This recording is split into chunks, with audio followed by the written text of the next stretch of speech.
Chapter 1, Title Page Fred Gross Stories by Ring Lardner. Imprint this ebook is the product of many hours of hard work by volunteers for standard ebooks, and builds on the hard work of other literature lovers made possible by the public domain. This particular ebook is based on a transcription from Lardner Mania and digital scans from the Internet Archive. The source text and artwork in this ebook are believed to be in the United States public domain. That is, they are believed to be free of copyright restrictions in the United States. They may still be copyrighted in other countries, so users located outside of the United States must check their local laws before using this ebook. The creators of and contributors to this ebook dedicate their contributions to the worldwide public domain via the terms in the CC01. 0 Universal Public Domain Dedication.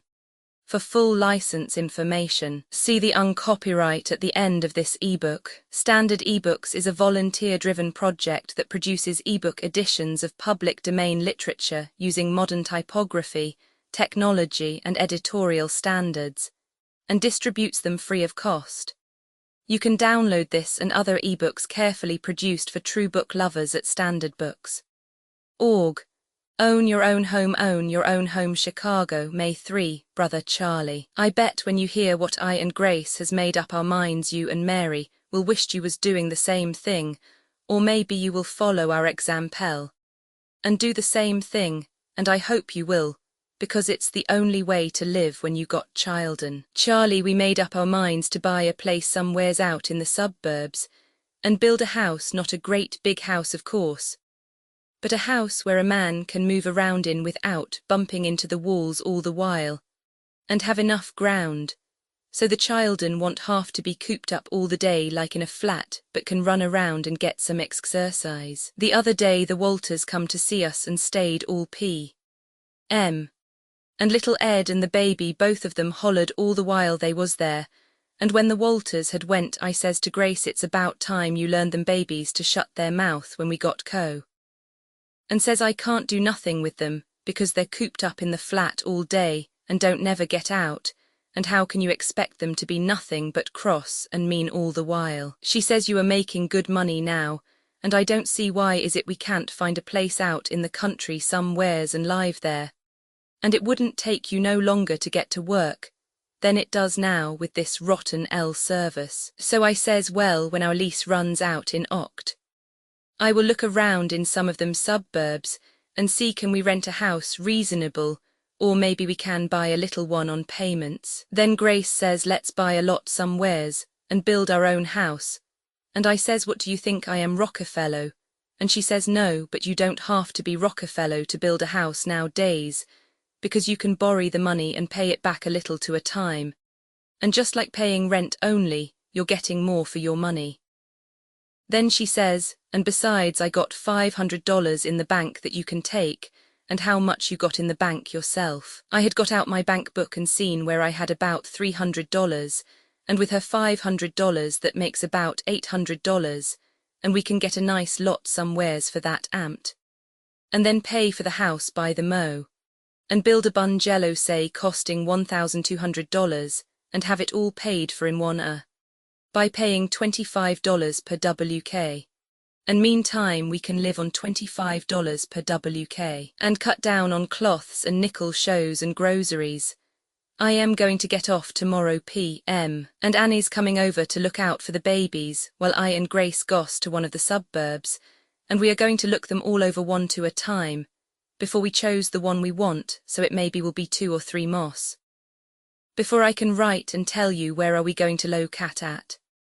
But now I can't hardly wait till we got our lot and started to build our bungalow, because a man ain't really living when he is living in a flat, and especially when you've got children. You better get busy, Charlie, and get into the game.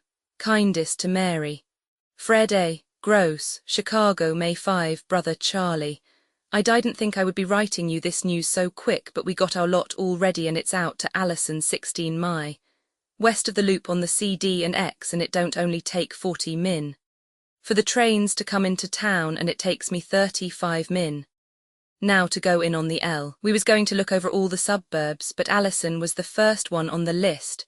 And Grace got stuck on it right away, and so did I, and we went around with the real estate man. And he showed us some swell lots, and one that you couldn't get away from because it was big and roomy and 3 big trees on it, that the real estate man says is maple, and a real bargain because it's 100 FT. Frontage, and 150 FT. Deep and only $1,500, and we can pay for it whenever we get ready providing it's inside of 2 us. And that's easy. I had $100 along with me when we went out, and when I seen what a bargain we was gettin', and the estate man says we better hurry if we wanted it because somebody else was liable to see it and cop it out, so I give the real estate man the $100 to bind the bargain, and he is going to get the papers fixed up today, and then I will give him the other $700 we got saved in the bank, and then we can borrow the money to build the bungalow and pay that back at a time, and finish up paying for the lot afterwards. We figure that in 2 us, we will be all cleaned up and have our own home and not be worrying about no rent onctomo. And there'll be room for the kids to play around all day without no danger of them being ran over by a sent car or something. I got a date with the real estate man to get the papers fixed up and must hurry downtown. You better get busy, Charlie, and get into the game. Kindest to Mary. Fred A. Gross, Chicago, May 7. Dear Charlie. Well, Charlie, I guess I was in too much of a hurry, and it don't look now like we would start building this summer, but we'll have to wait till later on. I didn't know how they done them things, but found out that they's a lot of red tape, and you can't do them things in no hurry like I thought.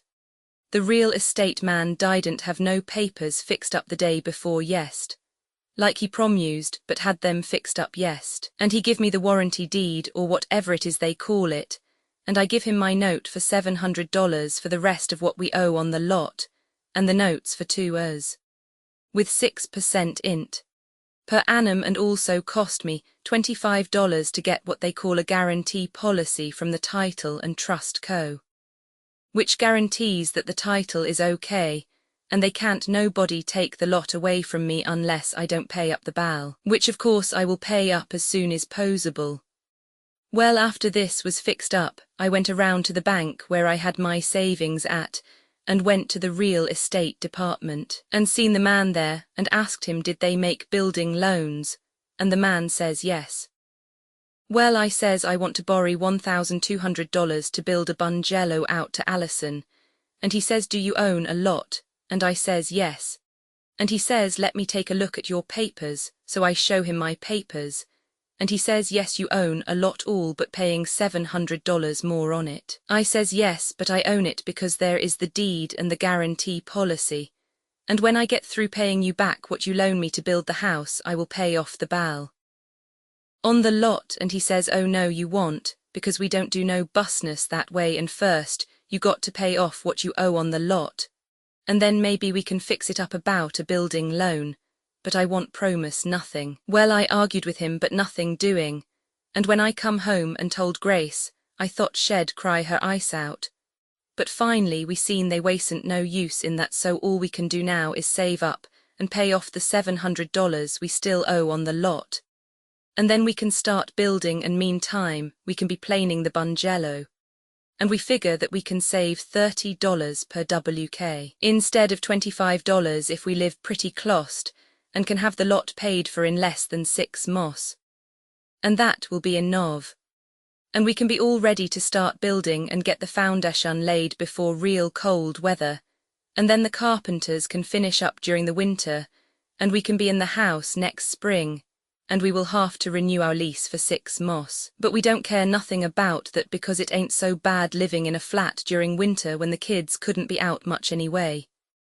Kindest RGDS, to Mary. F.A. Gross, Chicago Nov 2 Brother Charlie. Well, Charlie, we got our lot paid for sooner than we figured, and it's all paid for now because Grace's old man come across on her birthday and give her $100, and says it was for her to buy cloths with, but she says we would stick it right into the lot, and the old man wouldn't never know the difference, and I says all right, that's fine.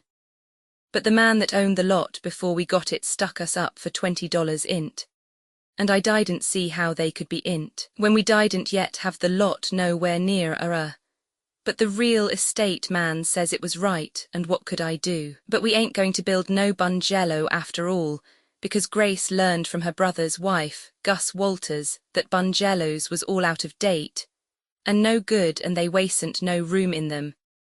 And if you was going to build a house, why not build a good one? So we been talking to a young architect, and he says we can put up a swell 2-story house for $2,000, and he will draw up the plans and see that the house is built okay, and all we have to give him is 5% of what the house cost, or $100, and he will overlook the whole busness, and he's a good architect all right, because he graduated out of the univ.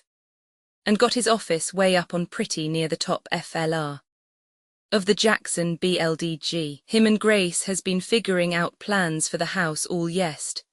And today, and I am going down to the bank as soon as they get their plans all fixed up, and the contract let and fix up about the loan, and they won't be no trouble about it now because I got the rec in full for the lot and don't owe nothing. The architect says he will have the plans drawed up in a day or two, and the contract let before the end of the WK. And he says it should ought to be easy to get a contractor cheap now because it's the dull season, and if the work is hurried along, they can get the foundation in before real cold weather, and the house finished by the middle of March, and our lease is till the 1 of May, but maybe I can get rid of it the 1 of March by sub-leasing it to somebody else. Well, Charlie, we won't be able to do no high flying for the next couple us, because we got to keep on puting away $30 per WK. And if we can do that, we should ought to have the whole thing paid for architect, and all in less than 1.5 int. Inclusive, and I figure the whole thing including the lot will amt to about $3,700, and that's a lot of money, but look what we're getting, a nice home of our own where decent people lives, and a big YD. Where we can let the kids run around and maybe raise chickens and have a garden. I guess that's better than paying $25 per mo rent and being cooped up in a 4-room flat. Charlie, kindest to Mary. Fred A. Gross, Chicago Nov 15. Dear Charlie, we're going to have some house. The plans is drawed and the contract let, and they're going to begin building tomorrow. That is breaking ground for the foundation if I can get things fixed up down to the bank this p.m. I've gave the architect $25 as first payment for his work, and I don't have to give him the other $75 till 30 days after the house is done next March. I will tell you about the house, Charlie, and you can see how swell we're going to be fixed up. The house is going to have 7 RMS, 3 downstairs and 4 upstairs. Downstairs they will be the parlour and the dining RM. And kitchen, and upstairs are RM. For I and Grace, and a RM. For the kids, and a RM. Where you and Mary can sleep when you come to visit us, and a RM. For the hired girl if we ever have one. Then of course they will be a bath RM. The house is 2 stories besides the cellar, and the house is going to be wood painted green, and a FRT and back porch. It will be het with hot water from the boiler down cellar, and besides we will have a fireplace in the parlour. They will be gas and electric LTS, and all moderate conveniences. It's going to be set BK, 50 FT, off the sunt, and that will give us a big lawn beside a big BK, YD. Where we can have chickens and a garden. It's all in the contract, and the contractor can't get away from it, because if he does he won't get no money, and the $2,000 includes everything, and he's got to be all done with the house by the 1 of March, and the architect overlooks everything, and sees that all the work is okay, so I don't have to do no warring, but all I have to do is to pay so much per WK. Down to the bank. If ID knew how easy it was, ID of build a house long ago, but I thought a man should ought to know something about building himself before he tackled it, but a man don't have to know nothing because the architect takes it all off of his hands, and does all the warring for $100. Well, Charlie, I got to shave and go down to the bank. You better get busy and get into the game, Charlie, and don't stay cooped up in a flat all your life. Best RGDS. To Mary. F.A. Gross, Chicago Nov 16, Brother Charlie. Well, Charlie, I don't see how it is that these banks ever goes broke and blows up, and they take about as many chances as the phone co. That makes you put in your nickel before you get a hold of Central. And here the papers keeps after us for not hauling in all the stick-up men they is on the SDS, and don't never say nothing about hauling in these here banks that is the worst stick-ups they is. I went down to the bank yest, p.m., and seen the man in the loan department, and showed him the lot was all paid for, and I had the plans all fixed up for the house, and he says how much is the house going to cost, and I told him $2,000. And then he stalled around for a half an hour and come back and asked me how much did I want to borrow, and I says $2,000. And he says, well, we will loan you $2,000, but not no more. Then that, and I says, who asked you to loan more then? That, and then he says, let me see your contract with the contractor. And I showed it to him. And he says the only way we do business is to have enough money to pay for everything, including the extras and the art shatuk, and all that, and we do the paying down here to the bank, and you don't have nothing to do with it. But we keep the money and pay it out on the orders of the art shatuk. I says, all right, that's all right with me, and I won't have to worry about it. He says you will have to endorse the art shatuk's orders, and I says, all right. Then he got a pencil and a piece of paper, and says, how much do you owe the art shatuk? And I told him, and then he says they ain't nothing in the contract about electric light fixtures or finished hardware or wallpaper. So I called up the art shatuk, and he says no, they didn't never include them things, because they was picked out to suit our taste after the house was built. So I come back from the phone, and told the man we would pick them things out afterwards and pay for them ourself, and he says, oh no you won't, because we got to have all the money here to cover all the expenses. I says, well then, add it up what you think it will be, and I will borrow that much more. But he says no, $2,000 is all we can loan you. I says, well, them things won't come for a long while, and meantime they can be building the house, and long before they get it built. I will give you the rest of the money. But he says no, your own money's got to be paid out first and earn afterwards. So I called up Grace, and told her about it, and she says, how much extra will it be? And I got the man to figure it up. And he says the total would be $305 besides the $2,000, and the extra $305 is $75 for the art shatuk, and $70 for hardware, and $50 for wallpaper, and $50 for electric LT fixtures, and $30 for insurance, and $30 more for the bank's commission, which I got to pay the bank for their trouble, when I'm the one that's having the trouble. The insurance is for 5 years, and if the house burns, the bank gets the insurance and I don't get nothing, but I pay for the insurance. And then besides all that they will be $25 more, that the bank soaks me for getting an other guarantee policy for themselves, so they will be sure the title is okay. And I already paid $25 to find out the same thing and I'm satisfied. But I got to pay for another one for the bank. Well, Charlie, I got to dig up $330 somewheres, and I don't know where it will be at, but it's got to be somewheres or they won't be no house and winters, getting closter all the while. Don't never get mixed up in nothing like this, Charlie. If it wasn't too late, I detail the bank to go to. Fred A. Gross, Chicago Nov 20, Brother Charlie. Where started at last, and Grace borrowed the extra $330 off of her old man, and I've gave it to the bank, and now they got it all, though they're supposed to be loaning it to me and I pay the int. And the commission and all that, and don't never even see the money or don't know whether they is any or not. But what do you think, Charlie, the bank won't even let me pay it back when I get it, but I got to wait 2 years and a half and pay int. All that time before I can pay it all up, even if I should pick up $1 million on the cent tomorrow, and I can't pay so much per WK, but I got to pay it this way. 6% int. Twict besides paying back on the principal every for 5 years, unless I want to pay it all up in 2.5 years, and if I don't it will be $400 every for 5 years, besides the int.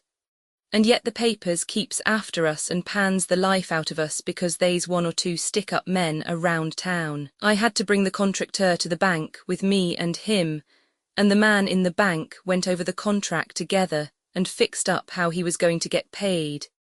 And he gets a little at a time, and the subcontractor he's hired for the different parts of the house gets their money whenever the contractor tells the archaitic they got some coming, and then the archaitic signs a order on the bank, and I endorse the order. But before the archaitic signs the order, he overlooks the work and sees that it's okay, so I don't have to do no worrying about that. Well, they's one good thing, Charlie, I won't have to lay aside no $80 per WK, but will only have to lay aside about $45 per mo. Providing I don't want to get all cleaned up till I have to, which is 5 hours from now, but if I want to get all cleaned up as soon as I can, which is 2.5 hours, I will have to lay aside about $80 per mo, and I guess that's what I will do. We don't have to worry about the $330 Grace borrowed off her old man, because he sends her $100 every birthday, and he won't have to send her nothing for 3 hours, and we will be all square. Fred A. Gross, Chicago, Nov. 29. Dear Charlie. Well, Charlie, they started work on the house, and what do you think they done right off the reel? They dug the foundation the wrong way of the lot, and now they got to do it all over again. But it won't cost me nothing because it's their own fault, and they dug the foundation like as if the long way of the house was going to run the way the sint. And it don't run that way in the plans, and they got to fill in part of what they dug out and do some more digging, and it don't matter. But it takes time, and if they don't hurry up and get the foundation laid, the ground will be froze stiff, and they can't get started before winter. I told Grace to let them go ahead and build the house the way they started, but her and the archaitic give me the laugh, and so they're going to have it did over. It snowed a little this a.m., but the archaitic says that don't make no difference as long as it don't freeze hard and the ground gets froze. You see, the foundation is concrete, and if it should get froze it might maybe crack some time and break and give away, and the house might maybe fall down on our head. Well, Charlie, I guess things will go along okay now, and I'm glad we're started. And if I was you, I would get into the game, because living in a house is the only way to live when you got children. And I guess it's all right for the bank to have all my money and all the papers about the house and lot, because this is a old bank and no chance of blowing up. But it seems kinda funny that I can't keep the papers or nothing to show that I own a lot or own anything, but living in a house is the only thing when you got children. And speaking of children, how is little May and both Ed and the baby is getting along okay? Kindest RGDS, from I and Grace. F. A. Gross, Chicago, Dec. 23, Brother Charlie. This is to wish you a Merry Xmas, and Charlie, I know you will excuse I and Grace from not sending nothing to you and Mary this but this house building has got me on the jump, and I can't spend a nickel on nothing this Grace is sending little May a box of candy that she made herself, and next Xmas maybe we will be better fixed, and can send you something as usual, but you can see where we're up against it this and can't send nothing because things cost a whole lot more than I thought, or I wouldn't never have started to build. The latest is the archaitic told me we should ought to do some grading on the lot around the house, because the weather was so good, and then we wouldn't have to do no grading in the spring, but could get busy right away and fix up the lawn and plant the grass seeds. Well, I told Grace about it, and she says it was in the contract that the contractor had to do the grading with the dirt that was dug out of the ground where the foundation is at. And I told the archaitic about that, and he says on act of their digging the foundation the wrong way at the start, they wasn't no dirt left over because they had to fill in where they dug out and shouldn't have dug, so I had to go and get a hold of a man to come and do some grading around the house, and he stuck me up for $60. But that's all over now and out of the way. Then Grace found out that they was only 2 of the RMS upstairs, that they's a place for closets in them, And I says 2 closets was enough, but she says no, they got to be closets in all 4 of the RMS. Upstairs, and I asked the archaitic about it, and he says it was foolish, but Grace kicked like a mule, and the architect says he could put in the closets, but it would make them 2 RMS. Smaller. I asked him if it would cost more money, and he says no, he didn't think so, so we had him go ahead and make plans for 2 more closets, and yes, he come and told me it would cost $50 more, and I says I thought you told me it wouldn't cost nothing more, and he says I thought so myself, but I was mistaken. So what could a man do but pay the extra $50, only I ain't paid it yet but will have to. But the house is getting along fine, and the outside is most all up, and they are in a hurry to get the roof finished before the real bad snow comes, and as soon as they get the roof on they won't care if the weather is rotten or okay. Best wishes from Mary Xmas to you and Mary and little May and kind RGDS, and I know y'all see how it is. Fred A. Gross. Chicago, Jan. 21, Dear Charlie. They got me almost drove crazy, and if anybody ever says to you build a house, bust them in the jaw. The archaitic keeps ringing me up on the phone all the while about 5 times a day, and asking do I want this or that, and what do I know about it, and he is getting paid for doing the warring, but instead of him doing it, he lays it all off onto me. Sometimes he wants to know do we want a tin or ivory bathtub, and it's in the contract for us to have a ivory bathtub, but when I tell him that, he says I thought you might have wanted tin because ivory's going to cost more money, and when I say what do I care what it costs because all I have to pay is what the contract calls for, then he says the price of ivories went up, and we can't put it in for the money I thought we could, so I and Grace argue it out, and then tell him to go ahead, and it's $25 or $30 more, or whatever it is. Then he keeps wanting me to tell him if we want this or that, and how do I know what is it we want when it's all in the contract, and he should ought to know without bothering me. And besides that, the real estate man told me that taxes was pretty near nothing in Allison, but I got notised today that I owe $90 taxes, and if that's pretty near nothing, I'm glad it ain't no big amt. Then another thing, when the archaitic drawed the plans, he made a mistake about putting in the radiators for the hot water heat, and he ain't got enough of them in, and he's going to put in 2 extra ones, and he ain't told me yet what that will amt to, but it will be a plenty, where I was going to lay aside $80 per mo. I ain't laying nothing aside, and they don't seem to be no chance of ever saving a nickel lest we don't eat nothing, and you know, Charlie, I wasn't never the man to starve myself to death. I told the man down to the bank about the radiators and the bathtub, and he says I should ought to have had some sort of writin' contract with the architect, so he couldn't keep hanging them things on me all the while, but it's too late now, and anyway I guess they won't be no more trouble, though I wish they would go ahead and not worry me to death asking them questions. RGDS. To Mary. F. A. Gross. Chicago, Feb. 2, Brother Charlie. Well, Charlie, I'm up against it now, right? We were so busy down to the station and around town that I didn't get out to Allison for 2 WKS. And I went out there yest, and went to the house, and they wasn't nobody working, and I seen one of the neighbours, and they says they hasn't been nobody working for a WK, though the weather's been grand and they should ought to be hustling on the job to get it finished before the 1 of March. I called the archaitic up and asked him what was coming off, and he says the contractor couldn't do no more till he got some more lumber, and the lumber co.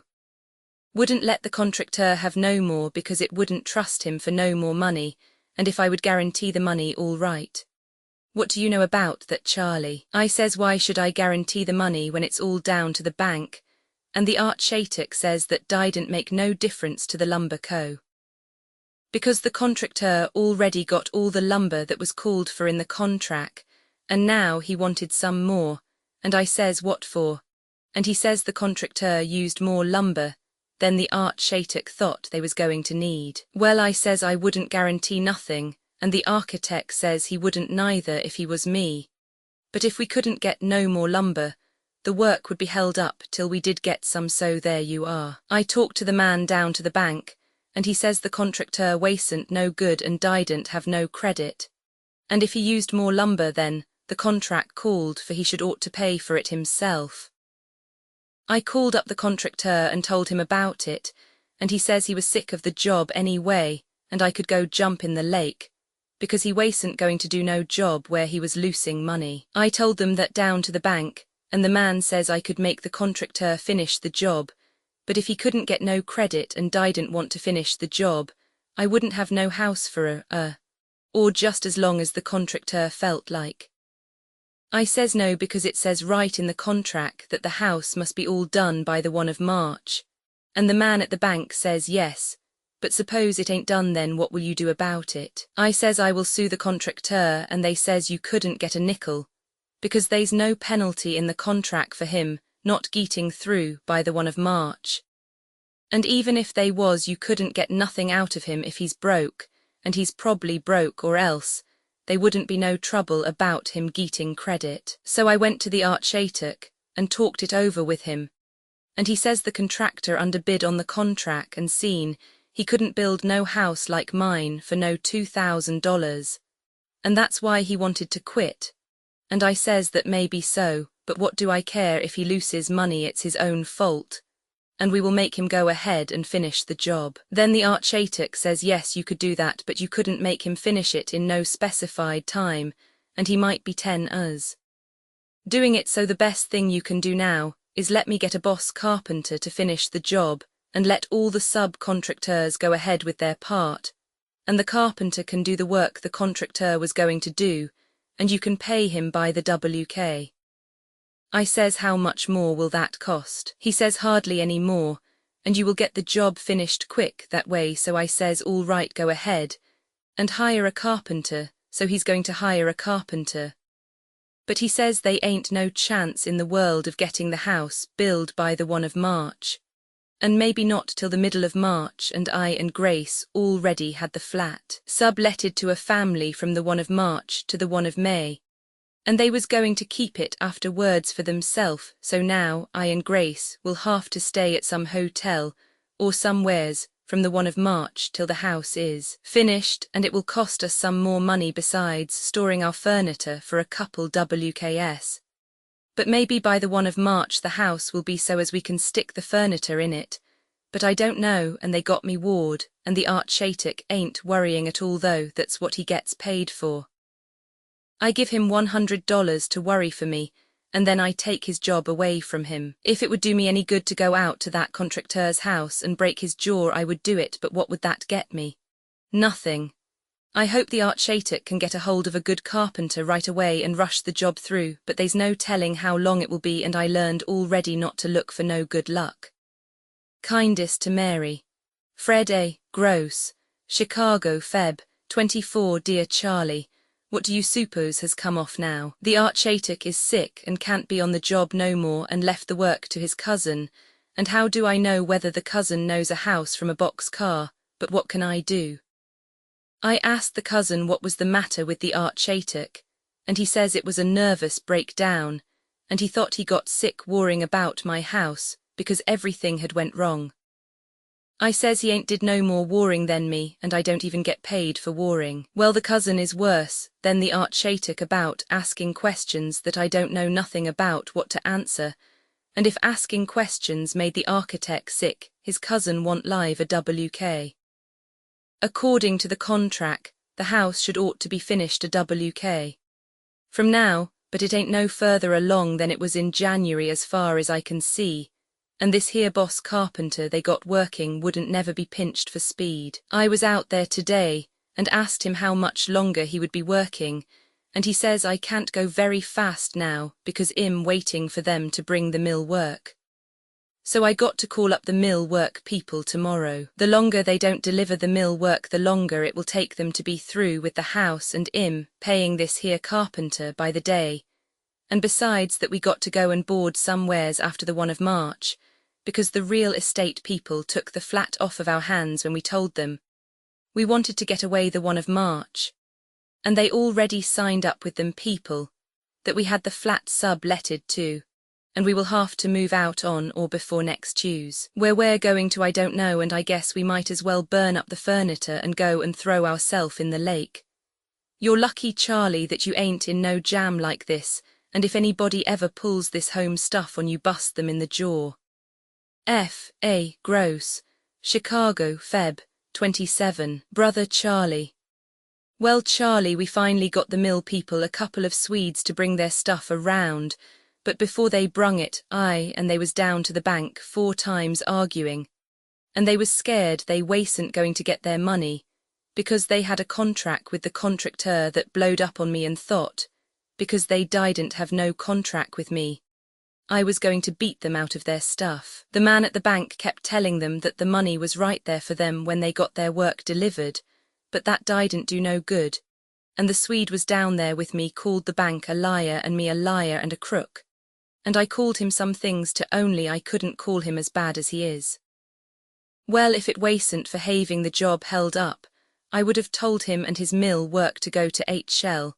But what could I do, because it would take 3 WKS to get the work did somewheres else, and all that time we would be paying board and paying the carpenter too, and not getting nowhere. So finally I had to sign a paper guaranteeing that the Swede would get the money that the bank already had for him, and that was all he wanted, was my guarantee, though I couldn't have got the money myself with a stick of dynamite. He promised to deliver the mill work today, but I wouldn't give a nickel 1,000 for his promises. Well, we got a place to board and a place to store the furniture, and it's going to cost us $18 a WK for our board and $6 to store the furniture, besides getting it moved, which will cost $30 from the flat to the storehouse and $10 more from there to the house if the house is ever ready for it. That's about all the news I got for you this time, and I wished I had some good news, but I guess I'm lucky to be alive. RGDS to Mary. Fred A. Gross. Chicago, March 29. Brother Charlie. Well, Charlie, we've been held up again, and this time it was the electric LT fixtures, and Grace picked them out, and they cost $100 instead of the $50 we stuck in the bank to pay for them, so the extra $50 comes out of my pocket. And besides that, the architect's cousin says the contract only calls for 2 coats of paint on the outside of the house where they should ought to be 3, and he can get another coat put on for $90, which is pretty nice of him.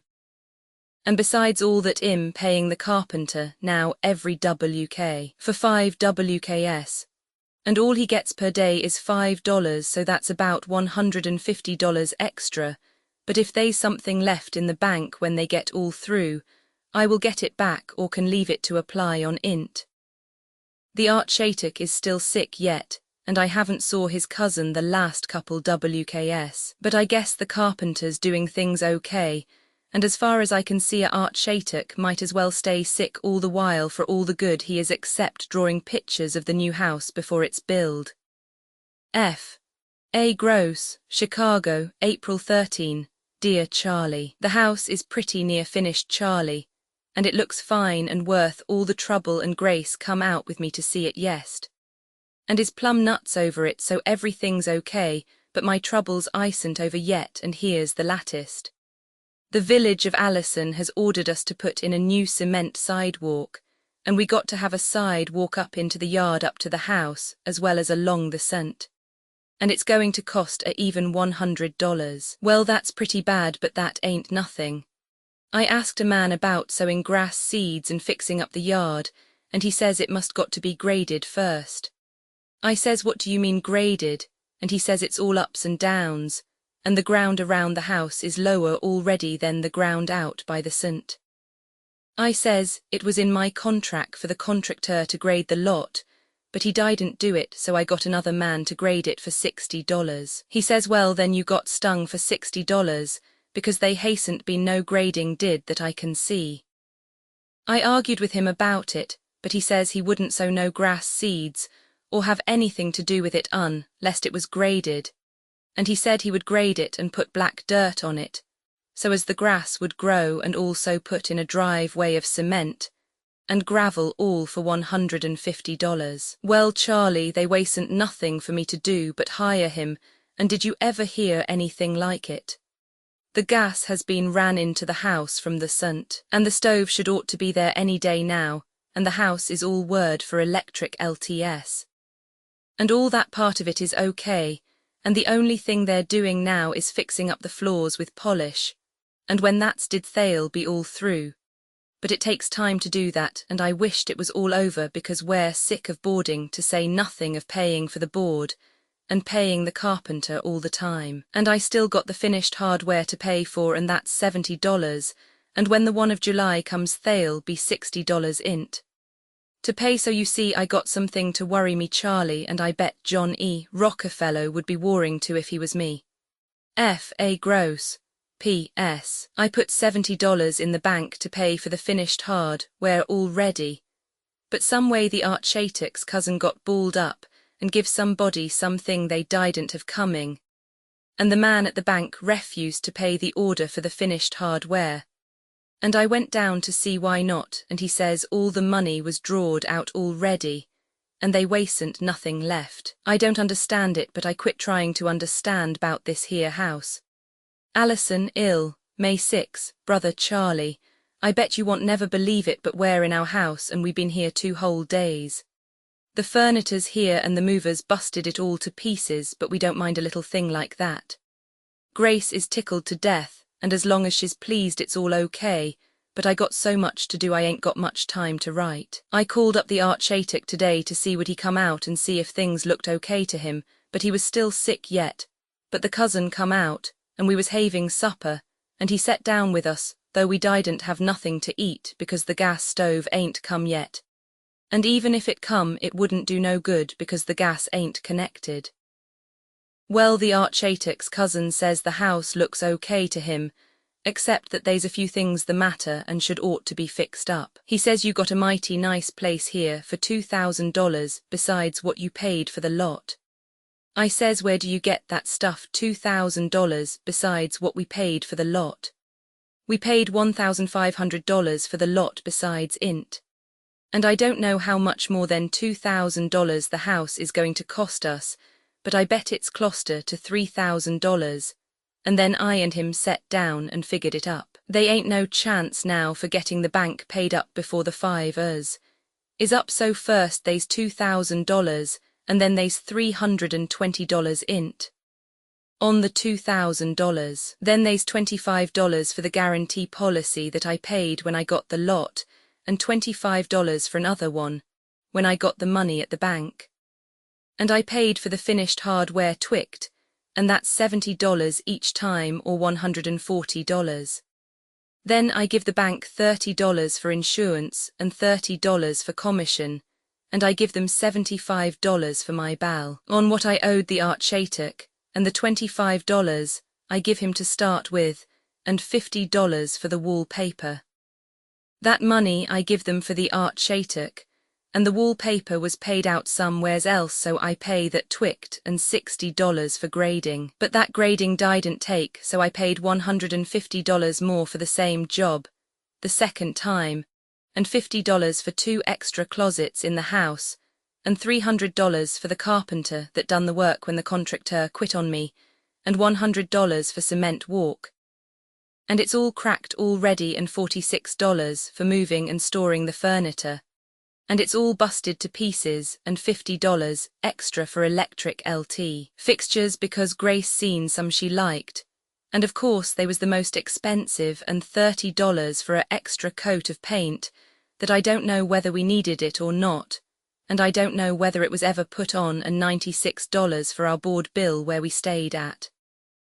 Well, we figured that all up and it amped to $1,600, and that don't include the $2,000 or the $1,500 for the lot, so what was supposed to cost me about $3,600 or $3,700 is going to cost me $5,300, and I ain't got a cent in the world, and they's int. Do the 1 of July, and besides that we got to buy coal to heat the water for the bathtub and wash basins, because they was supposed to put in a gas heater, but they made a mistake and put in a coal heater, and the Archaitic's cousin is sorry they made the mistake, but says we can get it changed to a gas heater for about $125. After head went I looked around, and I just got through looking, and I found out that all as is the matter with the house is that the doors that's shut don't open, and the doors that's open don't shut,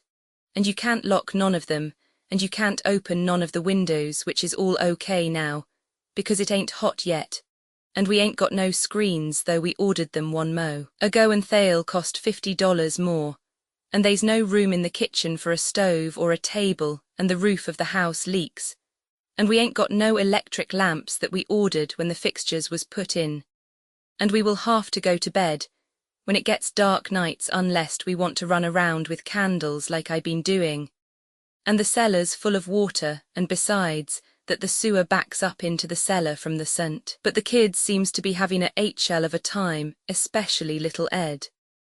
And Grace is running around like a chicken with their head off, and tickled to death, so what kick have I got coming even if I owe more money than I'll ever see, and my hair's turned grey, and the papers is paining the life out of the department, because they's 1 or 2 stick-up men around town. Tomorrow I got to buy some coal to run the heater, and coal's only $8 a ton out here, and I got to buy a refrigerator, because we were supposed to have one building, but they left it out while the archaitic was sick, and I got to get a plumber to take the water out of the cellar and see whether he can't coax the sewer to stay outdoors. I don't know where they'll put the gas stove if they bring it, and if we was to put both the gas stove and the kitchen table in the kitchen, Grace would have to cut herself in two to get in and cook the meals or wash the dishes. Well, Charlie, I'm going to bed, and it's 10 to 1 the bed will break down, but if it does, it'll lay right there on the floor and not never no difference.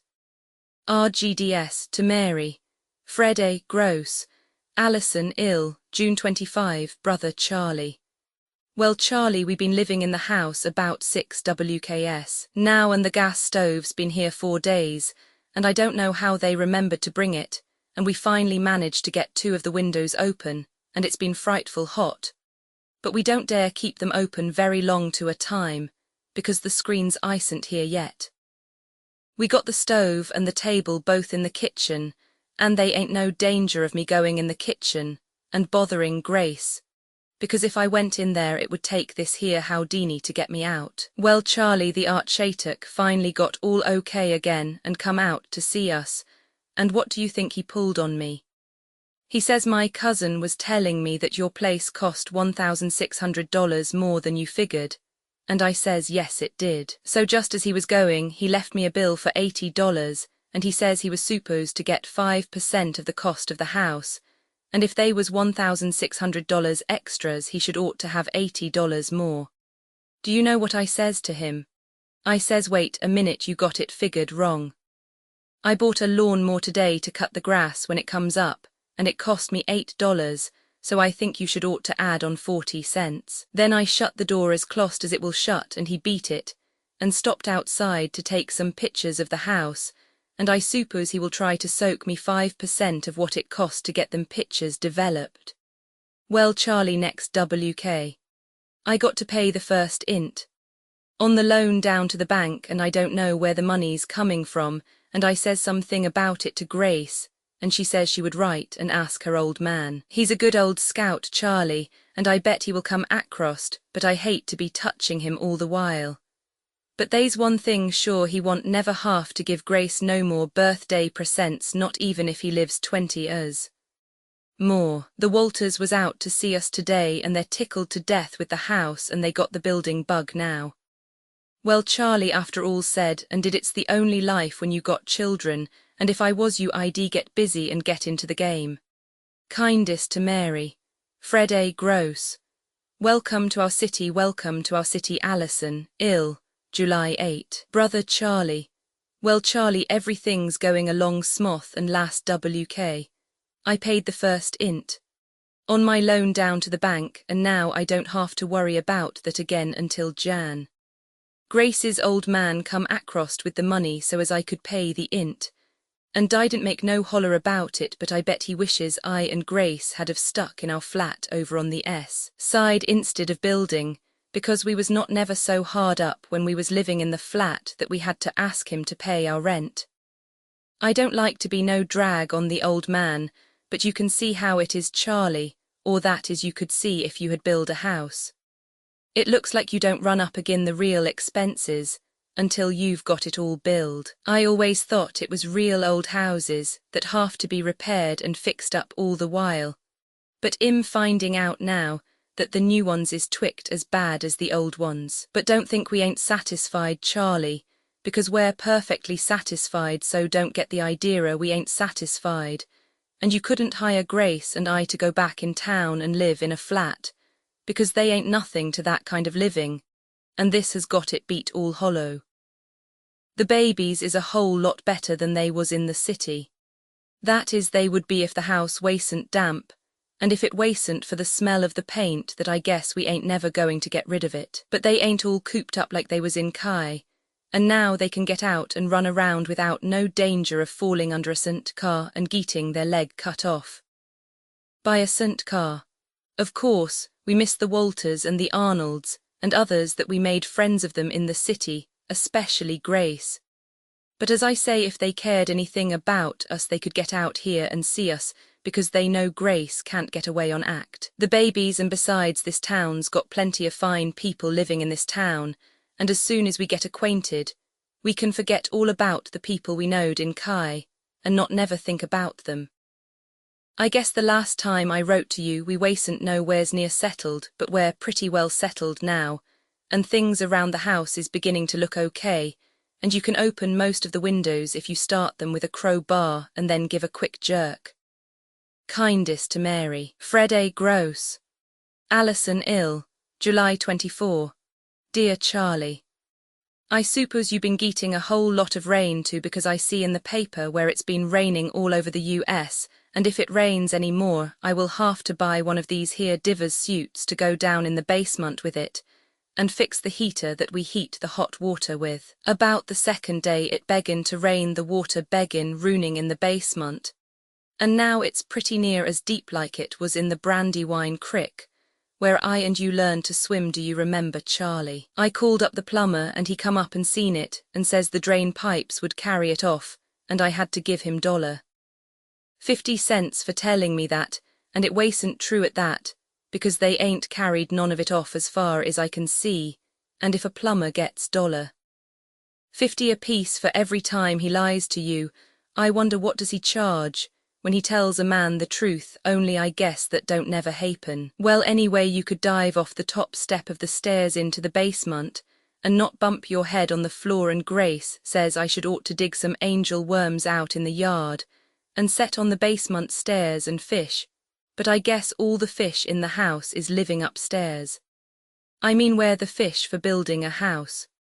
Suckers, see Charlie. Another good thing, all the wood that was left over from building the house is down in the basement, and Grace has been using it up pretty fast building fires in the fireplace, although it's been so hot outdoors, and in the house to that you can't hardly stand it.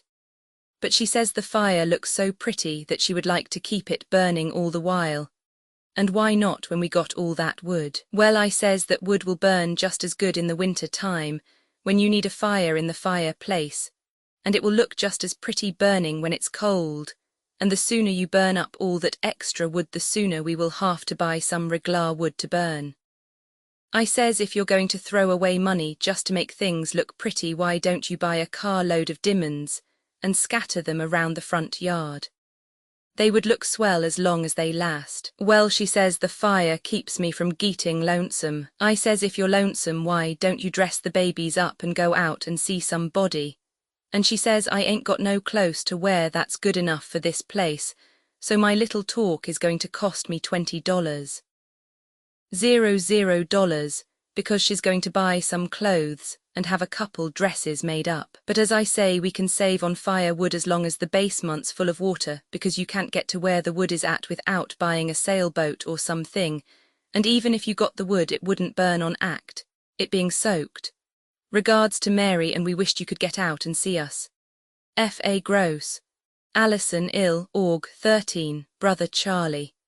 Well, Charlie, it looks now like we was going to bust into society and Grace won't be lonesome no more. She got her clothes made, and all finished up 2 days ago already, and I thought she'd go calling right away.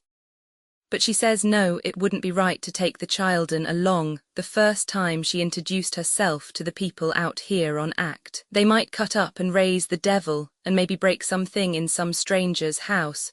So she says it was up to me to stay home with the children while she went around and made a few calls, and I'm going to stay home with the babies next son. Afternoon, because that's the first day I can get off on act. They's 2 other fellows in the department. Laying off now, and the rest of us is kept pretty busy. But of course me not being able to go along with her and make the calls, I've got to get some cards printed so she can stick them on the piano or somewheres in the house where she's calling at, so it looks like I wanted to come but couldn't. Grace says she didn't hardly know where to make the calls because we don't know where nobody lives, that is, we don't know if the family 2 doors away from us is Prees of the gas co.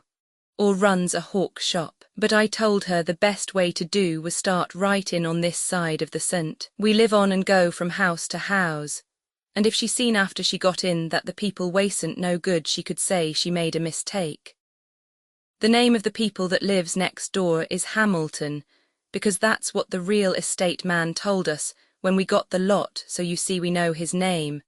And when Grace goes up to the door and says is Mr. Hamilton, in they will be tickled to death on act of us knowing their name.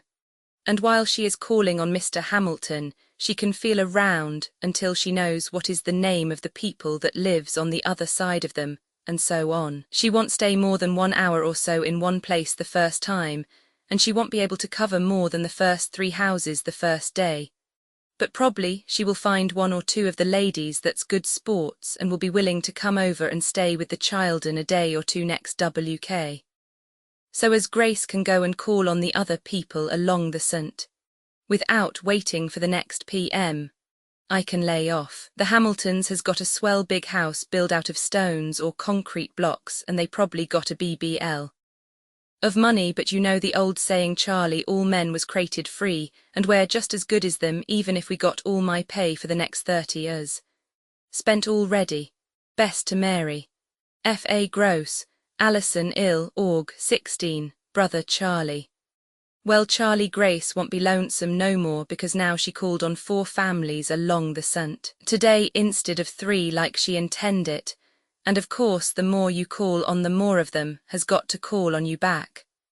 The reason she made it 4 instead of 3 was on act of her only staying to the Hamiltons a quarter of her HR, because they says they was going out somewheres and would have to leave her. We had a early dinner, and she got over to the Hamiltons about 1 in the p.m., and she was toaged up in her new clothes and looked like $1 million. She told me all about it when she come home. A woman come to the door and Grace says, how do you do, Mrs. Hamilton? I was afraid y'would be out. And the woman says, who did you want to see? And Grace says, you or Mr. Hamilton or the both of them. And the woman says, I will see, are they in? So the woman says, what name? And Grace says, Grace Gross. And the woman says, have you got a card along with you? And Grace didn't have none but the cards I had printed, so she give her one of them. They set me back $50 for 100 of them, Charlie, but I thought I might as well make it a good one while I was doing it. And besides, if Grace don't loose none of them, 100 should ought to last her until she's called on the whole town. The card says on them F.A. Gross asked, Chief of Detectives, Chicago Police Department. And then down on the bottom, 20 years in the service in red type. The hire girl left Grace standing in the vestry bull, and pretty soon a man come out, and he was Mr. Hamilton, and he asked Grace to come in the parlour and set down, so Grace went in, and Mr. Hamilton says, what can I do for you? And Grace was kind of embarrassed and couldn't say nothing, and Mr. Hamilton says, ain't you made a mistake? Or maybe you think I can give you some information about something, and Grace seen that was a good chance to find out what was the name of the people that lived in the next house next to the Hamiltons, so she asked him, and he says their name is Carpenter, and she says what business was they in, and Mr. Hamilton says if you want to find out anything more about them, you will have to ask them yourself. So Grace says it didn't make no difference whether she knowed anything more about them or not. And then she says, how's your wife? And Mr. Hamilton says, what are you trying to get at? He says, I'm sure you must have made some mistake, because neither I or Mrs. Hamilton have did anything against the law, or the carpenters neither. And Grace says, what do you mean? And Mr. Hamilton says, what do you mean yourself coming around trying to pry into somebody's affairs? We ain't used to receiving calls from female detectives. And then all of a sudden Grace caught on to what was he getting at. You see, Charlie, Mr. Hamilton thought she was a detective on act. The card shed give the hire girl, and he thought it was her card, and not my card, and when Grace seen what had come off she pretty near died laughing, and all the while Mr. Hamilton just stood there, and looked at her, and finally, when she could say something, she says that's a great joke, and Mr. Hamilton says maybe it is, but it's over my head, and then Grace explained it to him the whole thing, and told him we was his new neighbours, and she was just paying him a friendly call, so pretty soon be begging laughing to, and says he would call his wife because the joke was too good to keep. His wife come in and Grace asked her if Mr. Hamilton had told her about his mistake, and she says no, so Grace had to explain it all over again, only Mrs. Hamilton must have ate too much dinner. She didn't laugh at all, but just sat there like she was in pain, and pretty soon she says she was sorry Grace couldn't stay any longer, but her and Mr. Hamilton was going out, and would Grace excuse them, and Grace says sure, and got up to go, but then Mr. Hamilton come in and told Grace to be sure, and hand one of them cards to whoever come to the door over to Carpenter's, so Grace promised she would, and then she says goodbye to Mr. and Mrs. Hamilton, and told them to be sure and come over and see us, and Mr. Hamilton says he certainly would whether Mrs. Hamilton did or didn't, and he was just kidding a little, but Mrs. Hamilton must have got jealous about him and Grace jolling each other because she slammed the front door when Grace come out. Or else, as I say, she ate too much dinner probably. So then Grace went to the Carpenters and rung the doorbell, and Mr. Carpenter himself come to the door, and she give him one of the cards, and he says, well, what's the charge? And she seen he was making the same mistake Mr. Hamilton made, so she went along with it, and says she would like to talk to he and his wife a few minutes, and he says you can talk to me, but I can't bother my wife, because she ain't finished her dinner. And then Grace told him to go ahead and finish his dinner too, but he says he wouldn't until she told him what she wanted, so she explained the joke and told him what come off over to Hamilton's, and then he laughed and says he would finish his dinner and bring his wife in, so Grace sat there in the parlour a while.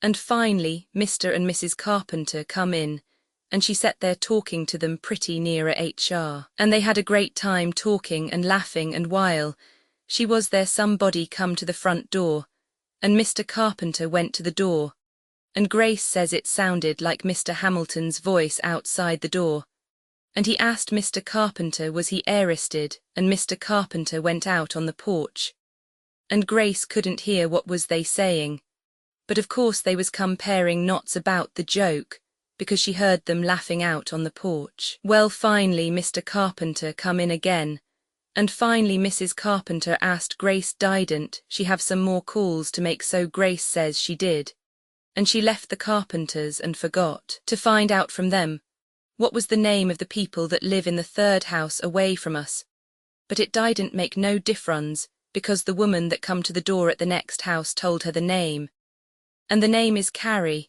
and Mr. Carey's the man that keeps the grocery store, or one of them, and Grace and Mrs. Carey had a nice long talk, and Grace told her about what come off at Hamilton's and Carpenter's, and Mrs. Carey says she would bet Grace that they wouldn't neither the Hamiltons or the Carpenters call on us, and Grace says why not, and Mrs. Carey says because they ain't neither one of them called on me yet, and I have been here over 1 hour. And Grace says, well, did you call on them? And Mrs. Carey says of course not, so they must be some bad blood somewheres that we don't know nothing about. Well, Grace went to Moorhead's from Carey's and seen the Moorheads, and then come home, and you can bet I was glad when she finally got home, because little Ed and the baby, both of them gets pretty mad about 5 p.m. in the afternoon, and they was giving me all I could do. And Mrs. Carey says next time Grace wants to go out she can bring the babies over to her house and the hire girl will watch them. RGDS. To Mary. F.A. Gross. Alison ill, Aug. 31. Dear Charlie. Well, Charlie, they ain't nothing much come off since the last time I wrote you a letter, and they ain't nothing much to write about. And I wouldn't be writing only I was figuring on taking a bath tonight, and I can't take no bath so I'm writing you a letter instead. And why I can't take no bath is because the water's shut off all over town and the water co. Says maybe it won't be turned on for 2 or 3 days. Of course I can wash my hands downtown to headquarters, but Grace, or the kids can't wash, there's unless they go over to the Careys where they got a cistern. And that makes it pretty tough on Grace but little Ed, and the baby won't make no holler, and they would be tickled to death if they didn't never have to be washed. Anyway they always holler like they was being murdered, when you touch them with soap and water. The Hamiltons has a cistern too, and I asked Grace why didn't she use theirs on act.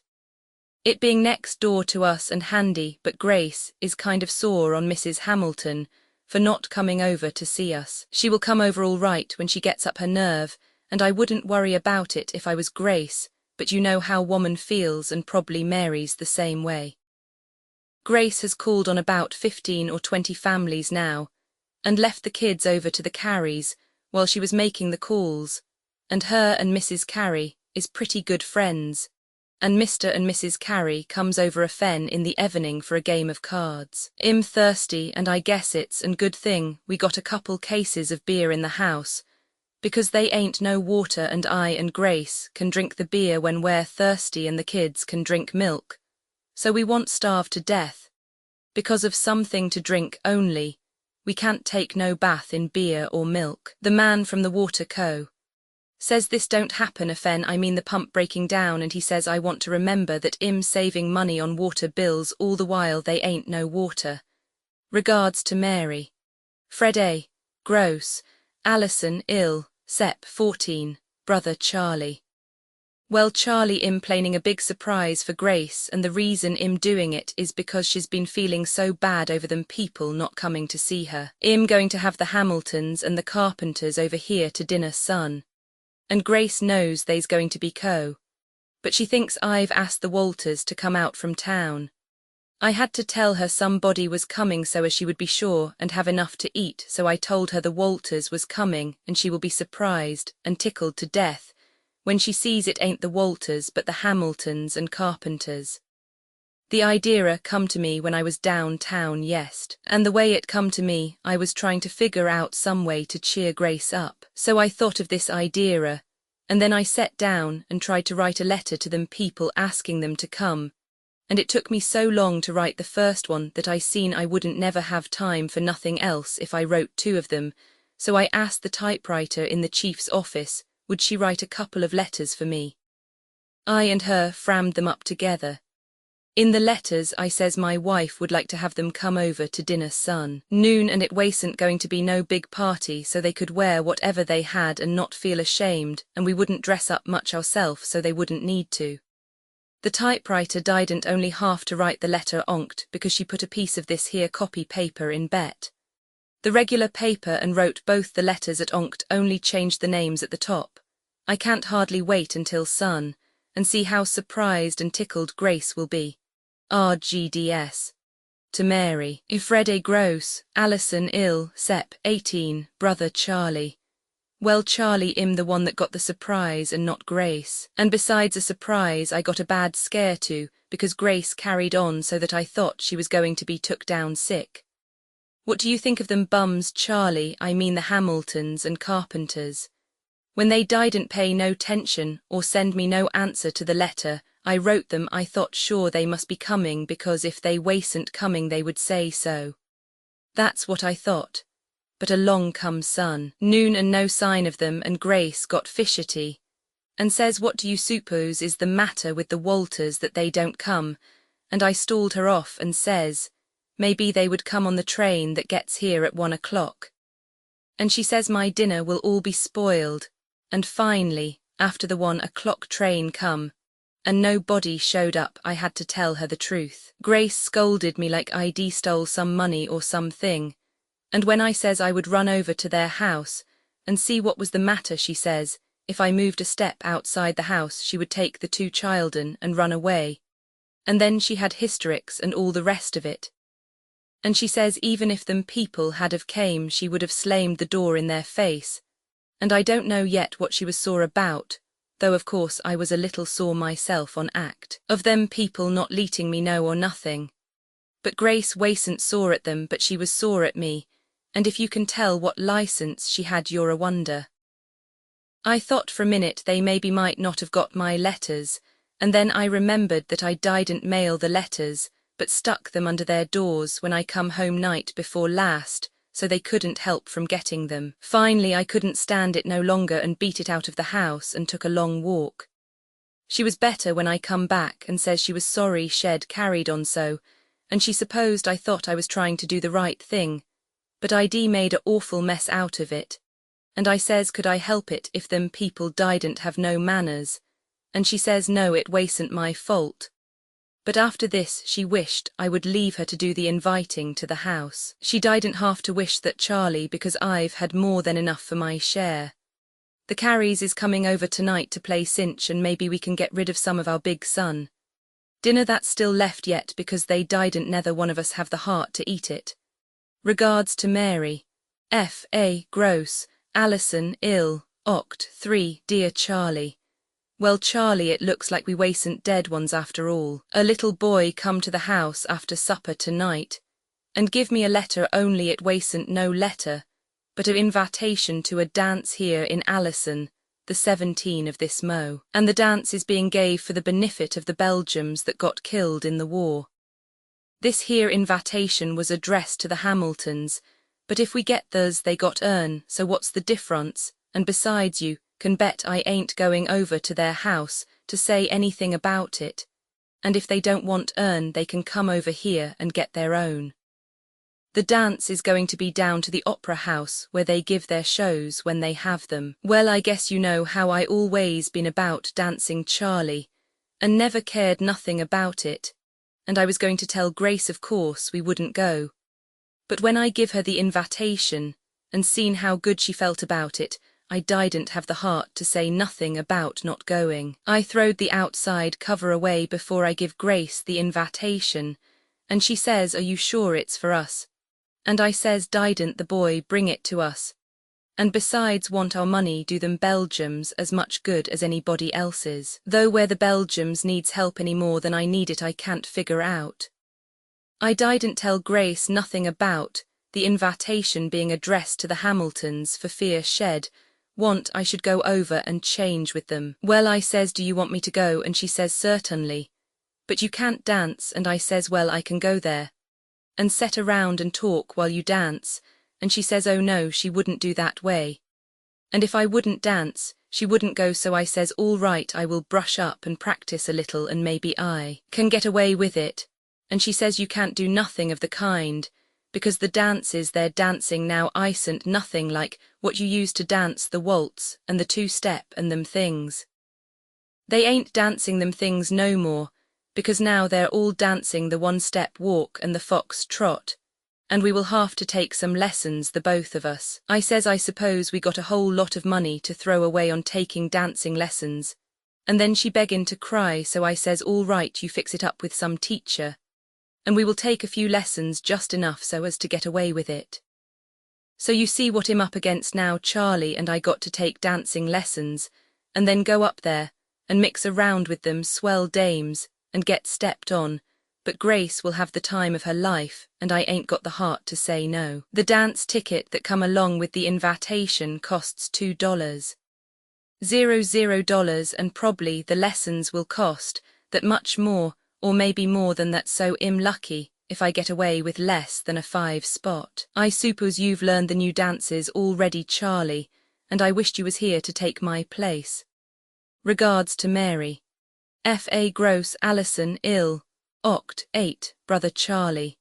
Didn't I say something about a 5 spot that this here dance busness was going to cost me last time I wrote you a letter?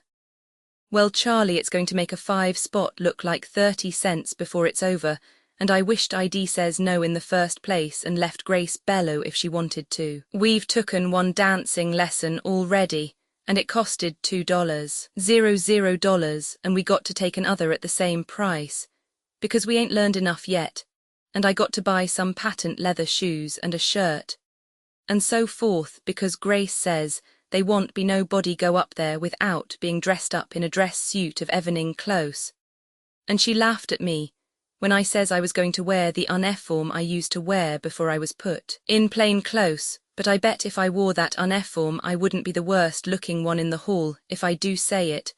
But Grace says nothing, but a evening dress suit will do, so I got to rent one of them besides buying the junk that goes with it, and the rent of the suit alone will cost me $3. Well, Grace was wondering what would she do about the children while we was to the dance, and I says she should ask Mrs. Carey to take care of them, and she says the Careys is probably going to, so she's going to ask Mrs. Carey is she going, and if she is that will mean we will have to hire a girl somewheres to come and stay with the children while we go to the dance. Regards to Mary, Fred, Alison, ill, Oct. 11, brother Charlie. Well, Charlie, we had some more trouble since the last time I wrote you a letter, only I don't know if it's trouble or not, but Grace feels pretty bad about it, though I says she shouldn't ought to worry because the Careys wasn't no good anyway. Grace was figuring on having Mrs. Carey come over and stay with the children while we was to the big dance next WK. If Mrs. Carey wasn't going to the dance herself, so when the Careys come to play cards the other night, Grace asked them, was they going to the dance?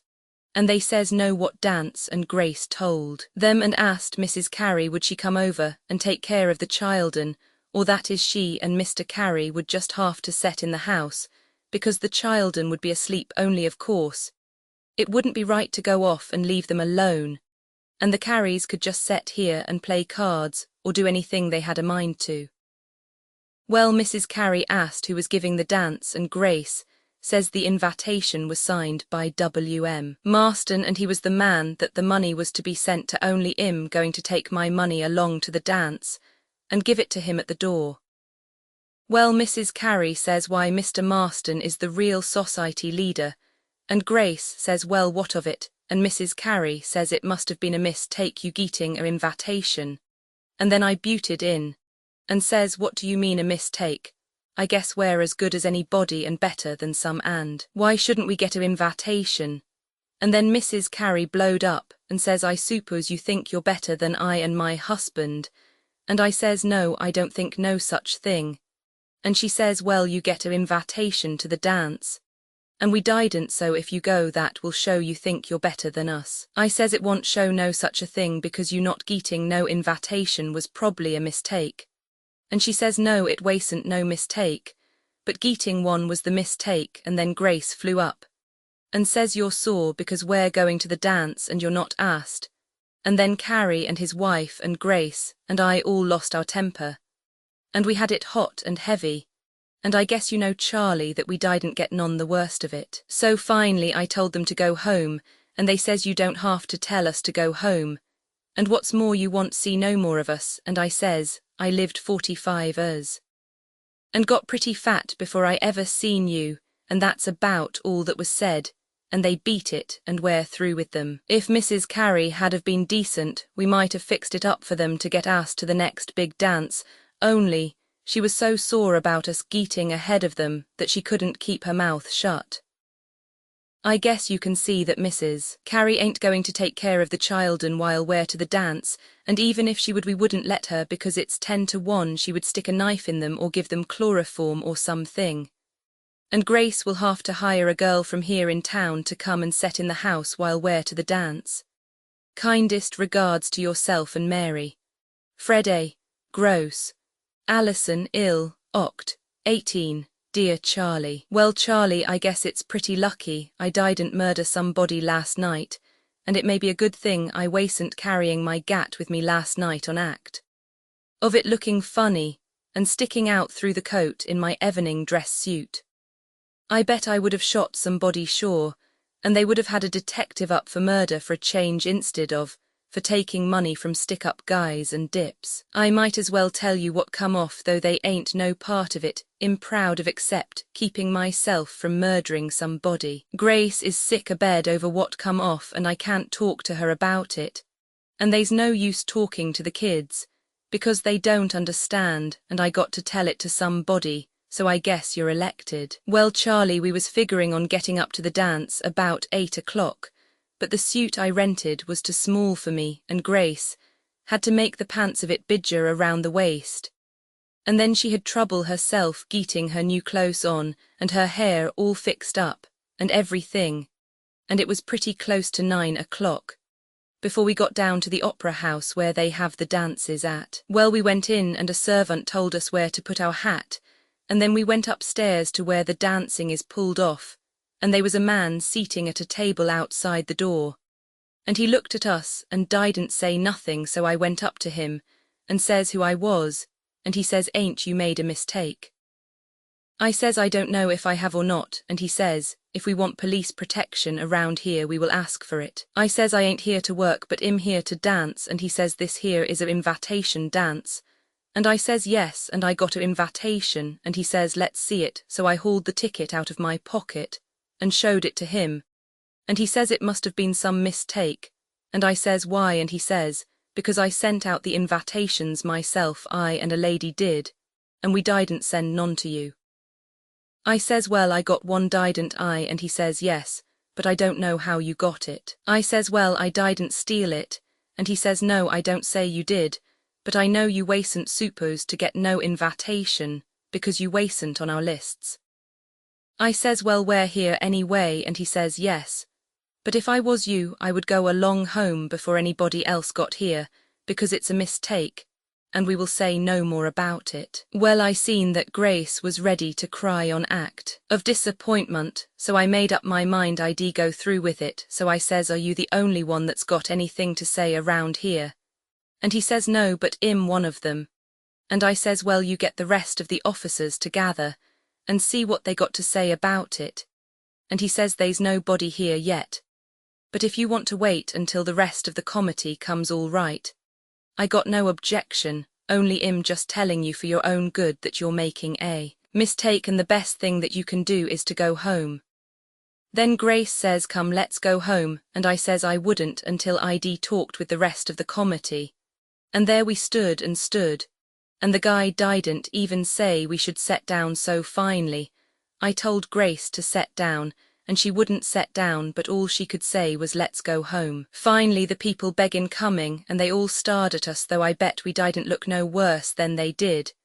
And the Hamiltons come, and the Carpenters, and Grace whispered to me who they was, and they didn't even speak to us. And finally the music beggin', and they all started dancing in the room inside, where we couldn't see them. And finally I went up to the man at the table, and he says, "Are you still here?" And I says, "You bet I am, and I'm in a hurry to see your committee." And he says, "All right, y'all see them quick enough as soon as the first dance is over." And he got up and went in the room where they was dancing, and pretty soon the music stopped, and he come out with 2 ladies and 3 gents with him, and one of the gents was Carpenter. Well, the man says, "Here's a gent that says he got a invitation to the dance," and I says, "Yes. And you seen my invitation already?" He says, "Yes, I'll admit you had a invitation, but we're going to leave it to this here committee whether it was a mistake or not." And then they whispered together for a minute, and then the man says, "It's just like I told you, you're here through some mistake, and the best thing you can do is go home." So then I says, "You're a fine bunch of stiffs," and I looked right at this here Carpenter. I says, "You're a swell gang of stews, and before I get through with you, y'all all be wearing the bracelets," and I was going to tell them some more. But just then, this here Hamilton come out of the room where the dancing was at, and says, "Are we pinched?" And I says, "No, but you're liable to be," and he says, "What's the excitement?" and Carpenter told him about me having the invitation. And then it come out that Hamilton didn't get no invitation, and the boy that left it to our house made a mistake, and we didn't have none coming. And if it hadn't have been for Grace bellowing and making a scene, I would have soiled some of their collars. but there was nothing for me to do but get her out of there. But as I say, if I'd have had the old gat along with me, I bet I'd have cut loose before I left there. Well, I pretty near had to carry Grace all the way home, and put her to bed and douse camphor all over her face, and I finally got her to sleep, and sent the girl home that was there to take care of the children, but I couldn't go to sleep myself, and I ain't slept yet, and I called up the chief this a.m. and told him the wife was sick, and I couldn't come down, and here it is pretty near noon, and I ain't even heard nothing about breakfast yet, though the childens had theirs because Grace remembered to give them theirs, but I guess she thinks him saving up my appetite for the refreshments at the next dance. A fine bunch of stiffs, Charlie. F.A. Gross. Alison, ill. Oct. 22. Dear brother Charlie. Well, Charlie, it looks like we would move back to the side if we could sell the place on act. Of Grace says she can't never spend a happy minute again out here, and I ain't so stuck on it myself. But we won't sell it for less than $1,000. 00 more than it costed altogether, because somebody's got to pay for what's come off, and for them dancing lessons and Grace's dresses, and that dress suit I rent it, and the shirt and shoes, and all the rest of it. Grace spoke about moving last night, and I couldn't argue against her about nothing the way she's feeling these days. I promised I would see could I sell the place, and of course if I could sell it for cash I could pay off what I owe at the bank, or if I couldn't sell it for cash the people that bought it off of me could assume the mortgage. I will write and let you know how I come out. This was Grace's birthday, and just as if she wasn't feeling bad enough without what come off, she got a letter in her old man's handwriting. And she begin to smile when she seen it, and says Pa don't never forget my birthday, and shed forgot herself for a minute, and thought she was going to find one of them $100. 00 checks like he always sends her on her birthday, but when she opened the letter instead of a check, it was a receipt for $100. 00 of the money we already borrowed off of him. Well, that pretty near finished her, though of course you can't blame the old man, though it would have been better if he hadn't wrote at all, but just let it go. I wished I could have gave her something nice to make up for it, but I guess you know I ain't got no money to throw away, Charlie. Regards to Mary. F.A. Gross. Alison, ill. Nov. 1. Brother Charlie. Well, Charlie, we ain't going to move back to the side or nowheres else, but we're going to stay here. I seen the real estate man today that sold us the place, and asked him what could we get for it, house and all, and he named a price that wasn't even what I got sunk in the place, and I says you'll have to come about a $1,000. 00 higher than that, and he says you ain't got a chance in the world to get what you want, so why don't you stay where you're at? You won't find no better town nowheres. So I told Grace I guessed we'd have to stay, and she says well, all right, and I asked her what come over her all of a sudden, and she says she had called up Mrs. Carey, and told her all about the dance, and Mrs. Carey talked pretty nice about it, and the Careys is coming over tonight to play cinch, and the Walters was out here to supper night before last, and says they wished they had a home like Ern in the suburbs instead of living in a dirty flat. So you see, Charlie, we ain't so bad off after all, and living out here's the best thing that could happen to the children. So I guess they ain't no danger of us moving for a while. The doorbell just rung, so the Careys is here, and I got to close. Best RGDS to Mary from both of us. Fred A. Gross. P.S. I tore this letter open again after I had it pasted up already.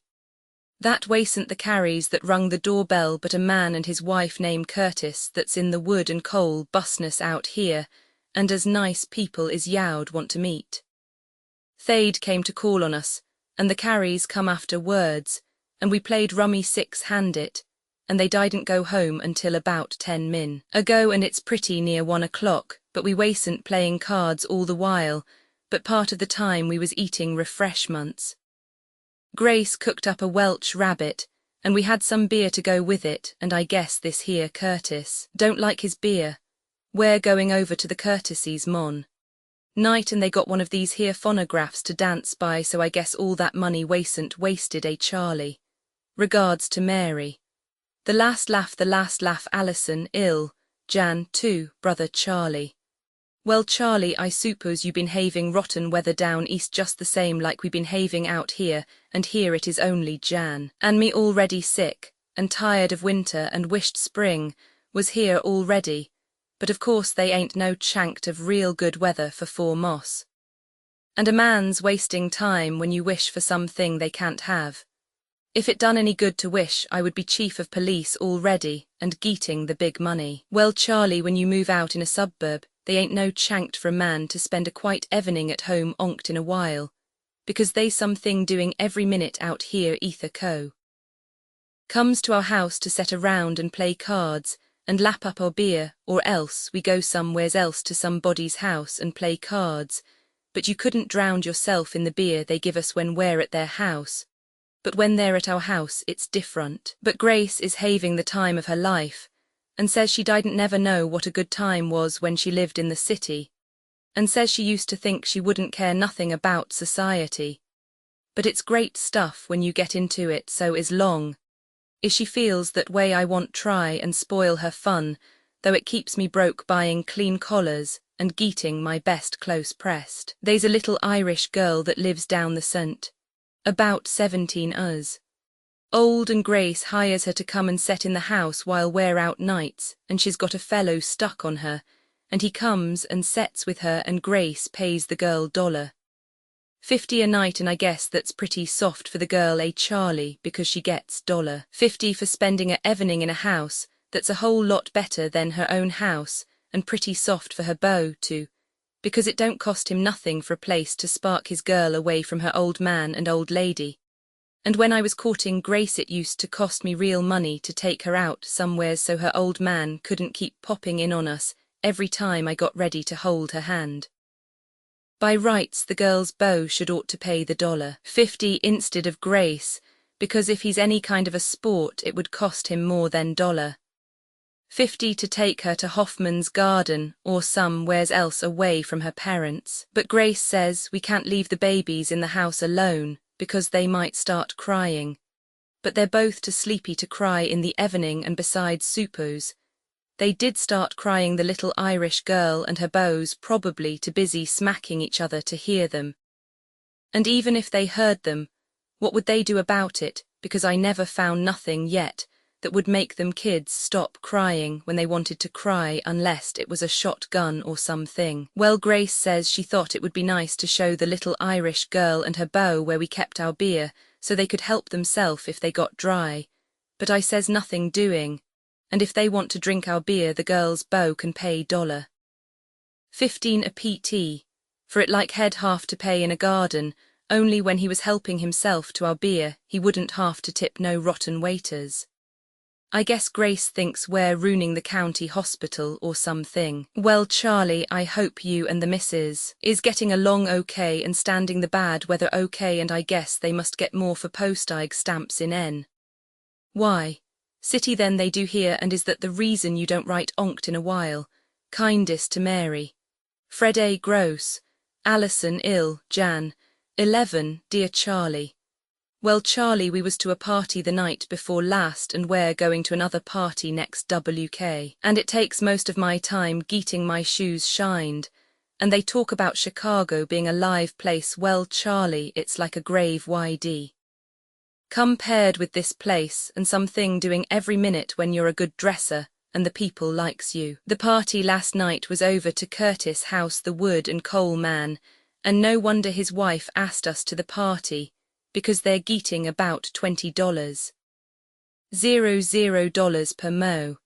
Out of us for 2.5 ton of coal, and it wouldn't hurt them none to give us a party onct a mo, and have champagne wine, but they didn't give us no wine, only beer, and not hardly enough of that to wet your tongue, and of course I'd rather have a glass of beer than all the wine in the world, but when I'm dry 1 or 2 bottles don't even clear my throat, and they might as well give me a spoonful of buttermilk and expect me to have a good time. And if I was in the wood and coal business, I bet I would give my friends enough to eat and drink, when they come to see me, especially when the people that comes to see you, if the people that you might say buys your groceries for you. And all they give us to eat was ice cream and cake and coffee, and Grace hadn't gave me much supper on act. She thought we would get a regular meal to the party. Curtis says if I played whist I wouldn't have no trouble learning this here game. But in this game you bid back and forth like pitch, only you have to say what you are biding on. And they got a lot of funny signs, that means something, and a man's got to go through college to learn all them signs. So I just sat there and played when it was my turn. And onked I had a whole fist full of spades and bid 3 spades, but my partner took it away from me with 1 heart. And that counts more than 3 spades. And I left her have it, and they wasn't a heart in my hand. And when I laid it down she bawled me out like it was some crime ID pulled off, and we got set, and she bawled me out some more, and of course I couldn't say nothing back, because she was a woman and I didn't even know her name. And all I says to her was if you had left me have it with 3 spades, they wouldn't have been nothing to it. And she says you couldn't have even made 3 spades, because you couldn't make nothing only a mess of things, so I says yes. And you couldn't make nothing only a monkey out of yourself, so the people we was playing with give her the laugh.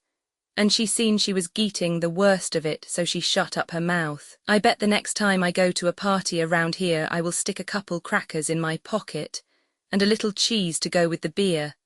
But I guess if I want enough beer, I will have to take along some of my own too. Well, they told us it was going to be a card party, so I and Grace thought of course they would play cinch or rummy, or maybe whist. But when we got over there they sprung this here game they call auction bridge whist. Mrs. Well, Charlie, I and Grace didn't win no prize, but the woman that give me the bawling out didn't win nothing nether, so she wasn't as smart as she thought she was, but anyway the gents' prize was a box to put your collars in, and if I had have win I would have throwed it away as soon as we got outside the house, because I ain't got so many collars that they ain't room for all of them in the drawer.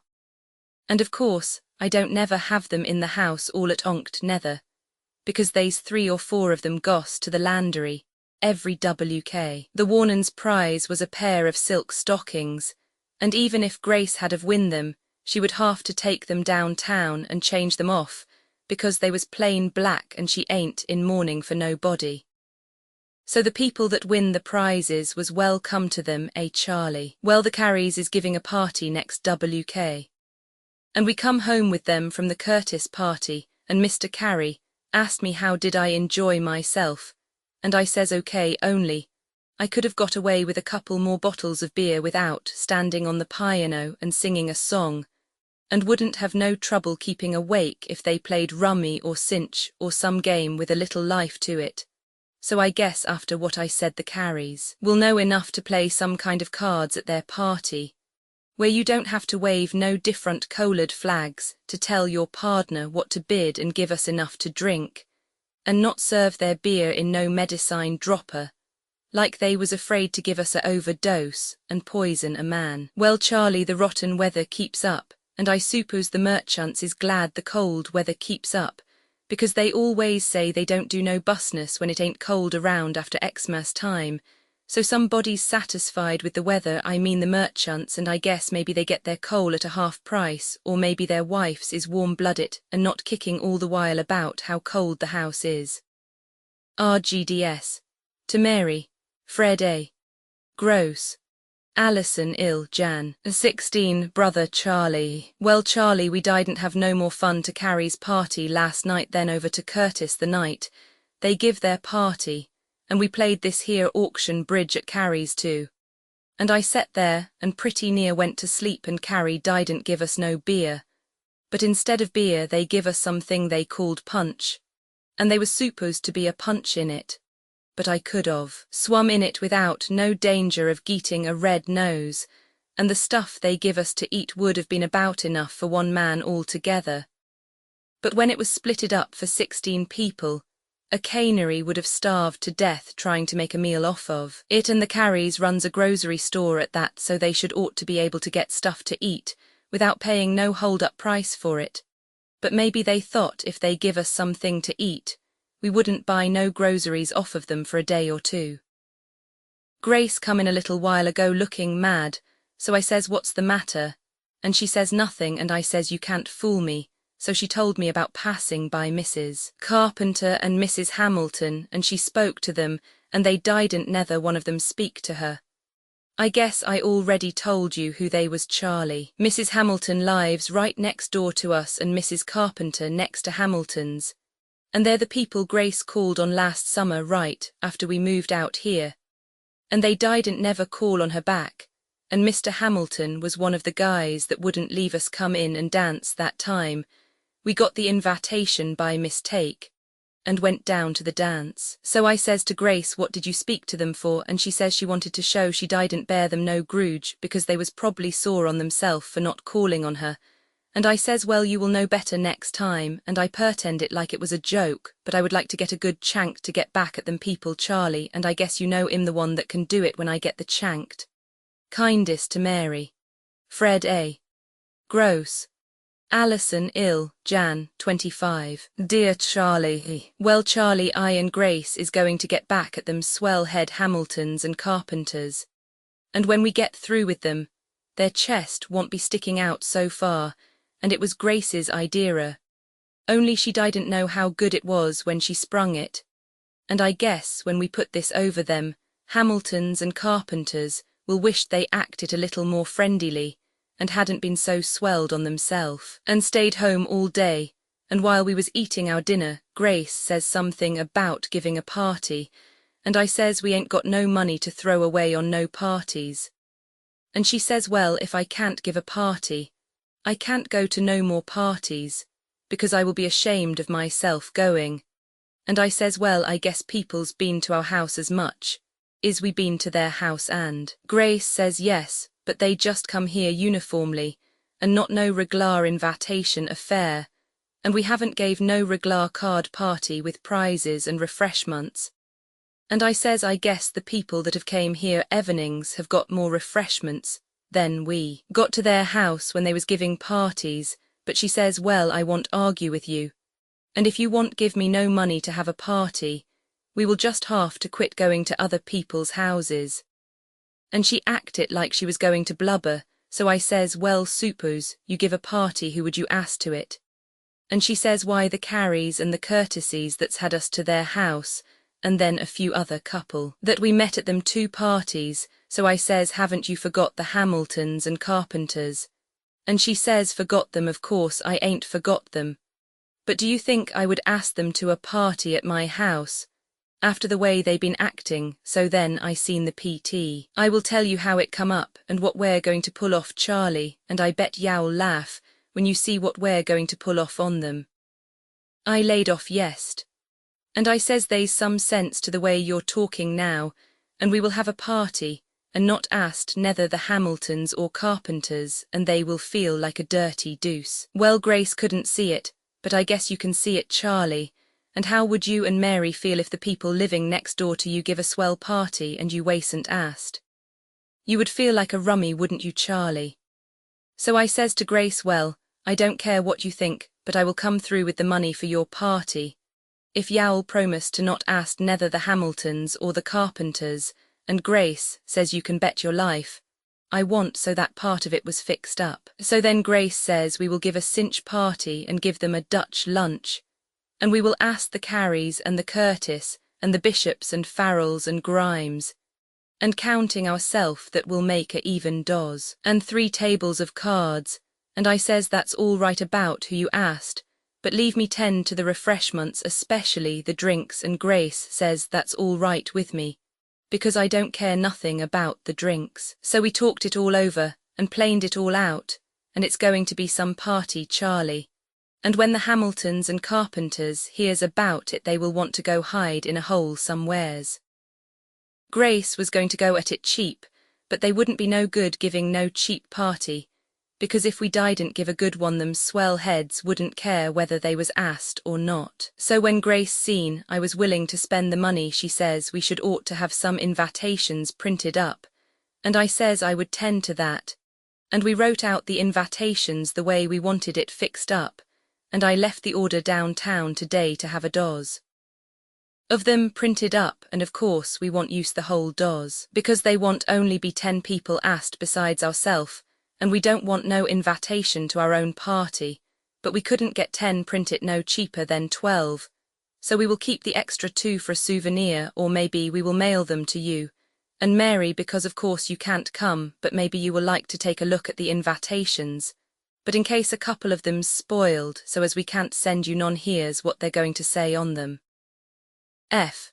A. Gross asked, Chief of Detectives, Chicago Police Department, and lady will be pleased to entertain you Jan. 7 from 8 p.m. on, 3 tables progressive cinch followed by refreshments. Gents prize 1 QT, whiskey. Ladies prize handsome pair of corsets. Dress suits. You see Charlie, them prizes is worth playing for, but bet I and you it ain't costing us nothing to give them, because the whiskey is part of what Gus Goetz sent out to the house for Xmas, and this is the first time he ever give me a case, but other us. He only give me a QT, but it don't hurt him none to loosen up onct in a while, because im in his place every day 3 or 4 times, and they don't never half to pick my pockets to get my money. And the corsets is what Mary sent to Grace to us. Ago last Xmas and Grace tried them on just onct, and they wasn't comfortable, but yow'd swear they was just out of the store. Grace made me stick in the part about dress suits, and I stuck it in because the people that comes to the party will have to pass right by the Hamiltons and Carpenters' house, and suppose they happen to be going out that night and run into the people coming to our party, they would see where the guests had on their dress suits, and that shows it ain't no rummy party or no bunch of bums coming. And of course I don't have to wear no dress suit myself, because I want half to go out because the party's right in my house. Well Charlie, we're going to have frankfurters and liverwurst and slaw and potato salad and ice cream and cake and coffee. And of course beer, and you can bet I will give them enough so they won't go home dry. And I will mix them up some high balls too. And besides that, the one that wins the prize will maybe open it up before they go home. And if he does, I will furnish the Excelsior water to make high balls out of that too. We will show them the time of their life, Charlie. And I got it fixed up already with the man that runs the weekly paper out here to stick something in about the party. So they won't be no chanked of the Hamiltons and Carpenters not finding out about it afterwards, and I bet when they find out they will come over here on their hands and knees and make up for the way they treat it, I and Grace. I pretty near forgot to tell you about the people we got living next door to us, not the Hamiltons, but the people on the other side, and they ain't been living there long, but moved in a little while ago, and their name is Martin.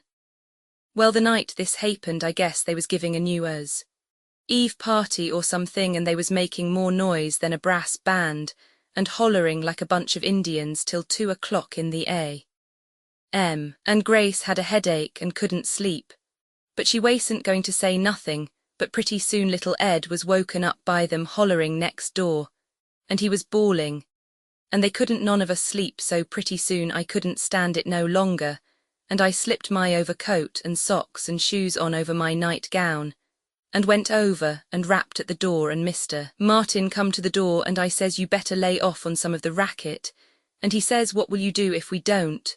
And then I flashed my star on him, and I says, cut the noise out or you'll get the worst of it, and then I come away, and I guess what I said done the business, because about or a half HR. Afterwards their guests went home, and they wasn't no more noise, and next day I and Mr. Martin went down on the same train together, and I went up to him and says I was sorry to spoil his fun, and he says that's all right, you didn't spoil our fun, you just add it to it. So you see he is a good fellow, and we would asked him to the party, only him and his wife would make 14, and I and Grace would have to set out of the game and not play if they was any more people asked. And the people we asked, we couldn't leave none of them out, and we can't ask 16 people and have 4 tables, because we ain't only got 3 tables in the house.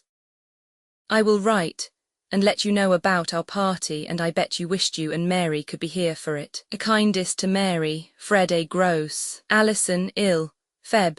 1, Brother Charlie. Well, Charlie, I'm so sore I can't hardly write, but I want to tell you what kind of bums we got living next door to us. I mean the Hamiltons and the Carpenters that lives on the other side of the Hamiltons. And before they get through with me, they will wish they hadn't have monkeyed with Fred Gross. And I guess I don't have to tell you that they can't nobody try their funny busness on me and get away with it. Well, Charlie, I didn't know they was people in the world like them bums, and if I'd have knew what kind of people we was buying a place next to them, I would have lived in a tree before I would have came here to live, but you know the old saying, he that laughs the last gets the best of it. I'm laying low and waiting for my chanked, and when it comes I won't be taking no nap. Well, Charlie, I guess I better tell you what come off, and the papers was all full of it this and I called up the chief and says I wouldn't be down today, and he says all right, and I ain't sick or nothing, but I know they's some bums down to headquarters that would shoot their mouth off about what was in the papers, and I would probably get sore and shoot somebody full of holes. Well, Charlie, last night was the night we give our party, and of course we knowed, when we got the party up, that the Hamiltons and Carpenters would get sore on act of not getting asked to the party, but we didn't intend to leave them know nothing about the party ahead of time, but leave them read about it in the Allison paper, when it comes out next Sat. But they found out about it some way, and of course they was sore, but instead of taking it like a man, they act it like a baby, or worse then, that because they couldn't no baby be mean enough to do what they done. Well, Charlie, the people all come that we asked, and we sat down and played cards a while, and everybody was having a pretty good time. But I finally got dry, and didn't see no use of waiting till the card games was over, before I give the boys something to moisten their throats. So I went out and mixed up a few high balls, and I made them pretty stiff, and the gents was tickled to death to get a hold of something to drink before it was time for the refreshments, and Curtis says it tasted like more. So I mixed them up some more, and first thing you know, Curtis was throwing the cards all over the floor, and he hadn't only had two, so Carrie called me over to one side, and says it wasn't right to not finish Curtis up, when he had such a good start, so of course. Then the game busted up, and Grace didn't have the refreshments ready yet, but my part of the refreshments was ready, so I wasn't going to leave the co without nothing to do, so I brought in the stuff and left the gents mix up their own, and after while about 4 of them cleared the tables out of the way and begin dancing. And of course, we didn't have no music, so Curtis pretended like he was the orchestra and begin hollering and singing for the others to dance to, and we was getting along all okay, but pretty noisy, but no harm done, till Curtis says our house wasn't big enough to dance in it, and first thing you know, him and Mrs. Carrie went out on the walk and begin dancing there, and him singing all the while and hollering like a wild man, and pretty soon the rest of them was all outdoors. And of course, I and Grace couldn't stick in the house when they was all outside, and we had to dance to keep warm, because it couldn't have been more than 10 or 11 above zero, and Grace kept after me all the while to try and get Curtis to shut up his mouth, but she might as well have told me to stop the Europe war, and he kept it up till finally he slipped and fell down on the ice, and when I and Carrie tried to pick him up, we slipped too and fell down, and I thought we wasn't never going to get up, it was so slippery. And then Grace says we had woke the babies up, and Curtis heard her, and they wasn't nothing to it, but he must go upstairs and put them back to sleep, and he hit more of the stairs with his jaw than he did with his FT, and him trying to get the babies back to sleep was about like as if I tried to do it by blowing the fire whistle in their ear, and I and Grace had to go up and get him out of their room. And while we was upstairs the doorbell rung, and I come down, and everybody was in the house again by this time, so I opened up the door, and there was a bum there that says he was the night watchman, and says who owns this house, and I says I own it, come in and have a drink, and he says nothing doing, and the best thing you can do is get your hat and coat on and come along with me. I says what for, and he says disturbing the peace, and I says who says so, and he says that's none of your business, so I says you bet it's my business, and you got to show me your warrant and who signed it before I will go along with you, and that had him stoped. And everything would have been okay, only just then Curtis come down the stairs and butted in bet. I and the officer, and told the officer to beat it, and the officer told him to shut his mouth. And then what does Curtis do but take a crack at the guy? And the guy started to pull his club. And then I horned in and took it away from him. And he says, well, I don't need no warrant now, but you're arrested for resisting a officer. And I says, who's going to arrest me? And he says, you will find out. So then he went away, and I thought we was through with him. And we shut the door, and Curtis was ready for a nap by this time, so we laid him on the sofa and Grace brought in the stuff to eat. And we was laughing and joking about the smart elect constable when the doorbell rung again. And there was the same guy and 2 others with him. And I hadn't no sooner opened up the door, then he pulled his gat on me. Well, Charlie, to make it short, I had to go along with them, and they wouldn't even leave me call up downtown to headquarters, and get Jack and some of the boys to come out, and show them who's who, and they wanted Curtis to. But when they seen him laid out on the sofa, they passed him up. And I was the goat, and I couldn't let on how sore I was because Grace and the rest of the women was having hysterics, and everything else, so I says good night to Grace, and smiled at her and the rest of the women, and told them not to worry, and then I went away with the 3 guys and they locked me up.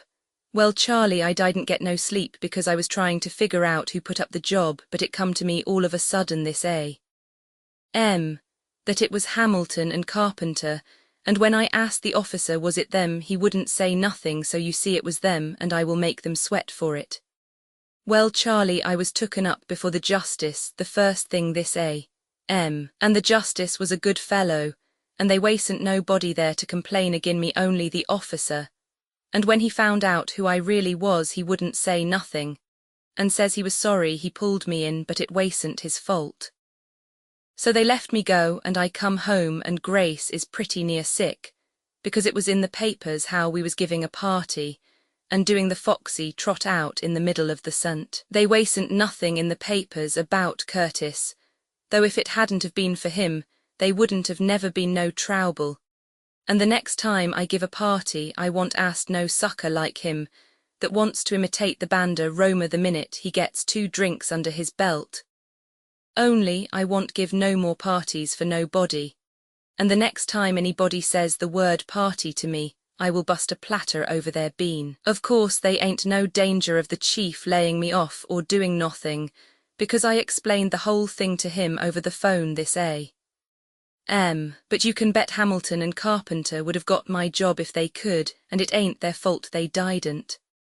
Well, I've wrote you a long letter, Charlie, but I guess I had some news for you, even if it was bad news, but the next bad news will be about them stiffs that pulled it off. Kindest to Mary. Fred A. Gross. Allison ill, Feb. 4. Brother Charlie. Well, Charlie, you know the old saying about the one that laughs the last gets the best of it. And the day after tomorrow, I will be the one that's laughing, and Hamilton and Carpenter will wish they was in a hole, somewheres hiding, and they will find out they ain't, nobody can't put nothing over on Fred Gross, and get anything but the worst of it. I got everything fixed up, and I ain't said nothing to Grace or nobody else about it except Bob Barnes, and I guess you know who he is, Charlie, or if you don't you should ought to. He's the sheriff of Cook Co.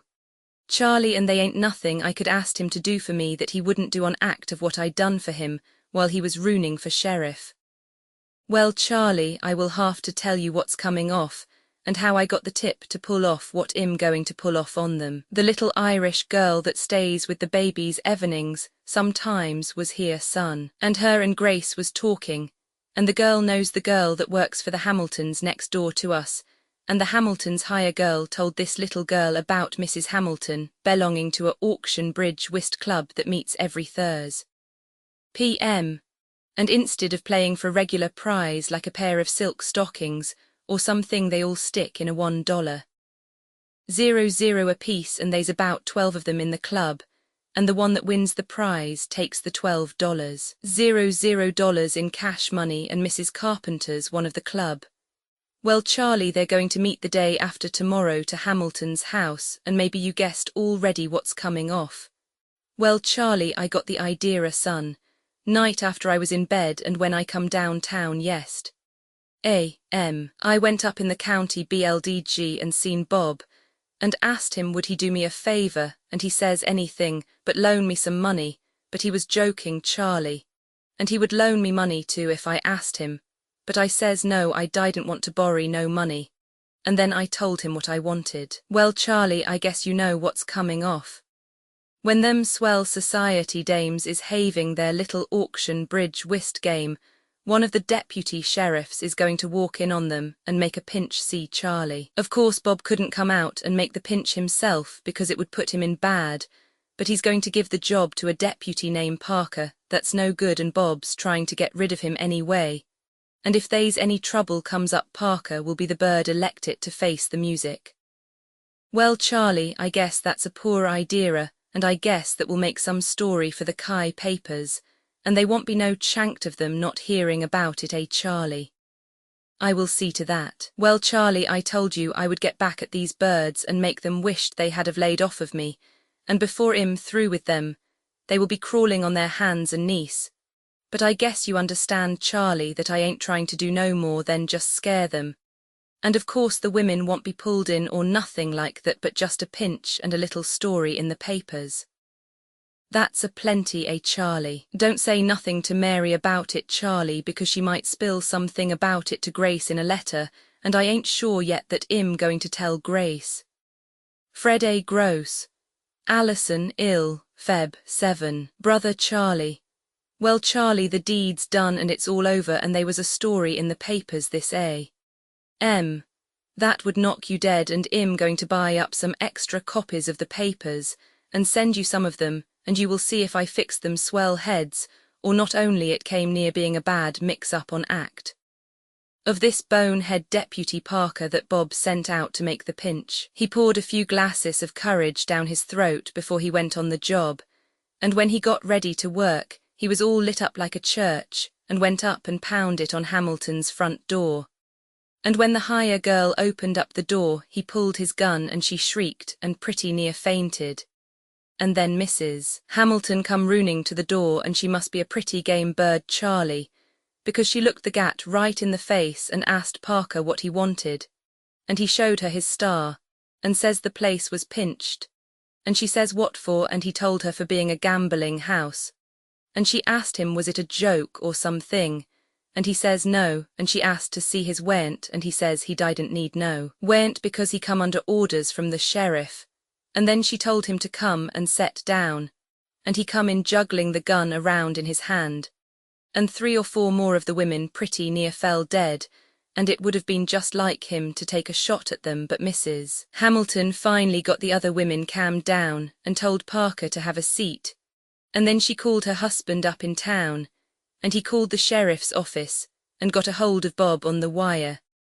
And of course Bob told him it must be some mistake, so Hamilton got Bob to call up and talk to Parker, and Bob told Parker to leave the women alone and come back to headquarters, and Parker didn't know what to think, but he beat it out of Hamilton's house and back to town, and that's all they was to it.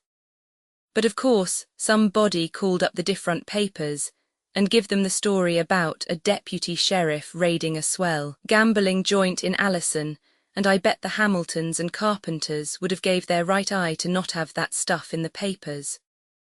Well, Charlie, don't say nothing to Mary, because I ain't going to tell Grace, and I haven't told nobody, only you and Bob Barnes, of course, and nobody else except this here Martin, that moved in next door to us on the left, and maybe I told you about him making so much noise New Year's Eve that I had to go over and tell them to shut up, but he was all right about it and didn't get sore, but I and him was seating next to each other going into town on the train this a.m. and he seen me reading the piece in the papers about the pinch at Hamilton's, and I guess he seen me laughing, and he asked me what the laugh was about. And so I asked him if he could keep a secret, and he says sure, so I told him all about it. And when I got through telling him, he laid back in his seat and pretty near busted laughing.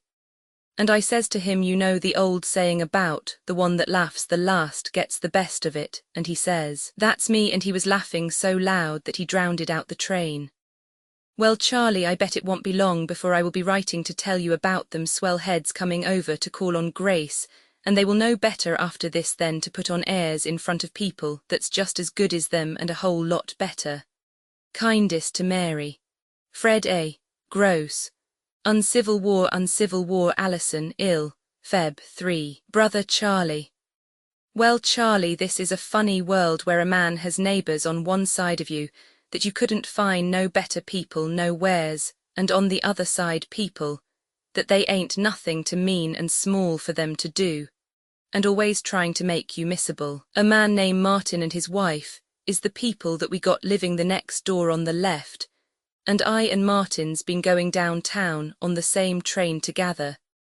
And that's the way how we got acquainted. So the other night I and him happened to get on the same train coming home and set in the same seat, and I asked him why didn't him and his missus come over some night and play cards, and he says he didn't need nothing to put him to sleep, and I guess he meant I would probably fill him up with beer, but before we got home he promised to bring the missus and come over, and last night was the night they come. Well, Charlie, you ought to see this here Mrs. Martin. She ain't nothing but a girl, you might say, and pretty as a picture and dresses as good as a coarse girl, and you could set down and read the evening paper without no electric light if she was in the RM. With her diamonds. She took quite a shine to Grace right away, and asked her did she sew her own clothes or where did she get them, and Grace says no indeed, she hadn't had no time to sew her own clothes since 3 years ago when little Ed was born, and Mrs. Martin says she thought maybe the clothes was made before that, and the reason she thought Grace must have made them was on act of she never seen nothing like them in the stores while she was shopping, so of course Grace was tickled to death like all the woman when you swell them up about they're close, and her and Mrs. Martin got along fine, but Mrs. Martin don't play cinch, so we set down and played rummy, and Martin insisted we should play for $0 a PT, to make it interesting, so we played a while and I loose $1. 60 and Grace loose $80, but it was worth the money, the fun we had. So after we was through playing cards, and we was seating around drinking a bottle of beer, and all of a sudden they was a crash on the back porch, and I and Martin run out there, and a cat had knocked the garbage pail over, and I called Grace to see whose cat it was, and she says it was Hamilton's cat, the people that lives the next door to us on the other side. Then the Martins lives on, and Grace says the same cat had been doing it right along, because almost every she found the pail laying on the porch. So I says, why don't they feed the cat at home? And she wouldn't have to go prowling around the neighbour's hood to get something to eat. And then Martin says maybe the Hamiltons was sore at us, and starved their cat on the purpose so as she would come over and undisturb us every night. And he asked me if ID gave Hamilton any reason to get sore at me that would make him pull off a trick like that. So I says, well, maybe Hamilton was sore at me, but he didn't have no more reason to be sore at me than me to be sore at him, because it was a horse apiece. So Martin asked me to tell him about it, so I told him that we had gave a party one night, and hadn't asked the Hamiltons on act of them not calling on Grace after she had paid them a call when we first moved out here, so Hamilton and his wife got sore on act of us not asking them to our party, and one of the boys that come to the party got too many drinks under his belt, and done the foxy trot out on the sidewalk, and Hamilton sent for the night watch man, and had me arrested for disturbing the peace, and so a little while later to get back at him, I fixed it up with the sheriff's office to send one of the deputies out to Hamilton's house 1 p.m. when Mrs. Hamilton was giving a party and plain action, bridge whist for money, and the deputy told Mrs. Hamilton she was arrested for ruining a gambling house, and of course nothing come out of it, except that they was a piece in the papers about it, and I only done it to get even. So Martin says probably Hamilton suspected me of being the one that sent the deputy out there, and was trying to make things missable for me by starving their cat. so she would yowl around our house all night. And Martin says if he was me, he would learn Hamilton a lesson. And I says how, and he says for me to think up some trick to play on him, so as he would quit monkeying with me. So I'm going to try and think up something, and I would shoot his cat honestly. It ain't the cat's fault that they're starving her to death, and a cat's got to eat the same as a human being. Well, Charlie, I wished you and Mary could get a look at Mrs. Martin when she's dolled up for the evening, and she pretter than Edna Tangay or any of them stage beaties, and last night, she had on a dress that you kept thinking maybe it would fall off because you couldn't see what was keeping it on. But it must have been attacked on somewheres with stables or something, and her arms and neck and soldiers was bare and all spread over with this here tacklum powder, and every time she come close to you, you thought you was in a greenhouse or to a funeral or somewheres. Martin was all doed it up too, and they was a swell-looking pair, but a man would have to spend about a WK in a barber shop before he would look good enough to run around with her. Well, Charlie, I wished it would warm up a little, and burning pretty near a ton of coal a WK. And still Grace complains about how cold the house is, but I guess she would complain of the cold if we was living down to the South Pole, and if the house was relay cold last night like Grace says, why didn't Mrs. Martin make some remark about it, because if anybody was cold she ought to been without no more than a bathing suit on, you might say. RGDS, to Mary, and take care of yourself, your bro, Fred A. Gross. Allison, ill, Feb. 12, brother Charlie. Well, Charlie, I guess this here Hamilton will keep his cat to home and mind his own busness before I and him is through with each other. I found out today from Grace that Mrs. Hamilton is going to give a party the day after tomorrow night, the 14. And the way I found out about it was the little Irish girl that comes and sets in the house with the babies, while wear out nights found it out from Hamilton's hire girl. And that's how I come to find out about it. Grace was telling me about it at breakfast this a.m. And while she was telling me about it, her idea come to me, because she says it was going to be a Valentine party, because the 14 is Valentine Day. So I thought all of a sudden about sending this here Hamilton a Valentine, not one of these pretty ones that folds up with the flowers on them, but a comical one, only it would be so comical it would make him sore, and he wouldn't get no laugh out of it. So I sat down besides Martin on the train going downtown, and I told him about me going to send Hamilton a Valentine. And he says it was a great idea, only you should ought to go stronger then, that and pull off something else on him along with it. And I says what could I pull, and he brought up about the party the Hamiltons is going to have, and asked me couldn't I get a hold of one of these signs the health board hangs up on a house when the residence has got some decease and got to be quantied, and he says if I could get a hold of one of them signs and hang it under the electric light on Hamilton's porch the night of the party, the guests would all of them see it and be scared to go in the house and turn around and go home, and Hamilton and his wife would sit there all evening wondering why didn't their friends come to the party. Well, Charlie, I seen right away that was better than sending him a Valentine, but I'm going to send him a Valentine too, and I got one downtown today, and going to mail it to him tomorrow, and it's some Valentine, Charlie, a picture of a big hog drawed on it, and then they some pottery under the picture that says, they ought to keep you in a pen, not let you be with other men, you're not a man, but just a big, disgusting, stupid, greasy pig, I guess, that will give him something to think about. Hey, Charlie. But I was going to tell you about the sign I got a hold of, and it says smallpox in big letters on it, and I'm going to sneak over there the night of the party as soon as it gets dark and hang it up right under where they always got the electric light on the porch.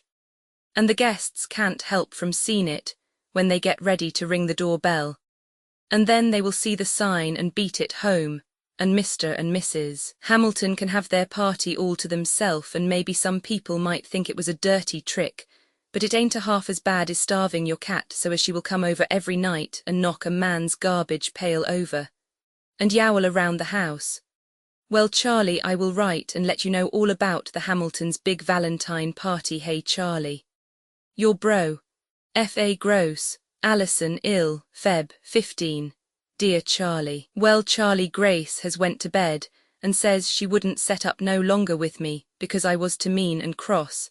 And I guess I got a right to feel sore, but she don't know nothing about it because I didn't tell her nothing about it. Well, Charlie, I told you about me sending Hamilton that Valentine and I just meant it in fun, and what do you think he done, Charlie?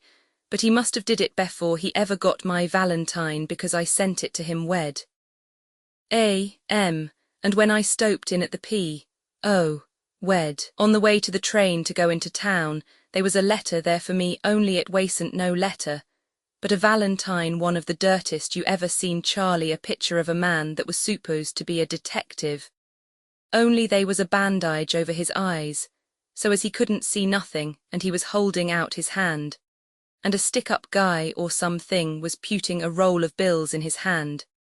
And underneath they was a pom saying, all detectives was cheap grafters. Well, Charlie, it made me so sore I couldn't hardily talk. And when I got on the train, Martin seen there was something wrong, so he asked me what was the matter, so I showed him the Valentine. And he says he didn't blame me for getting sore, and whoever sent it was a dirty trick. And if he was me, he wouldn't never rest till he found out who sent it, and then he would get even with them. Well, the address on the envelope was wrote with a typewriter, so I couldn't tell whose handwriting it was, so I says to Martin how was I going to find out who sent it, and he says I thought you was a detective. And I says I am a detective, but I don't know nobody mean enough to pull off a stunt like that. And he says I bet it was your friend Hamilton. And as soon as he mentioned Hamilton's name, of course, I knowed it must have been him. Well, Charlie, what do you think of a man that will pull off a dirty trick like that? And he ain't man enough to come out and say something to my face. And I told Martin.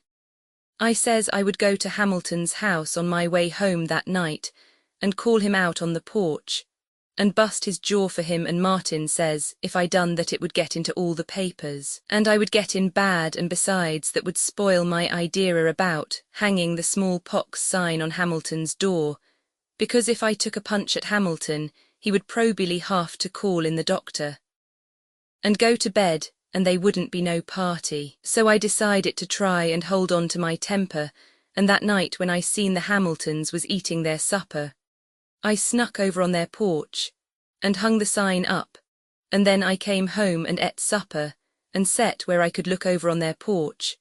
And what do you think, Charlie, he was too cheap to light up the electric light on the front porch, and it was as dark as a pitch. But he didn't never light the light all evening, but just left the porch dark. And of course the people that come to the party couldn't see no sign or nothing else on the porch, so they went in the house like there was nothing wrong, and I could hear them singing and enjoying themselves till after midnight. What do you think of a guy, Charlie, that's so cheap he won't light up his lights, but just as soon leave his friends stumble in the dark and break their neck? Well, Charlie, I finally went to bed when I seen they wasn't nothing coming off, and as soon as I got up A.M. I looked over there and somebody had taken the sign down already. Well, I guess Grace must think I'm sick or something the way I been acting yest. And today, because I'm still so sore yet that I can't hardily talk to nobody, and if it wasn't like picking on a baby, I would go over to Hamilton's house right now and bust his big nose for him. I don't have to tell you, Charlie, that I didn't never take a nickel that wasn't coming to me, and the only thing I ever got from stick-up men was abuse, and that's because I been after them all in my life. And if it wasn't for me, they'd break into the mayor's house while he was eating his lunch and steal the cream of his coffee. But they ain't been a half the stick-ups and burglaries since I been overlooking that end of it, and now this swell head pup tries to call me a thief and a grafter, but you can bet your last shirt that he will hear from me before I'm through with him, the cheap bum. Well, Charlie, they should ought to be a law against sending these here Valentines, and it might be all okay to send them pretty Valentines with the flowers on them to the woman, but they should ought to bar these here comical ones, and they're about as comical as a hanging over to the county jail, and it might be all right to send them for a joke, but not try and insult somebody and call them a crook. He's so crooked himself that you couldn't pull corks with him. Hey Charlie. Your bro, Fred A. Gross, Allison Ill, March 1. Bro, Charlie. Well, Charlie, I wished you could have been along with us last night, you and Mary, the both of you. But I don't know if Mary would have liked to went along or not, because we was over to the Martins. And when you're in the same house with a lady that dresses like Mrs. Martin, a woman must feel pretty slopey along the side of them close Mrs. Martin wears, and of course, I ain't saying that Mary can't look good when she wants to, but this here Mrs. Martin has got them all beat when it comes to clothes. But at that she's always talking about, she wished she could get a hold of some close like Grace wears. And only last night, she was after Grace to leave her borry one of her dresses, and wear it to a masquerade. Well, Charlie Martin give us some cocktails that he made them up himself, and if a man drunk 3 of them you would start down the Drange Canal in a finger bowled. But he give us 2 of them, and a few bottles of beer, and before the evening was over Mrs. Martin was learning Grace the ballad dance, and you ought to see Mrs. Martin dance, Charlie. And it's better than anything I ever seen down to the Columbia. But if Grace had to make a living ballad dancing, she would starve herself to death for lack of nothing to eat, and they wasn't nothing in Martin's house that she didn't run into it. And I bet if the chairs and tables could talk they would have hollered murder. Well, we didn't play no cards, but we fooled around and done this in that, and they turned on the phonograph, and I and Mrs. Martin danced together, and I thought I had a arm full of flowers. And then we sat down and talked, and Martin asked me hadn't I did nothing to Hamilton for sending me that valentine, and I says no I hadn't, because I and Grace talked it over together, and I told her all about it, and I and her had made it up in our mind to not do nothing more about it, but just leave the Hamiltons alone and act like they wasn't no such people. And then Mr. and Mrs. Martin both says they thought we was suckers to leave Hamilton get off so easy when he'd insulted I and Grace. So I says, well, I can't think of nothing to do only go over there and bust him in the jaw, and Martin says, well, maybe he could think up something himself, and if he could think up a good one he would tell me, because he was my friend and don't like to see a man get the worst of it. And that's the kind of a friend to have. Hey Charlie. Martin's entirely different from a big stiff which is too cheap to light up the lights in his house when he's giving a party. Well, Charlie, I wished you and Mary could see the Martins, and I bet they ain't nobody living near you that's as good as them, and I and Grace is pretty lucky to have them living the next door to us, only we don't no more than break even on neighbours with the Hamiltons on the other side. Best RGDS, to Mary, your bro, Fred A. Gross, Allison Ill, March 9. Dear Charlie. Well, Charlie, I put one over on Hamilton, and of course he won't never know who done it, but still in all it made him good and sore, and this time I seen him when he found out about it, and I was laughing at him, only he couldn't see me because I was where he couldn't see me. Well, Charlie, I will tell you what I done, and it was Martin's idea, and I will give him credit for it. Hamilton's got a automobile, and they been running it all winter, because they got one of these here tops on it, that's just like a room, you might say airtight and glass instead of just curtains, so they can run it in the winter without getting cold. And then in the summer they take the top part off of it and have a regular automobile. Well, they's lots of evenings when Hamilton leaves the automobile outside their house on the St. in front of the house while they're inside the house enjoying themselves in the evening. So Martin says, why didn't I go after Hamilton's automobile? And I asked him what did he mean, and he says take a knife over there some night, when the automobile was standing out the side by the curb, and cut the tires. And if I cut the tires the air would all come out of them and Hamilton would have to put on some new tires. So I says no, I wouldn't do that, because that would be destroying a man's property. And I wouldn't mix up in nothing like that, and take a chanct of getting in bad down town. So then Martin says, well, if you don't want to cut the tires, there's still another way yet that you can let the air out of them, and that's unscrew the valves that's on the tires and the wind would come out.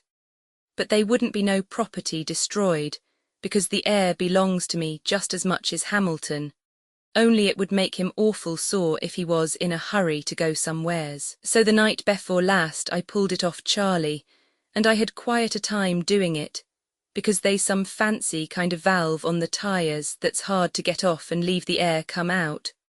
But I finally done it, while Hamilton and his wife, and whoever was there visiting them was in the house, and I was scarred all the while some body would see me on act. Of the automobile been lit up but no body seen me, and when ID pulled it off I snuck back over to my house, and watched out the window for Hamilton and his friends to come out, and finally they come, and I wished you could have heard him. Charlie, when he found out what had came off, and he swore right in front of his wife and a lady that was with them, and says it must be some of the kids in the neighbour's hood that done it, because they wouldn't no grown-up man pull something like that.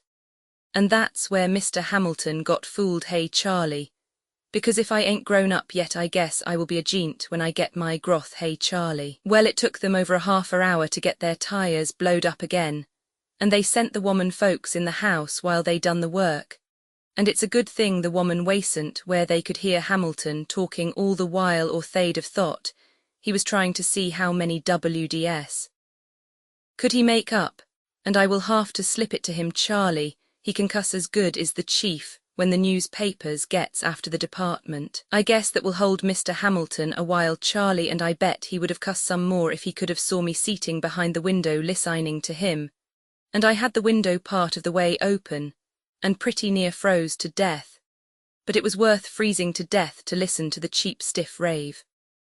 Well, Charlie, him and Mrs. Hamilton and their friends may be high society, and so forth, but that don't stop the air from ruining out of their tires onked in a while. Hey Charlie. Well, I guess I ain't told you about I and Grace is going to give a party, and I thought we was all through with parties for a while, but Grace says that Mrs. Martin told her we ought to give a whole lot of parties on act of us being new people in town, and if we wanted to stand in good, we should ought to entertain a good eel, so we're going to give a party next Friday night, only it won't be none of these here stew parties or no rough stuff, but everything the best and up to the date, and Mrs. Martin has gave Grace a lot of tips about how should a party be ran, and I guess the people will think we're as good as the Hamiltons or any of them swell heads before we're through, but of course we ain't going to ask the Hamiltons, because I wouldn't have them in the house. This here party's going to cost us some money,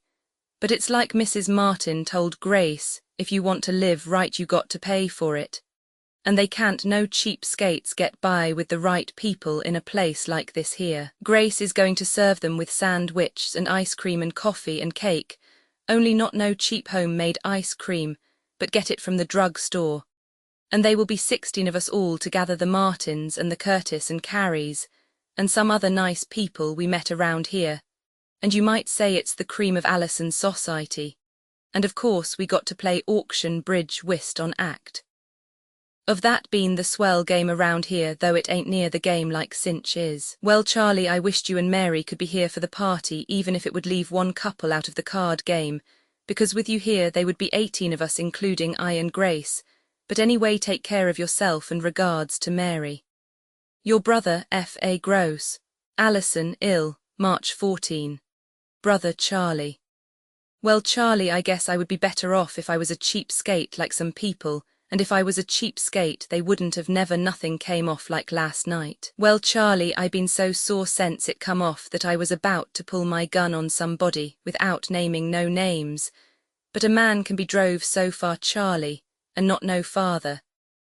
And if it wasn't for what would happen to Grace, I would shoot this here Hamilton full of lead, and take my medicine, only I don't believe they's a jury in the world that would convict me when I told them what he pulled off. Well, Charlie, there's a big difference between a joke and not a joke, and if Hamilton thinks that what he done was funny I feel sorry for him, but he didn't do it because he thought it was funny, Charlie, but because he don't know how to do nothing but play mean rotten tricks like sending me that Valentine.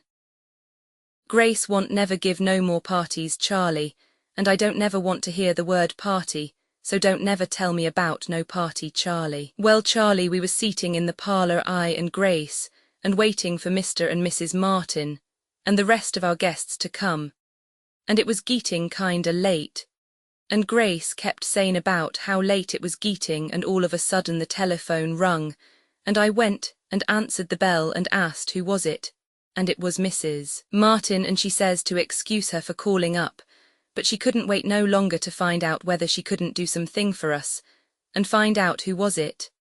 And I asked her what she meant who was it, and she says she meant who was it the crepe was hanging on the front door for. And I says they wasn't no crepe on the front door, and she says I'd better go and look, and I went out there, and sure enough they was crepe on the door like they was somebody dead. Charlie come to find out the Curtis and the Carries, and 2 or 3 other people was coming to the party to gather, and just before they started to ring the doorbell, they noticed this here crepe on the door, and a couple of the woman pretty near fainted away, and finally Curtis says, let's ring the bell and find out what's happened. But Carrie says no, he didn't feel like coming into a house where they was crepe on the door when he was all dressed up gay for a party, so finally they decided to go over and ask the Martins if they knowed anything about it on act of them living next door. Mrs. Martin screamed when they told her about it, and when her and Martin and the rest of them come back and seen the crepe again, and Mrs. Martin was pretty near having hysterics, so Martin took her home, and Martin says to the other people that it looked like something awful had happened, and says everybody had better go home, and after a while when Mrs. Martin got back her nerve she would ring us up and find out what could have happened, and then she would call the rest of them up and tell them about it. Well, it wasn't till pretty near 10 o'clock that she got her nerve up and called up on the phone, and then of course we explained that it was one of Hamilton's dirty tricks, and Grace wanted Mrs. Martin to come over and have the party, and Grace would call up the rest of the people and tell them about it, and we could have the party anyway and better have it late then, never, but Mrs. Martin says her party close was all off and hung up, and it would be 2 HRS before she could get dressed again, so she was sorry that it had happened, but they wasn't nothing she could do except tell me that if she was me and anybody had put something like that over on her, she would have shot them full of holes. So Grace called up the Curtis and the Carries and told them about the mistake, but some of them was like Mrs. Martin, with their party close off of them and hung up already, and they all says they was so worried about seeing the crepe that they couldn't come now even if they was dressed, and they says they'd been seating up to hear from Mrs. Martin about what had happened, and they wouldn't have never been able to sleep if something had of relay happened, but now they was so relieved that they thought they would try and go to sleep and forget it, and so forth. Well, Charlie, that was all right and nice of them to feel so sorry for us, but what about the refreshments and the 3 QTS of ice cream from the drug store, and it was their best stuff, 40 CTS a QT, and how about the 2 new decks of cards we had boughten for the party, and how about I and Grace going to all that trouble and dressing up swell and so forth. Well, Charlie, Mrs. Martin says we should ought to postpone the party and have it some other night, but Grace says she was through with parties, and I says the next one that says something to me about a party would get a crack in the jaw. That's what a man gets for not being no cheapskate, Charlie. And if I had have been a cheapskate and left the light off on the front porch like Hamilton done the cheap stiff, the first people that got there wouldn't have saw the crepe and would have rang the doorbell, and then either I or Grace would have went to the door, and they wouldn't have been no trouble. Well, Charlie, trying my best to hold on to my temper, so as I won't go over to Hamilton's house and shoot him up, but as Grace says it probably wasn't Mrs. Hamilton's fault, but just Hamilton himself, and I wouldn't have no right to make a widow out of her just because her husband ain't no good, and especially when I don't know whether he's going to leave his wife enough to live on. But I guess you know me well enough to know that he ain't going to get by without no come back, and I will pull off something on him that will make him wished he had treated I and Grace with respect, and I feel like going right over to their house and hanging the crepe on their own door, and see how they like it. Only Grace says what's the use of giving them back their crepe, because I and her can't live forever, and it don't do no harm keeping some around the house. Well, Charlie, wait till I get back at him, and regards to Mary. Your bro, F.A. Gross, Allison, ill, March 18. Dear brother Charlie. Well, Charlie, I got Hamilton on the run now, and before I'm through with him he will be hollering for help. Martin give me the idea, and it's the best yet, and it's a great thing to have Martin on my side, and helping me along, and it looks like now Hamilton would come over pretty soon and ask me to let up on him, because I've been pulling this for over 2 days, and he ain't going to stand for it much longer without hollering for help. Well, Charlie, Martin told me about the idea, and here's what I've been doing. I've been calling up Hamilton's house on the phone all HRS of the day and night, and when I get him on the phone I change my voice like and talk in a different voice, and asked him who is he. And when he says who he is, I asked him some question, like why don't you come and haul away the garbage, or why don't you come and do this in that, like he was the garbage man, or the plumber, or somebody. I had to fix it up with the girl down to the telephone office, and I told her to not let Hamilton know who was calling him up, and tell him she forgot who was it. And she says at first she wouldn't do it, but finally she says she would do it for a couple of days, because I told her I and Hamilton is the best kind of friends, and I was just playing a little joke on him, but it ain't no joke with me, Charlie, and if I and him is friends, so is 2 bulldogs, only he ain't no bulldog, but a hound that can't do nothing but whine. I can see out of the window when he sets down to breakfast, and then I call him up, and as soon as I've said what I got to say I start for the train, so he sees me coming down the St.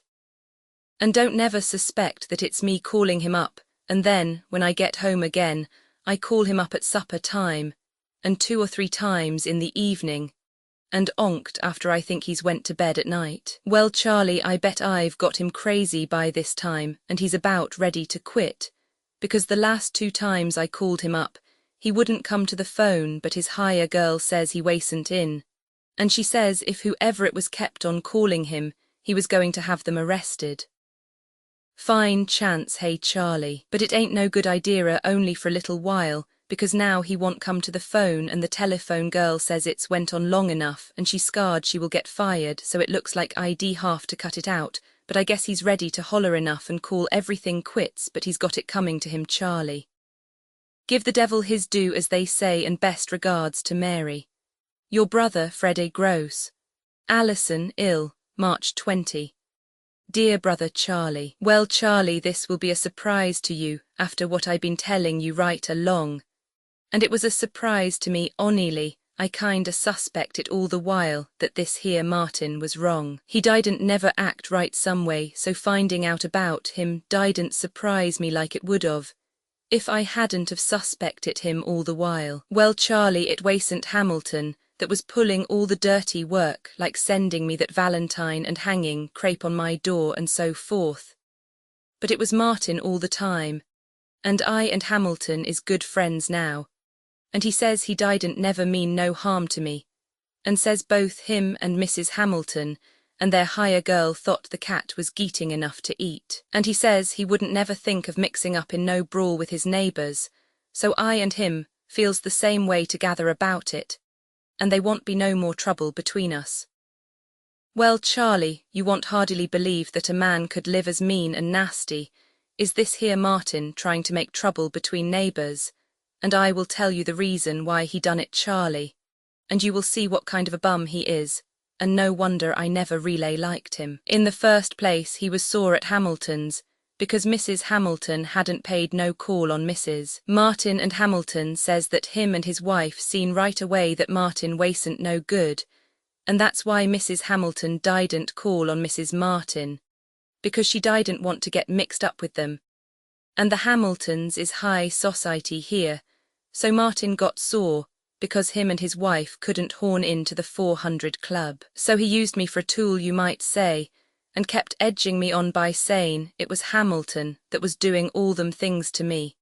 And all the while he was doing them himself, so I would think it was Hamilton and keep pestering him like I done. Grace says at first that maybe Martin was only doing it for a joke, but Hamilton's hire girl and Martin's hire girl is pals, and Martin's hire girl told Hamilton's hire girl that Martin was sore at Hamilton's, and that's why he done it. Well, Charlie, between I and you they was another reason that Grace or Hamilton don't know nothing about it, and I will tell you about it only don't say nothing even to Mary. This here Martin was sore at me, Charlie, on act of the way his wife looked at me and thought maybe I was trying to steal his wife, and you know, Charlie, that I ain't in that kind of business. But I can't help it if a woman looks at me onked in a while, and I noticed Mrs. Martin myself, so of course her husband could see it too, and they couldn't nobody help from not noticing it unless they was blind. But what could I do about it? Nothing. Well, Charlie, it all come out last night, and we had some big time, and I don't never want another time like it, only I'm glad that I and Hamilton understands each other, and Hamilton says he will see that the town pays for whatever damage was did around my house.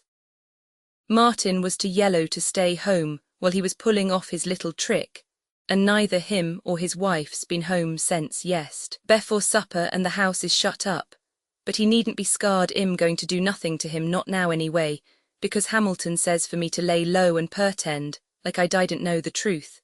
And if Martin tries something more, Hamilton will go in with me, and we will run him out of town, and another reason is act of I'm sorry for Mrs. Martin, and too bad she's got to be tied up to a man like he, and you couldn't hardily blame her for looking at another man onked in a while.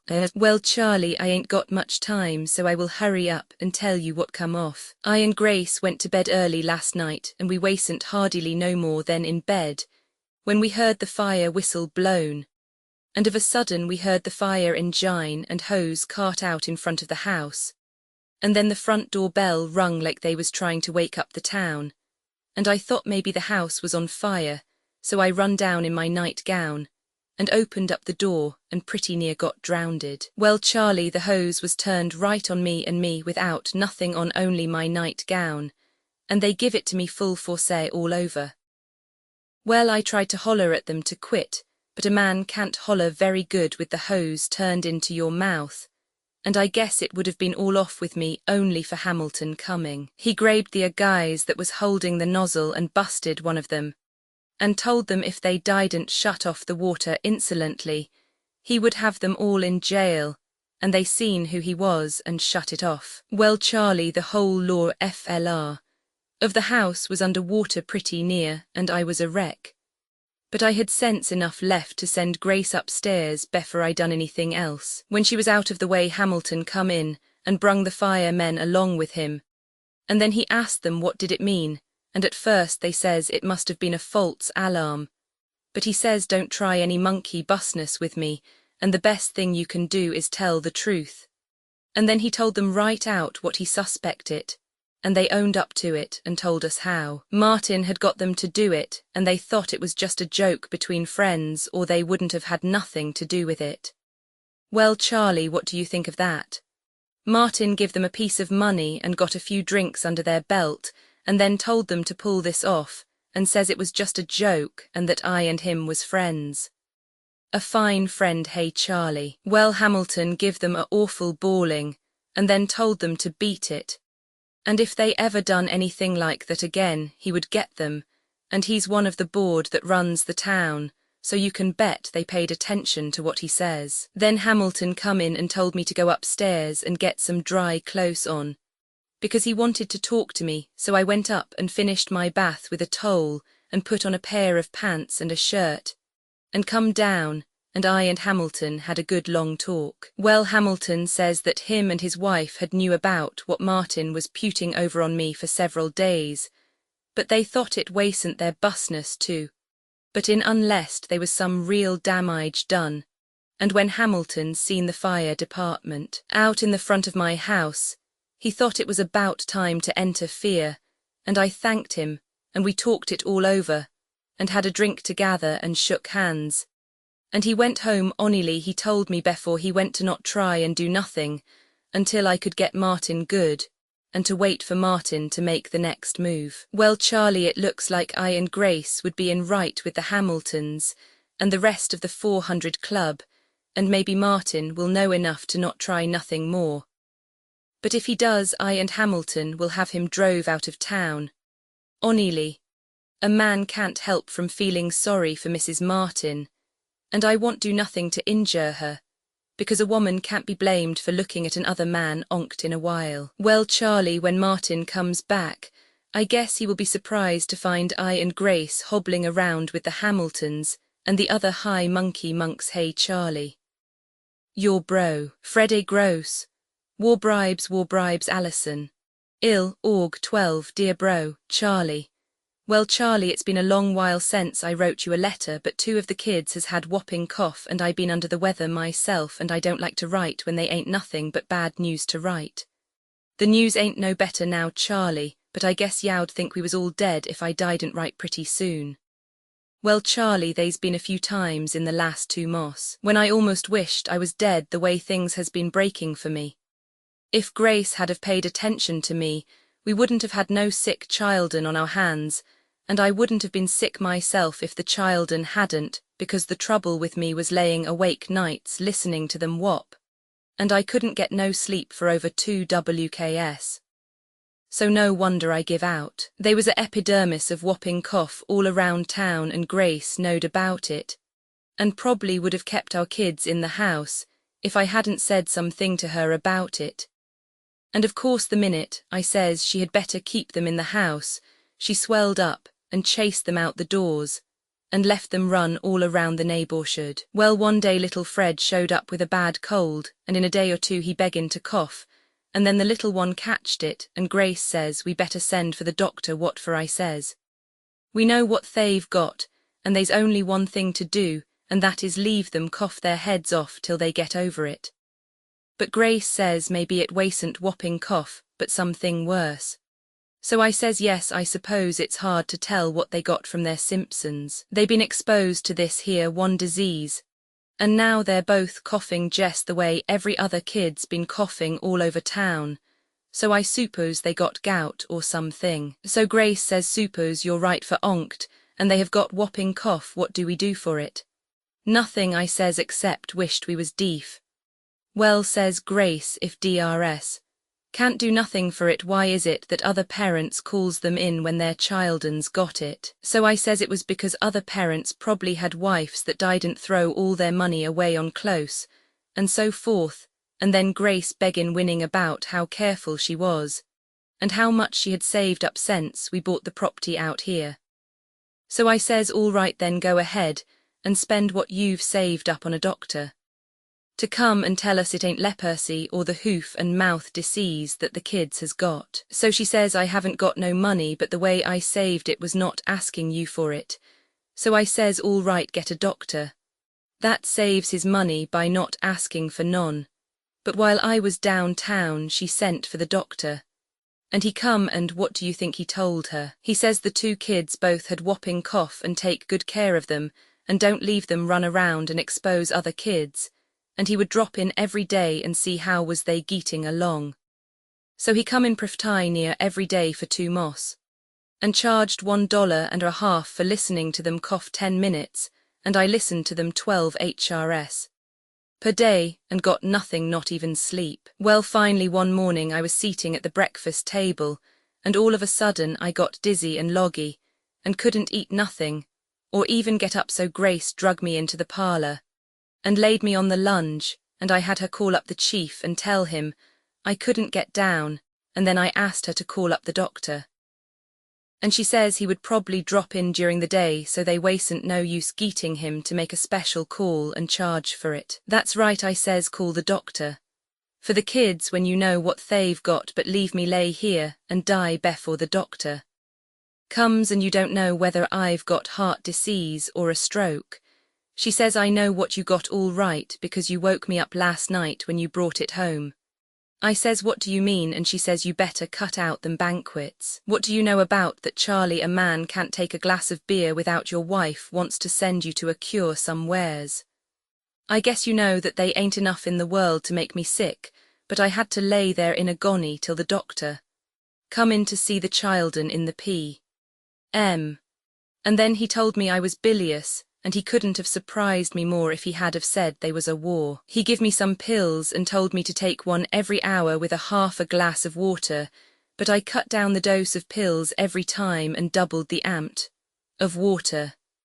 The next day, I felt a little better, but it wouldn't never done to go to work, or Grace would have pulled some more of that banquet stuff, so I laid around the house a couple more days, but couldn't get no rest on act of the whopping, and finally I figured out where I'd be better off working so as I could sleep going in on the train back and forth.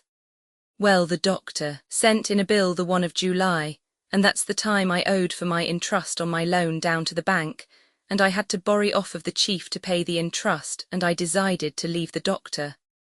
Wait a month for his, and when the bill come the 1 day of August it was $6. 00 more than the first one, and we hadn't seen him the whole month of July, but he wrote that his bookkeeper had made a mistake in the other bill. And then 2 WKS ago Grace gets asked to a card party, and says she ain't got nothing fit to wear, and I says, where's all the clothes you bought last winter? And she says she's still got them yet, but they was winter close, and did I want her to roast to death, so I says you might as well roast is starve. But she done the old gag of getting ready to cry, and there goes $14.50 for a party dress, and the party where she goes to they play action bridge, a game she don't know nothing about it, and play for money too, and she lose $2.45. So you see why I haven't wrote for a long while, Charlie, because I been waiting till there was good news to write about, but I guess they ain't no use waiting, or you might probably die of old age before you heard from me. Regards to Mary, your bro. Freddie, Gross, Allison, ill, Aug. 29, brother Charles. Well, Charles, here I am writing to you again, and it ain't because they's any good news to write, but to ask a favour of you, Charles. Of course I know the living expenses is high in N.Y. City, but you haven't had no sickness in your family, and not buying no house, so I thought maybe you could help me out for a little while, in the way of a small loan. I wouldn't ask you, Charlie, if there was anybody else I could turn to, but I already got a $100 from the chief and can't bother him again. And Grace's old man is winning about hard times, and I guess he's about down to his last $50,000, and you couldn't pry him loose from a nickel with a crowbar, so you're the one I have to turn to. And it ain't much I want to get off of you, only $100 to keep us going, till we get some of our bills paid up. If you leave me take a $100 till the 1st of Oct. It would be a great accommodation, and while it wouldn't put us on easy cent, it would help us out a whole lot, and I wouldn't be worrying all the while about the butcher and grocer. They talk about a detective having a soft graft, Charlie, and I guess some people thinks all as we have to do when we want a $1,000. 00 or so is walk up to some crook on the scent and touch them, but if they's any grafting going on amongst the detectives here in Kai, they manage to deal me out of it, and of course you know, I wouldn't do nothing crooked or mix up in anything that wasn't okay, and above the boards even if I was starving to death. Well, anyway, Charlie, we're up against it, and maybe we'll have to forfeit our house if somebody don't help us out. And as far as I'm concerned, I wished we hadn't never saw this property or built no house, because we haven't had nothing but bad luck since we left the south side. I hope you can help us out, Charlie, to the extent of a $100, and I would promise to give it back in Oct. About the 15th of the month, and would be perfectly willing to pay you in trust at 6% per annum, though I guess you wouldn't hardly stand for me doing that. Hey, Charlie. Give my kindest to Mary. I guess you know how fond I am of Mary and everything else. That's you and yours, Charlie. Your bro. F.A. Gross, Allison, ill, Sep. 15, Charlie. Well, Charlie, I suppose you know your own busness best, and I'm sorry you're up against it, but I guess you ain't nowheres near in the same fix like I been in for the last 5 months. And I guess you know that if I could help you out, I would do it. I'm sorry you couldn't see your ways clear to grant the small favour I asked off of you, but we will forget it, Charlie, and not say no more about it. Bygones is better forgot, Charlie, and of course it won't make no difference in my feelings towards you and Mary, though I should think Mary could get along a while on the close. She's got to help out a member of her own family, you might say. It's all right though, Charlie, and we will forget it and say no more about it. Grace's old man thawed out and come through with a couple $100 for Grace's birthday and helped us out a lot, but it's just chicken's food with a man like he, and he could have tripled the amount without never feeling it. That's the way with some people, the more they get the harder it is to pry it off of them. He ain't got no wife to buy clothes for, but if it ain't that alibi, it's something else. This would have been a great time to have money, Charlie. I don't mean no small amount, like a $100 or two $100, but real money. I'm in a position where I get tips on the stock market straight from headquarters, and here's just the time when a man could clean up a BBL of money and me without a nickel, you might say, and wondering where the next month's bills is coming from. If I had have had $4,000 or $5,000, say, this last month, I would have tripled the money without turning a hair. And if I had have wanted to gamble, that is buy on the margins, instead of buying outright, I'd have cleaned up enough to quit and live the rest of my life on the trust. This ain't no nightmare I'm giving you, Charlie, but the straight stuff. But of course I wouldn't run no risk like buying on a margin. But I would have boughten the stocks right out and held on to them until I got the tip to sell. Some of the boys was luckier than me, and a lot of them cleaned up good buying on the margins, and they kept asking me why didn't I get in, and I had to tell them I didn't believe in gambling with stocks, though of course you couldn't hardly call it gambling when you buy right out, because if the stock don't go up like they said it would, still it's worth what you give for it unless it goes down a little. And they ain't no chance of that on the tips we been getting. The stocks we been getting the hot tips on is what they call the war bribes, and the reason they call them that is on act of the co. that you buy their stock is making ammunitions of war for the armies over in Europe, and of course the armies has to give them big bribes to get the work done. The steel costs is the ones that's making the most money because they can make bullets and rifles and shells and so forth, but they's other costs to that's in on it, like some of the automobile plants and boat factories and so forth. Of course they're all charging huge prices for the stuff they sell, because they can get whatever they want, and besides they's danger in making them things. Because suppose they was a French spy, catched some factory making shells, for the surveyors he would probably tell his country about it, and they'd send somebody over to blow up the plant with dynamite. Of course the factories keeps their self guarded pretty close and don't leave no strangers hang around, unless they know them, and so for they ain't been nothing blew up to speak of, and in the mean, while the factories is working night and day, and their stocks is sky high, that is some of them and the rest of them's still low yet, but bound to go up. And it would be a grand time now for the few of us that knows about them to get in on the ground FLR. Look what Bethlehem Steel done. A few months ago it was $50 a share, almost nothing you might say, and now it's up around $500. 00.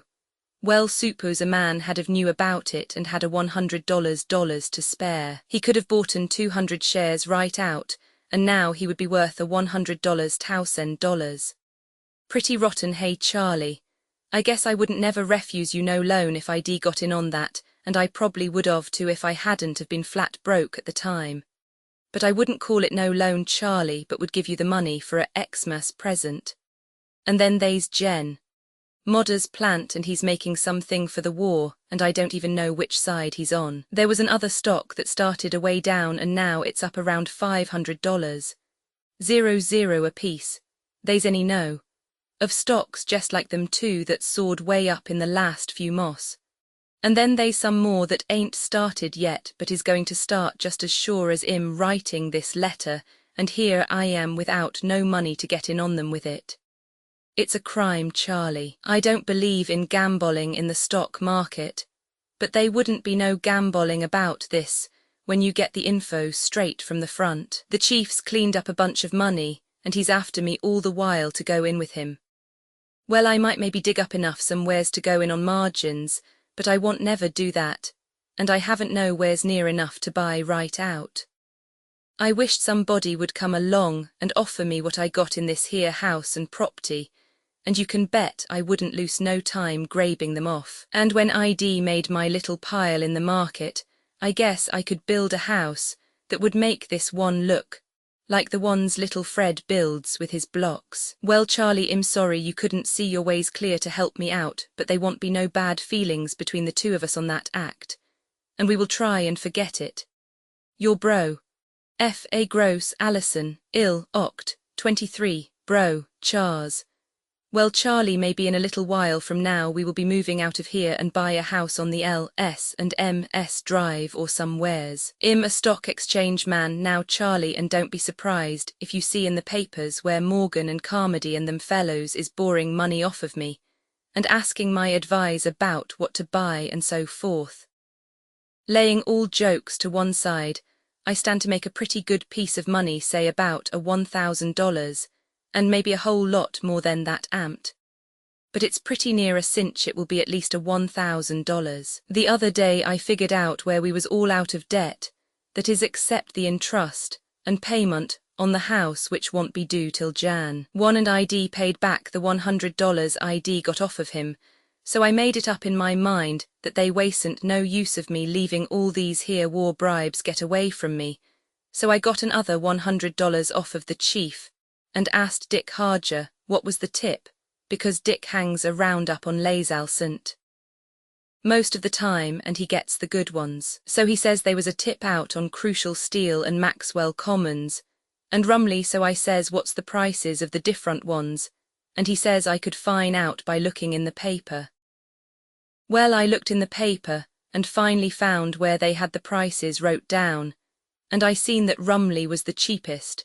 And of course a man would be a sucker to buy something that was 40 and 50 apiece, when you could get a hold of something just as good for 8. Only I thought that the 8 meant 8 CTS a piece and not $8, but when I got up to the broker's office I found out that it was $8. So I only had a $100, so I told Dick I couldn't only buy about 12.5 shares of Rumley, so he says I should ought to buy on margins, because that was what everybody was doing, so I says how many shares could I get for $100 on margin, and he says I could get 10 shares, and then whenever the stock moved up a PT, I would make $10. The broker I was talking to along with Dick was a nice fellow and wanted to know all about what kind of family I had and how I liked Allison and so forth, and I told him I says I like Allison okay, but it won't be good enough for me after I've cleaned you up on this here Rumley deal. So he just laughed,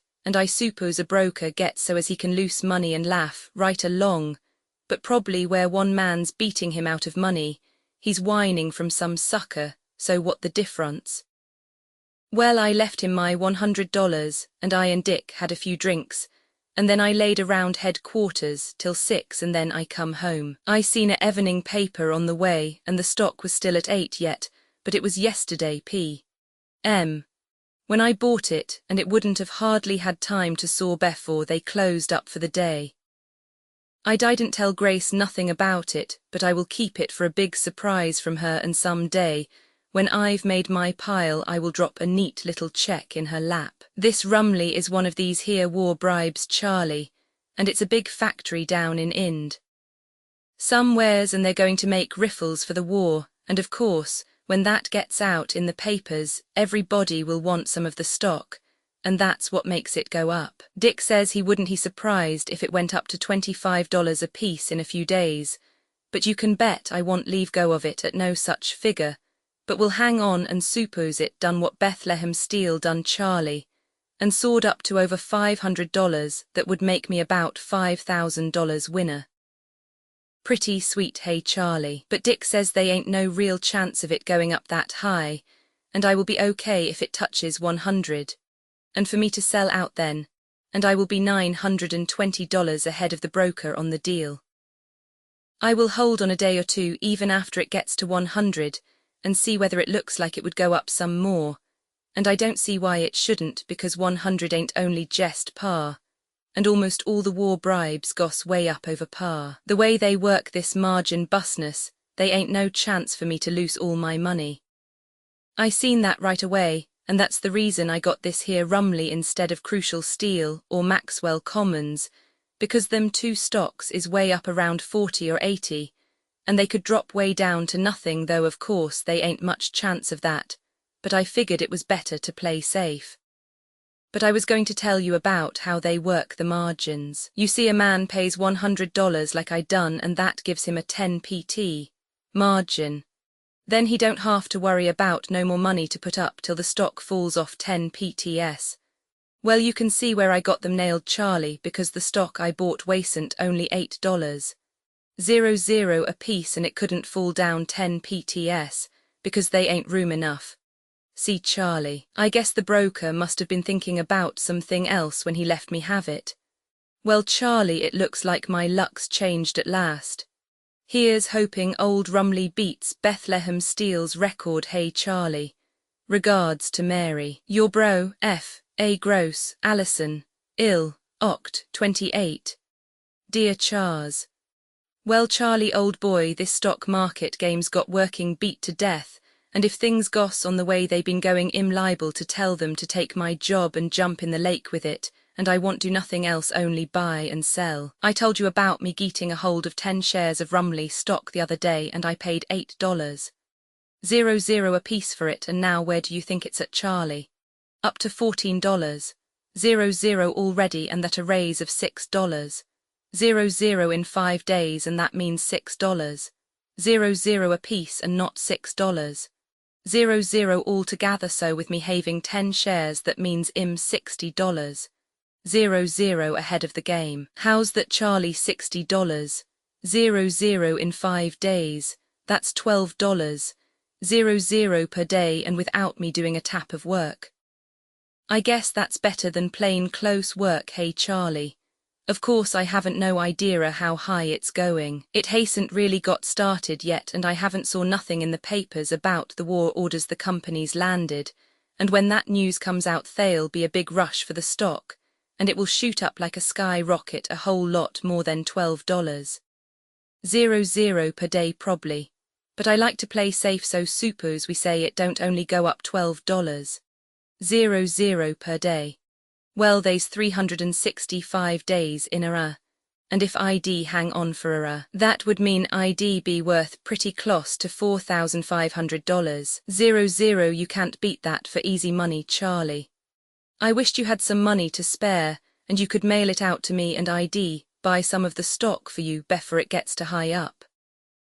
ID tip Grace's old man off, only he's got funny ideas about investing, and besides he would probably tell Grace, and I want to keep it for a surprise from her. If you have got a little money, say $100, that you want to run up into something big, send it along, and I will get somebody to place it with the broker for you, and I wouldn't have the nerve to go in his office again myself, because he's probably so sore at me by this time that he would want to fight. And of course he couldn't get nothing but the worst of it, but I'm not looking for no trouble. I'm making money to fast.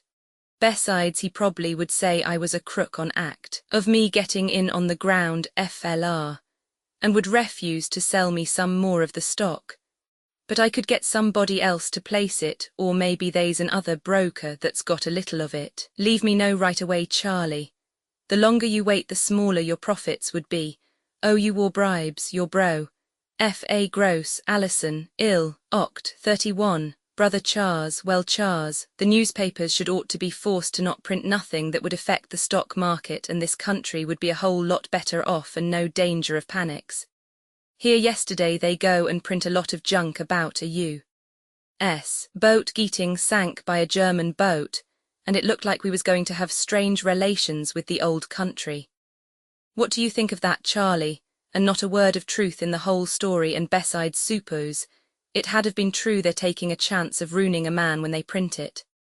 And this A.M.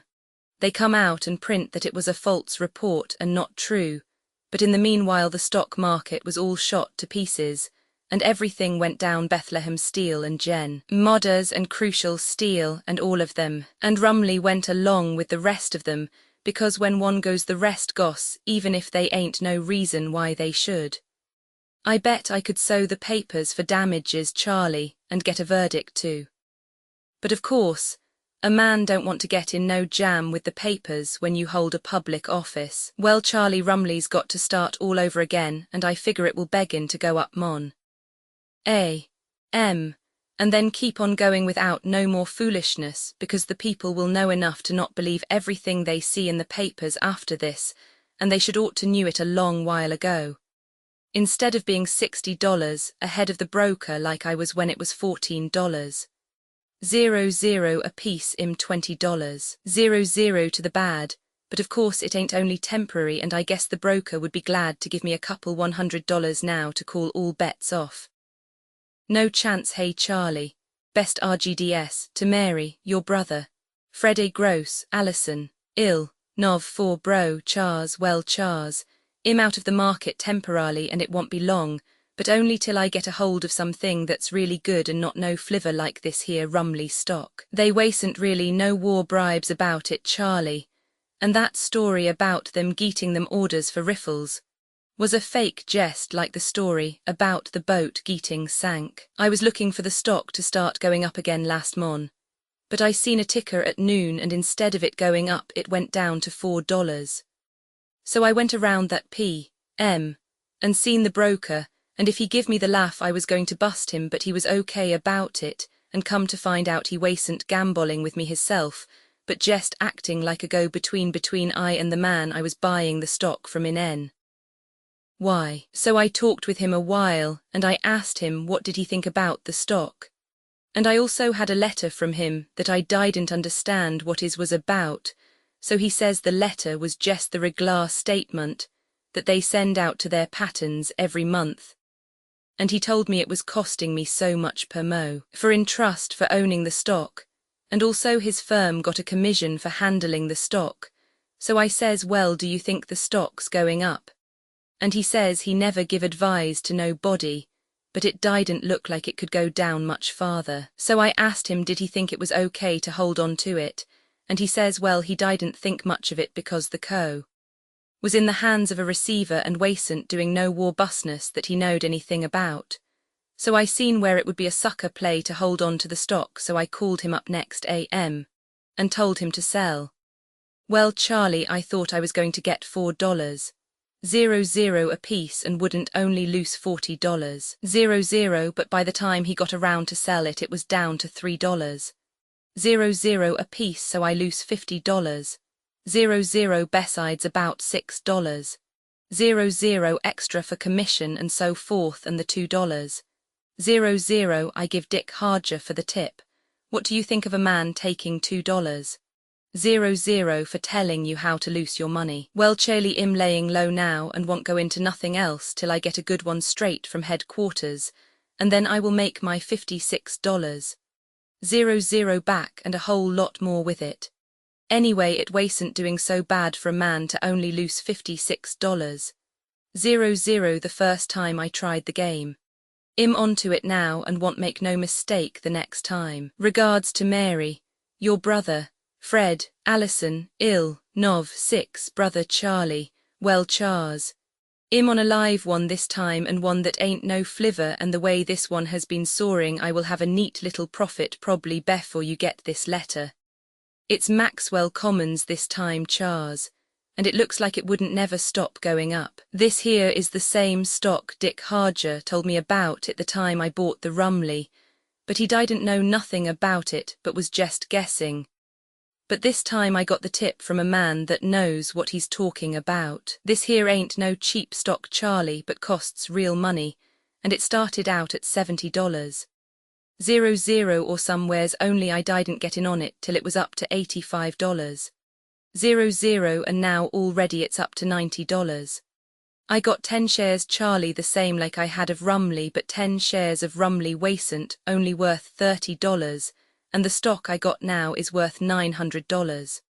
How's that for a difference, Charlie? Of course I couldn't sell the stock now and get $900, because I don't own it right out, but bought it on margins, but im $50. 0 ahead already or pretty near, even on the other deal, And the best part of it is that this here stock would keep right on soaring all the more if all the boats in the U.S. beggin' to start tipping or was sunk, because this here is a automobile stock, and the less boats they is to ride in, the more people will have to buy automobiles. The man that give me the tip says he didn't think this here raise would stop short of $150. 00, and that means I'm pretty sure to make a profit of $650. 00 if I hold on. Well, Charlie, I don't have to tell you I will hold on when there's that much money in sight. A man don't hardly feel right playing a cinch game like this, but the stock market took my $50. 00 before, so I guess I got a license to get back at them. Hey Charlie. Your bro. F.A. gross. Bro, Charlie. This is a fine skin game, Charlie, and a man's a sucker to mix up with a bunch of crooks like some of these here brokers. They're worse than contractors that builds a house. I guess I told you about me buying this here Maxwell Commons at $85. 00 a piece, and I had to borrow $100 more off of the chief to put up for my margins, and the stock went clear up to $92. 00 a piece, and I could have sold and made $70. 00, but I thought of course it would soar up over par and maybe way up to $150. 00, so I held on and didn't sell, and then all of a sudden there was a story come out in the papers that a U.S. fish was dying of stomach ache or something, and the whole market goes down, and the Maxwell Commons goes along with the rest of them, and yesterday she was down to $74. 00 a piece, and this here broker's office called me up on the phone and says they would have to have some more money. I says what for, and they says for margins, so I says you already got $100 of mine over there. And they says that's already wiped out, so I says don't try no game like that on me or I will close you up tighter than Sunday. So then the broker I know over there come to the phone and asked me would I come over and see him, so I says yes I would. And I went over there, and he explained it out for me, and says that my $100. 00 was for 10 PTS, and now the stock was more than 10 PTS. Bellow where I bought it at, so I would have to come across with another $100. So I says suppose I don't come across, and he says well then you lose the $100 you already put up, and you owe us $10. 00 besides not saying nothing about commission and entrust, so I says if your neck wasn't so small I'd give you my shirt, and he says you better not lose your temper along with your money. So then I seen they wasn't no use quarreling with him, so I had to go to the chief and borrow another $100, and give it to the broker, and of course I'm safe without no more putting up, till the stock goes down to $65. 00, and they ain't no chance of that.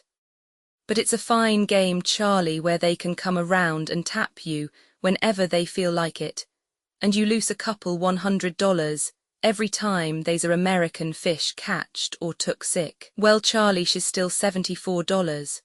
00 yet today, and that means I'm $100 and $10 out, that is if I sold out now, but I'm going to hang on till she gets back to $85.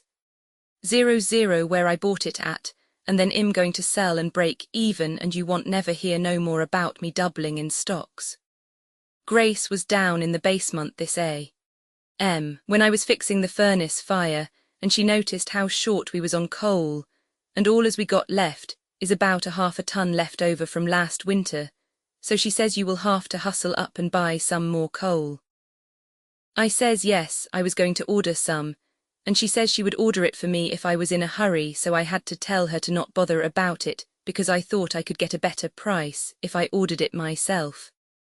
Fine chance we got of getting any coal, hey Charlie. They could be dead American fish all over the SDS of Germany without the price of coal dropping, and you can't buy it on no margins nether. I hope we're invited out a whole lot this winter so as we can get warm onked in a while. RGDS, to Mary, your bro. F.A. Gross Allison, Nov 15, bro, Charlie. Just a short note, Charlie, to tell you that I'm through with this stock market game and they can take their war bribes and the rest of their stocks and build a bond fire with them, only of course they would have to have bonds and not stocks for a bond fire. You see, I can still joke yet and make others smile, though I don't see nothing to smile about myself. Well, Charlie, the Maxwell Commons cost me just about $200. Instead of them going up, they dropped to $67. 00, and the broker called me on the phone again and says he would have to see another $100. So I says, if you can see another $100 on me, it's time you consulted a octopus. So he says, what do you mean? So I says, I haven't got no $100 and can't get no $100. So he says, do you want us to sell you out? So I says, I don't care what you do. So he says, all right, and hung up the phone. What do you think of a cheap stiff like that, Charlie, after all the busness ID gave him, and he wouldn't carry me along for a measly $100? So they sold out my Maxwell Commons for $67. $00 a piece, and you couldn't buy supper for a flea on what they sent me back. I'm through, Charlie, and the next man that gives me a tip on the stock market, I will tip them. Hey, Charlie, I will tip them over on their ear. Well, Charlie, there's no coal in the basement, and I owe the chief $200. 00, and Xmas is coming and the 1 of Jan. There will be another payment on the property including in trust, and Grace says her, and the kids has all got to have new clothes. God knows I need new clothes to Charlie, but they ain't no chance of me getting them, unless the chief sends me back to travelling beat and gives me a uniform. Don't look for nothing from us this Xmas, Charlie, unless it's an invitation to my funeral. Grace got a letter from her old man, and he's coming down from Milwaukee to spend a WK with us. That's about all as he will spend is a WK. RGDS, to Mary, your brother F. A. Gross, Allison, Ill Nov 20, dear bro, Charlie. Well, Charlie, I got some good news for you this time, and I guess you get a Xmas present from us after all, you and Mary both. I bet you'll be surprised when you hear what I got to tell you, and you can bet I was surprised when it come off. I told you, I guess, that Grace's old man was coming to visit us. Well, he come last night, and while we were seating at the supper table, he sprung it. First, he says he realized that he hadn't gave Grace enough for her birthday that's in Sept. And then he says he was waiting till he had something to give her that was worth giving, so then he reached down in his pocket and hauled out a check and give it to Grace. Well, I thought it was probably a $100, 00, and she could get herself and the kids some clothes and maybe have enough left over for a ton of coal. But when Grace seen the check, she screamed like she was shot, and I run over to catch a hold of her before she fell out of her chair. The check was right where I could see it when I got over there, and it was $3,000. There, Charlie, how's that for a surprise? But that ain't all of it. After we had both of us huged and kissed the old man, Grace asked him if he was sure he could spare that much money, and I wouldn't never have asked him that because it was taking chances. But he just laughed and says he guessed he could afford it because he had cleaned up $30,000. Then Grace asked him did he sell his property in Milwaukee and so forth, and he says no, but I been courting the war bribes. So Grace asked him what did he mean, and he give us the story. He made $5,000 buying crucial steel and sold it when it was up. But how he got the other $25,000 was the funny part. He went in a broker's office when Bethlehem steel was $550 a piece, and he had a hunch that it was going to drop, and he pretended like he had 500 shares when he didn't really have a nickel's worth, and he had to slip the broker $10,000 temporarily to act it out with him, and the broker wired to a broker in Kai, and says they wanted to sell 500 shares of Bethlehem steel, and mind you, Charlie, they didn't have none of it, but they were up to Milwaukee, and the other broker was here in Kai, so he couldn't tell if they had it or didn't have it. So he sold it somewheres at $550 a piece, and in less than a WK. The price dropped down to $500 a piece, and then what does the old man do but buy 500 shares at $500, And then he delivers it to the guy that bought it off of him at $550 when he didn't have it. You have to slip it to the old man to think of a thing like that, and have the nerve to pull it. I always knowed he was there with the noodle, and certainly glad to see him get the money, because he's always treated us great. But I wished I knowed before that you could buy something without having it, and then sell it when you can get it cheap. That's the best game of all, Charlie, especially when they don't nobody know about it except Grace's old man, and the broker up to Milwaukee and ourselves. Why, you couldn't help beating that game, Charlie, and what I have left after my debts is paid, and the coal boughten and so forth. Going to take it to some broker, and let him in on the secret, and I and him will get rich together. Wait till Maxwell Commons gets up to $85 again, and watch me sell it, and pretend like I've got some to sell. And I will do the same thing with Rumley the next time she hits $14. That's the way to trim them, Charlie, and no chance of loss, because suppose you sold some Rumley at $14, and then instead of going down she went up to $20, and stayed there. You could just say you thought you had some to sell, but you can't find it nowheres, and it must have been stole.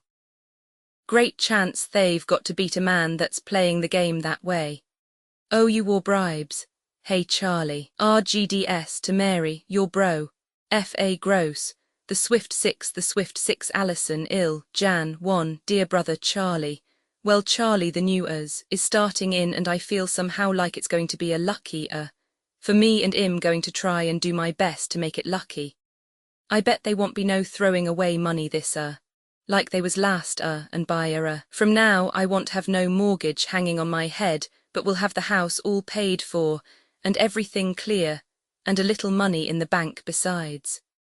Between you and I, Charlie, they's some money in the bank right now, and believe me, that's where she's going to stay. I got something over $600, salted away, and they won't be another payment on the house due till July, and nothing to pay between then and now, but regular expenses that a man can pay out of your salary if you don't make a monkey out of yourself. That's what I'm going to do this, Charlie is live close, and not toss my money around like it was a drunkard sailor. In the first place, I'm going to cut down on smoking, because I figure where I smoke too much, and when a man smokes as much as I been in the habit, you get up in the a.m. feeling like a tramp and hawk, and cough like you was going to loose a lunge. And I'm going to cut out the booze altogether, and of course you know I ain't the kind that guzzles it down like I was scarred they was going to quit selling it, though I can hold a BBL of it and not never show no effect, but I don't never take more than say 5 or 6 drinks a day, and mostly beer at that. But it runs into money because you don't feel like buying for yourself and none of your friends. And they ain't a bar where I go into that they ain't 1 or 2 of my friends in there. And I got as many friends as the next man, but they ain't none of them that saws their throat up saying no thanks, or have another, or strains their biceps hauling out their money to buy back. But anyway, I'm going to cut it all out, and I'm going to try and make my cloths last as long as they'll hold together, and if I play cards it will be jest for fun and not sent to PT, or nothing like that. The $600 that's in the bank is what Grace give me to keep for her, and she says she was scarred to trust herself with that amped in her own name, or she would be blowing it in for cloths. I never seen the woman yet that could hold on to a chunk of money, but they got to throw it to the birds as soon as they get their hands on it.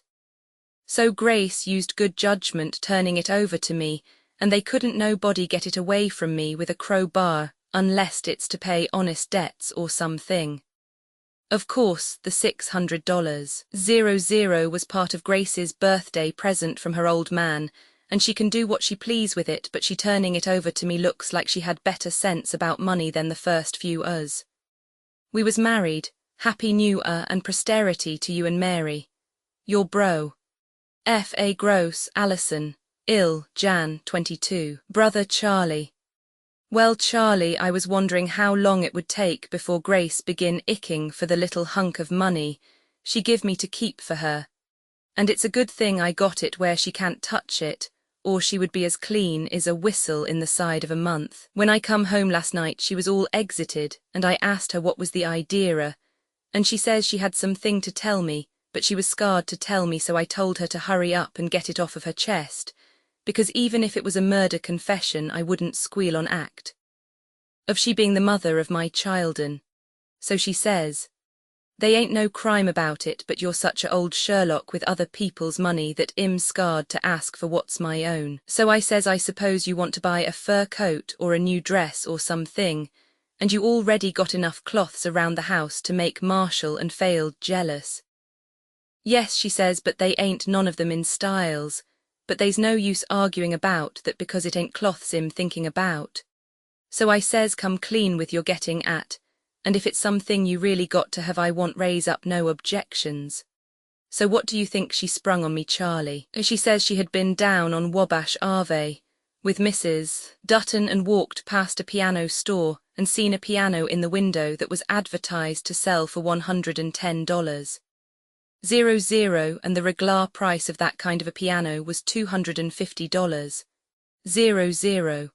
But they were selling this one cheap because somebody had ordered it and made a payment and had it sent out to their house, and then decided they didn't want it and sent it back.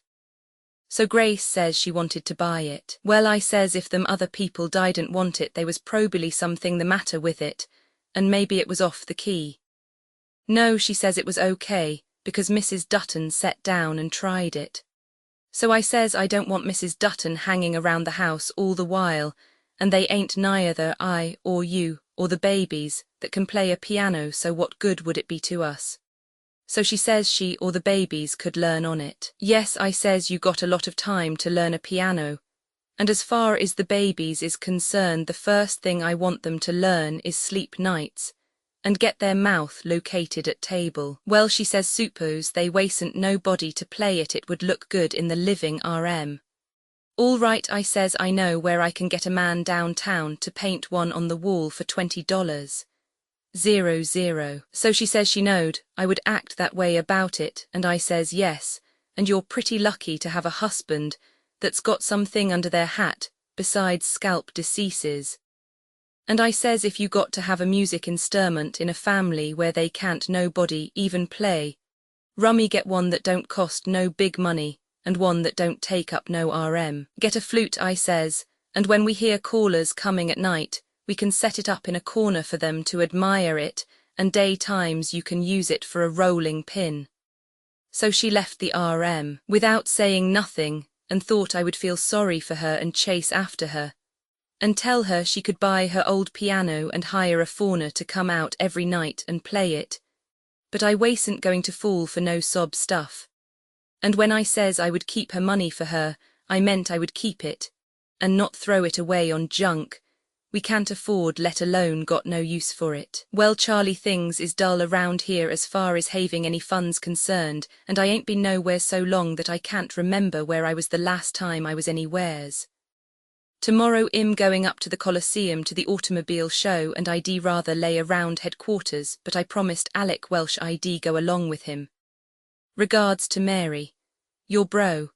F.A. Gross, Allison, ill, Jan, 24, dear Charlie. Well, Charlie, I was up to the automobile show yesterday, and they certainly got a grand show, and I couldn't help from wishing I was in a position to buy a car, and a man can get a good one now for the next to nothing. The show's the prettest sight I seen in a long while, and when I come home I tried to get Grace to go with me some night and see the show, but she's still sore yet on act of me not leaving her throw her money away on a piano. I didn't have no idea that you could buy a car as cheap as they got them for sale now, and you can get a big size 5-passenger car and not no flivver neither for $550. It would be pretty soft to drive to town and back every day in your car, and not have to patronize them suburban trains where you're lucky to find RM. Enough for your FT to stand on, let alone RM.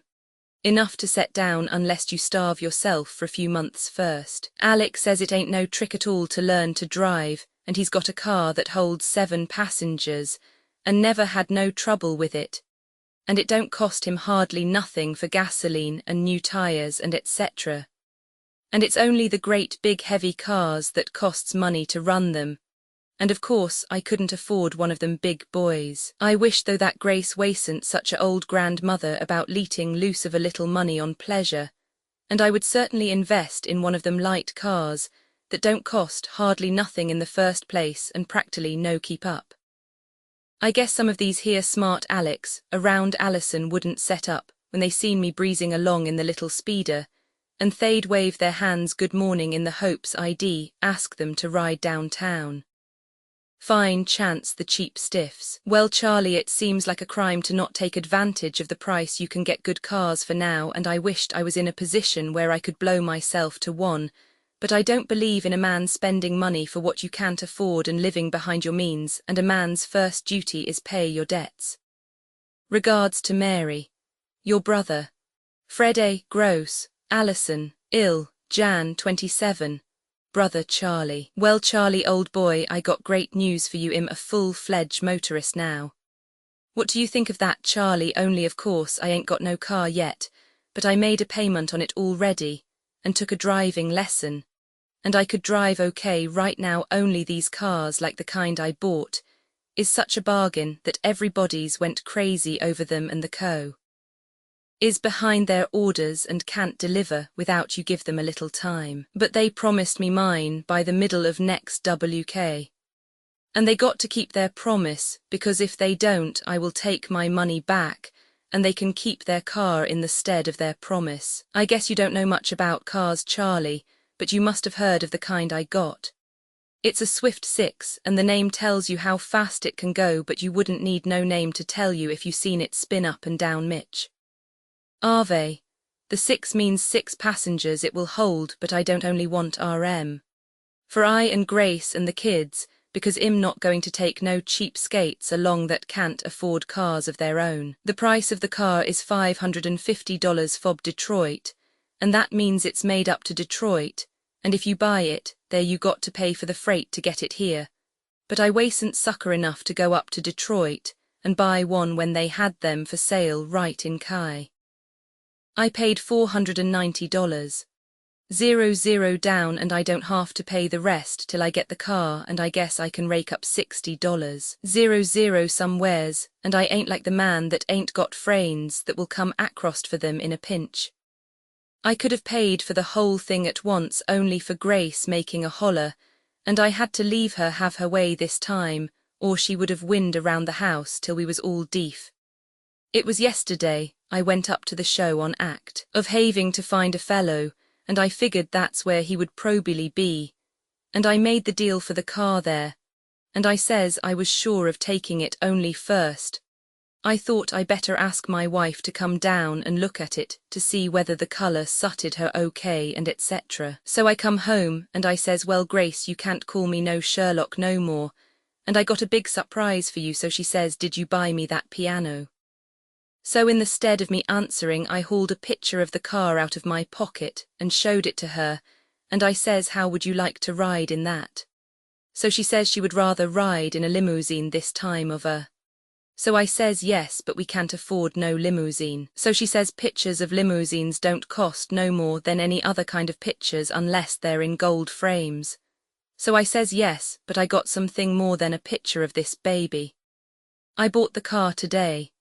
At first she thought I was joking, but I finally convinced her, and she says who's going to pay for it, and I says the price ain't only $550, and we got $600 in the bank.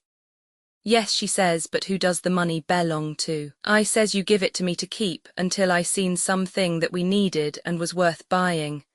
So then she got sarcastical. Yes, she says, if they's one thing we need it's a car because we get invited out so many places. And we should ought to drive to them, because we ain't got decent shoes to walk in. So I says, oh, all right, if you're going to make a holler I will have to call it off, and tell the man I changed my mind. But I thought you give me the money to spend like I seen fit, and you give it to me knowing I wouldn't throw it away on no foolishness, but when I spent it, I would get something good. So she says, no, I turned the money over to you so as we wouldn't be worried about it more than a WK or two, because it would keep me awake nights thinking about it, But if you had it we would be sure to be broke again as soon as you seen something that cost the whole amt. Whether it was $600, $00 worth of fresh eggs, or a set of diamond buttons for your undershirt. So I says this here car ain't going to cost the whole $600, but we will still have $50 yet to do whatever we please with it, or leave it lay. So she says yes on $50, 00 we can take a trip to Japan, China, or save up the interest for 10 us. And buy a evening paper. So I got disgusted with how she was carrying on, so I says all right keep your old money and be a misser. So she says no they wouldn't be no use now, because yow'd borry $550. 00 somewheres and get your car. And then, when I asked you to take me riding yow'd say no you didn't want the car bad enough to spend a nickel on it. So I says are you going to leave me spend the money? And she says I will tell you what I will do, I will leave you buy me that piano tomorrow, and you can take what's left of the $600. 00 and spend it on the car. So I argued a while about what use was a piano going to be for us, but she says she didn't have no more to say, and was sleepy and going to bed, so finally, I give in and agreed to her proposition. So today she met me downtown, and we bought the piano and paid $110, 00 cash for it, and then I took her out to the Coliseum and showed her the Swift 6, and of course when she seen it, she couldn't help from liking it, and they couldn't nobody that seen it, and seen what a bargain it is when you consider the price we are getting it at. It's fixed so you don't have to turn no crank to start the engine running but just press your FT on a pedal, and it's got red wheels and a regular set of tools under the front seat, so a man can do all your fixing, but they claim it don't hardly ever need nothing done to it. And the way it is now they's a top on it, but you can take the top down on a nice day and one man can put it up or put it down. And there's a tank to hold gasoline, so you don't have to stop at every garage and buy some more, and cushions on the both seats and everything spick and spanned. Well Charlie, I can't hardly wait until the middle of next WK. But tomorrow I'm going to take another lesson driving, and then I will be ready to run her to Helengon as soon as they got one to spare for me. Don't you wished you was in my shoes Charlie, but never mind, and when you and Mary get out here next time I will ride you till the cows come home. Regards to Mary, your brother, F.A. Gross, motorist, Alison, ill, Feb. 15, Charlie. Well Charlie, I'm still patronising the trains, and no telling how much longer they will stall me off, and the next time I believe one of these here automobile acts, it will be when they're talking some foreign language that they don't know what it means. They promised I was to have my car the 3 or 4 of Feb. And says they would take care of me first before they filled any other orders, and here it is 2 WKS, late and not no sign of a car. And the way it looks like to me they're filling their orders in alphabet order, and begun at the Z's. Well I told them when I bought the car that if they couldn't deliver it the 3 or 4 of Feb, they could give me my money back and keep their car so when it come the 10 of Feb. And no car, I says to them, all right give me my money, and you can have your car, so they says all right they was sorry, and I was entitled to my money back. And the man started to the cashier after the money, but I felt so sorry for him losing his sale that I told him to never mind, and I would leave the deal go through if he would promise to get me the car by today. And here it is today already, and I got no more car than if I never seen one, and the piano come out the day after we bought it, and it's setting in the living RM. All the while, and takes up so much RM, that I have to peel off my coat and vest and shirt when I go in to answer the phone, and all the noise we got here now that we didn't have before the piano come, is from the kids climbing up on the stool and falling off and hollering like a stuck pig, or when Grace gets reckless once in a while, and tackles over the waves with one finger. But they's one thing sure, that making them birds give me plenty of driving lessons, and getting so now I can go anywheres without the man telling me nothing, and he says I picked it up quicker than anybody he ever seen, and the funny part is that Grace thinks I will have to start taking lessons after I get the car. And she don't know that already I can drive as good as anybody. So when the car gets here, I will drive it out home that night, and she will be the most surprised woman in the world. Well, Charlie, I suppose I should ought to be thankful that I ain't ruining up no gasoline bills, but I'd be willing to put a little bread and butter in John Dietrich's mouth, if they'd give me something to use gasoline for besides taking gravy spots out of my heavy overcoat.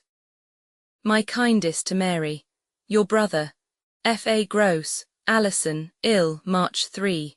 Bro, Charlie. Well, Charlie, if you was here tonight I could give you a little ride, and I wished you was here so as I could have an excuse to go out and ride a little myself.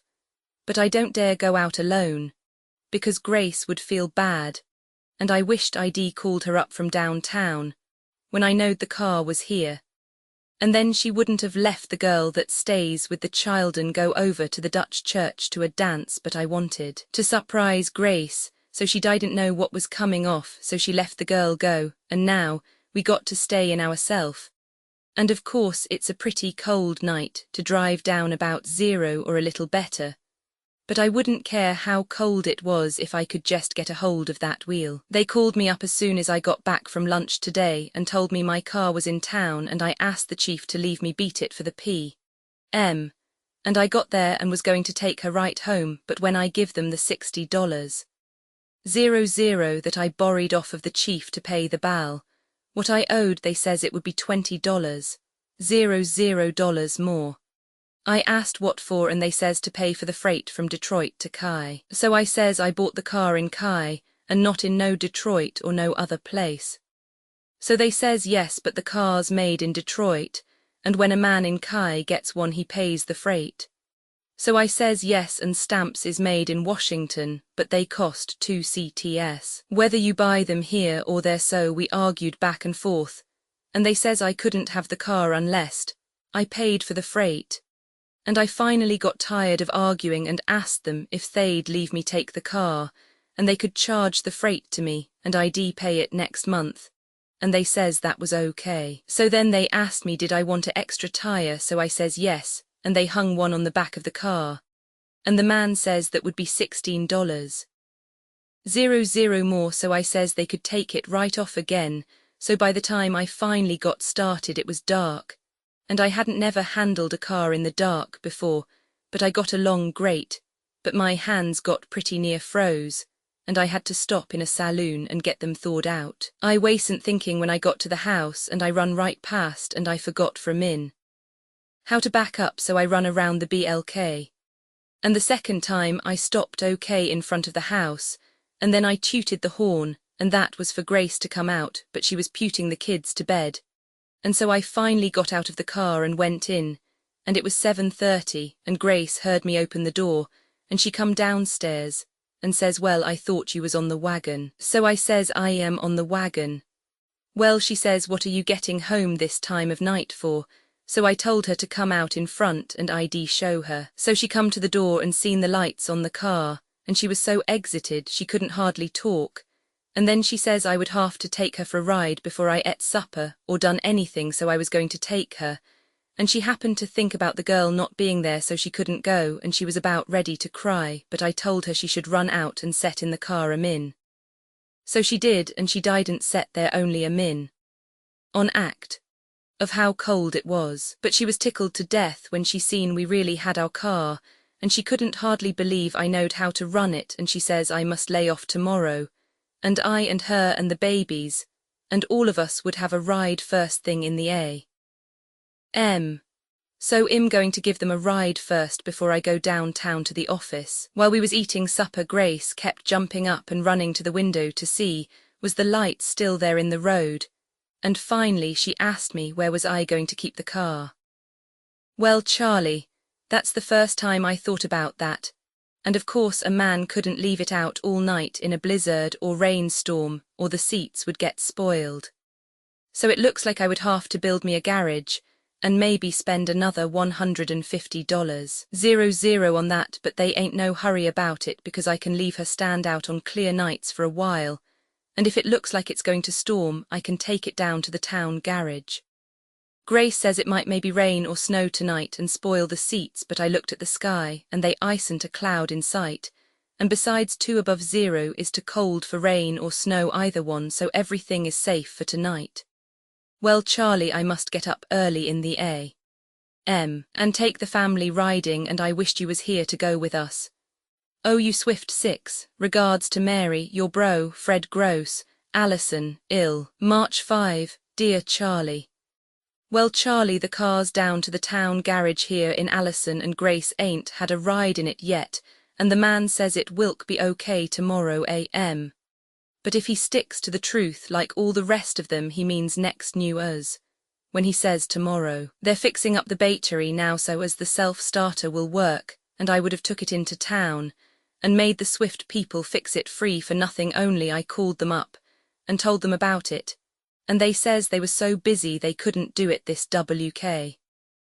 The battery died on me when I was trying to start her yesterday a.m. and I made a mistake leaving her out the doors in cold weather like it was, but how did I know what would happen? I guess they think a man should ought to know all about a car if he seen one before, or didn't see one before.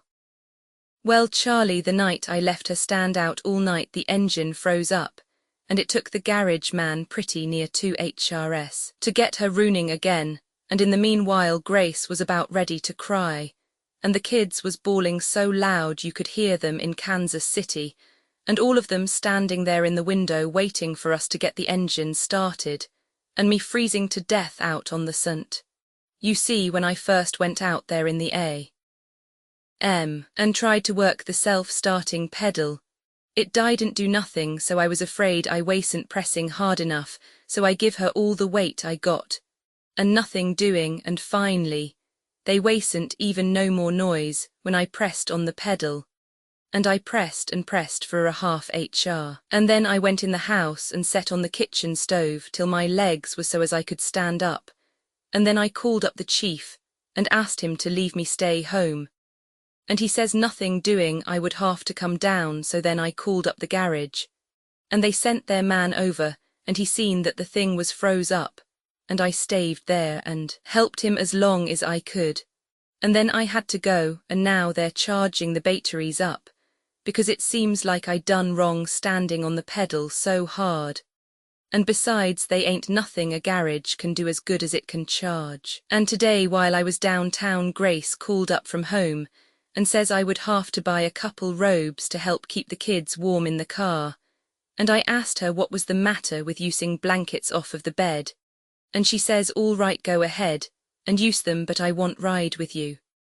So it cost me $11.00 for the 2 cheapest blankets I could get a hold of, and the next thing is build a garage, because the garage man says the car will freeze up every night I leave it out the doors, and if you keep your car in the town garage it's $10.00 per mo. If it don't cost nothing for the keep up of this car, Charlie, I'm glad I didn't get a Dodge or a Saxon 6 or any of them other big babies. Kindest to Mary and yourself. Your bro, F.A. Gross, Allison, ill, March 9, dear Charlie. Give me what this here Swift 6 has cost me already, Charlie, and I will sell it to you fob Chicago and no questions asked. I'm staying home this a.m. And Grace called the chief up and told him I was sick, and when she told him that she wasn't springing no automobile story, but she was telling him the truth. After the garage had a hold of the car, fixing it for pretty near a WK, and promising every day that I could have it tomorrow, they finally give it to me yesterday and give me a bill for $7.50. So I says I would settle the one of next month, and I got in and drove her out to see how she run a minute, and it was such a nice day that I says why shouldn't I drive downtown, and so I started and got along fine, and of course I was a little shaky going in the loop the first time, but I was okay till I got to Fifth Ave and Washington St. And then one of the traffic men hollered at me. It was Jerry Donahue. So I says hello Jerry, and kept on going, but he hollered for me to stop. And when I stopped I was right in the middle of the car tracks. So he come up to the side of the car, and then he sees who I was, and I says what's the matter with you stopping, our old pal? And he says I didn't know you at first, but I just noticed you was driving without no license. Well, Charlie, that was the first time I thought about a license. So I told Jerry I'd forgot about it, and he says you better get one or all the boys will be stopping you, so he says you're blocking up the traffic, so beat it. So then I found out all of a sudden that my engine wasn't ruining, and it had died on me, and I stuck my FT on the starter pedal and I'd forgot to stick the gear in neutrals and the min. The engine started, I shot ahead and run right at a crowd of people that was crossing the scent. Well, I felt for my horn and it didn't make no sound, and I thought it was good night, but Jerry seen what was going to happen and yelled to the people to duck, so I just missed them, and by the time I got to La Salle St. I had her under controls. Well, Charlie, I finally managed to get to headquarters, and all the boys come out and overlooked the car, and I offered to give them a ride. But it seems like Jerry the big fool had called them up and told them what happened over to Fifth Ave. And they all pretended like they was scarred to ride with me. Well, Charlie, while I was up in the office, one of them dirty bums out of spite work for me, calling them a cheapskate, come down and let the wind out of one of the back-end tires, and I didn't never know it till I was clear out here and run the car into the garage. You ought to seen the rim on the wheel, Charlie, and the wheel's pretty near a wreck, and the man says they isn't only one thing to do, and that's get a whole new wheel and a new tire, because the tires cut all to pieces. How's that for a fine trick, Charlie, and jest because a man don't know how to take a joke? The man at the garage says he didn't see how I could drive all the way out here and not know there was something wrong, and while he was talking the car begin to smoke and flames begin shooting out the front part, and I thought for a minute the whole place was going to explode, but the man had the fire out almost as soon as it started. So I says I got a fine bunch of friends that leave me come home on a flat tire and then try and burn me up. So the man says your friends may have give you the flat tire, but the reason you was going to burn up was on act of they not being no water to keep the engine cool. So I says, did they leave the water out too?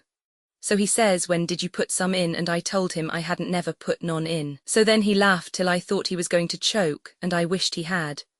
When he got through cackling, he says I should ought to pour water in the front part every time I started out to go anywheres, and keep it filled up with water. Well, I says that's one more thing they left me to guess. So he says you're supposed to know that without nobody telling you. So I says, do you play rummy? And he says no, he didn't have no time to play cards. So I says, what can you meld in rummy? So he says, how did he know when he didn't never play the game? So I says, you ought to know that the first thing after you're born, you ought to guess it before you ever set in a game, I says. You cheap stiff, I says. You're a wise guy, I says. And there's another thing you ought to guess without nobody telling you, and that's what to use soap for. But if you ever seen a cake of soap, I says, you must have thought it was cheese and ate it. You big cheese, I told him. I was pretty sore, Charlie, and when I come home Grace had a grouch and begin nagging at me, but she didn't nag long after she seen the way I was feeling.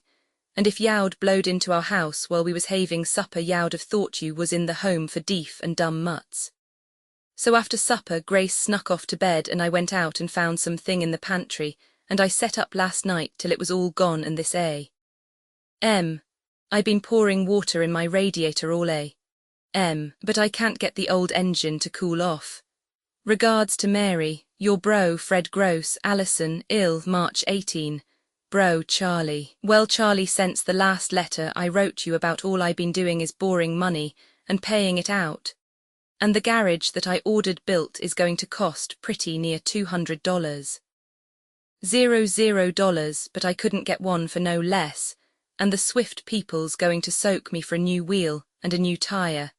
And the garage says I owe them $30.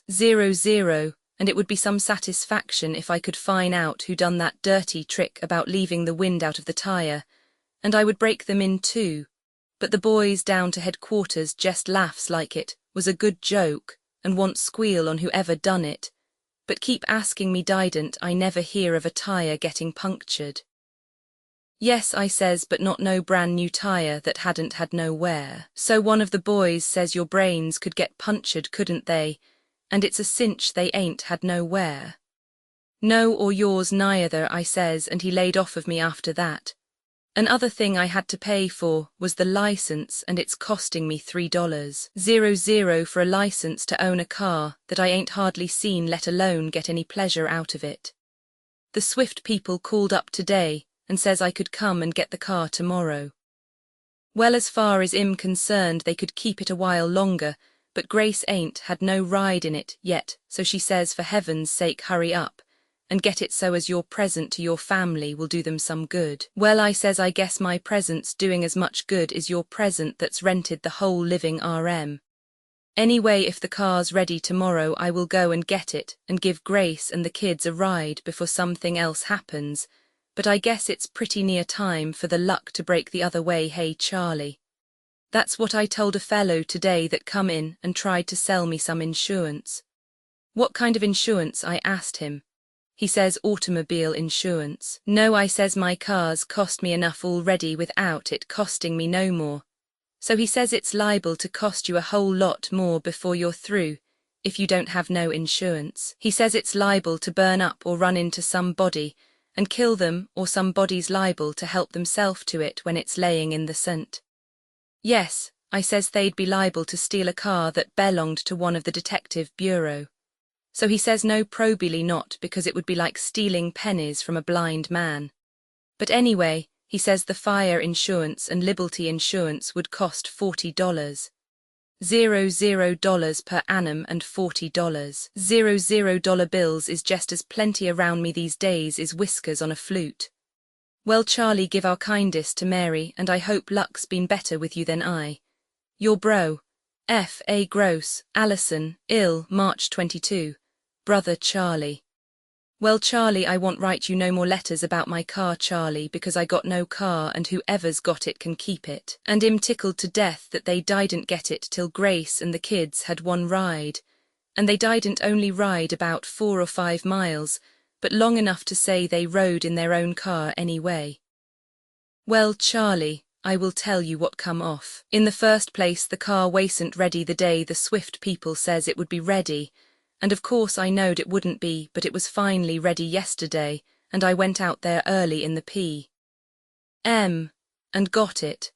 So it was the first day of spring and the finest day I ever seen for March.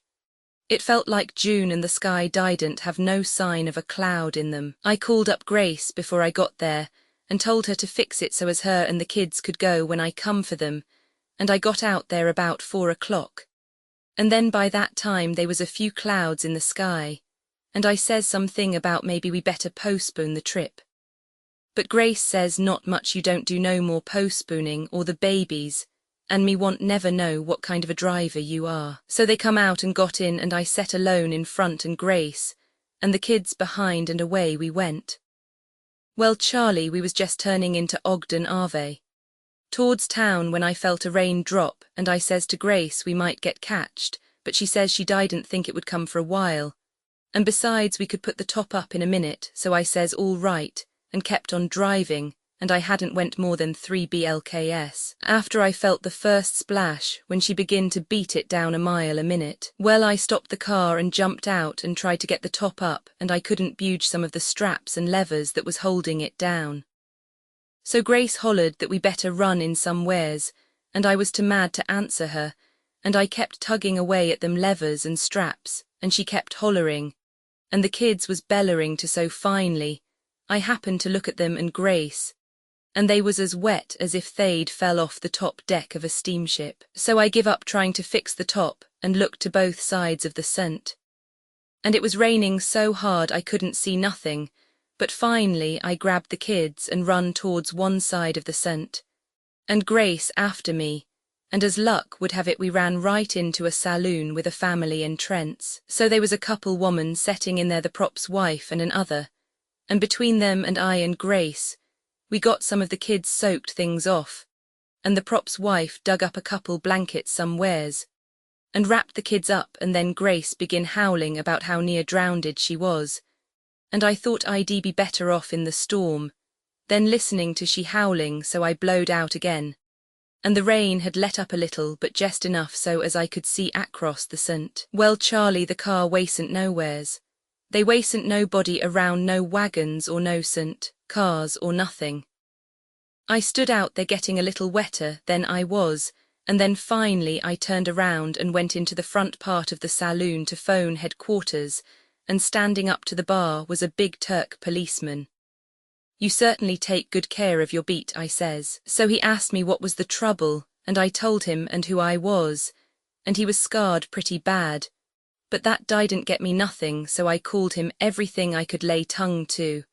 And then I phoned the chief, and when I got through phoning, the Turk had snuck out, and I hope he drowned. Well, Charlie, they wasn't nothing to do but break the news to Grace, and she got hysterics. And the kids was pretty near as bad, and I got exited and begin kicking things around, and finally the prop come back and told us to cut out the noise or he would call a policeman.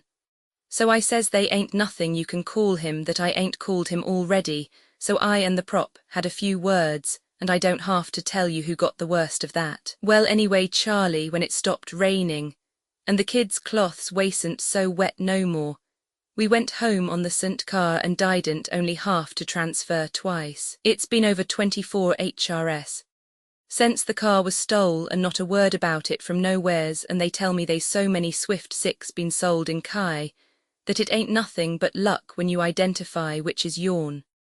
So Grace is upstairs giving the kids some hot baths, and that's all she's gave them since we got home last night, as if they didn't get enough bath out riding to last them till the last Saturday this.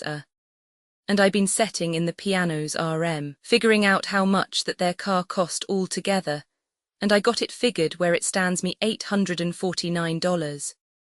00, and that includes the garage in building, and the storage, and the repairs and gasoline and license and robes and etc. A fine investment that was. Hey Charlie, and I guess Grace will know enough next time to try and save her money, and not go splurging on pianos and cars and stuff that they can't nobody afford unless they're millionaires. If Mary ever gets a hold of a piece of change, Charlie, you make her turn it over to you, and then you stick all of it in a bank where she can't get at it, or first thing you know you'll be like I and not know whether you're going to live in a house next winter or up in a tree. Kindest to both of you. Your bro. F.A. Gross, Allison, ill, May 22. Bro, Charlie. Just a line, Charlie, to leave you nowhere getting along okay, and not starving to death. And the reason for that is that I set down on Grace spending her money like she was Mrs. Grundy or somebody. And it ain't no tough job to keep her from splurging nowadays, because they ain't nothing to splurge with if you wanted to splurge. They's another interest day on our mortgage coming the 1st of July, and how we're going to meet it I don't know, but we will meet it some way, because we can't afford to lose our property now, because it's more valuable than ever on act of there being nice garage in the backyard. Well, Charlie, I bet you'll be surprised to hear that I'm a piano player now, and I picked it up myself without nobody showing me nothing, and I got so now I can sing a couple songs and company myself with chords.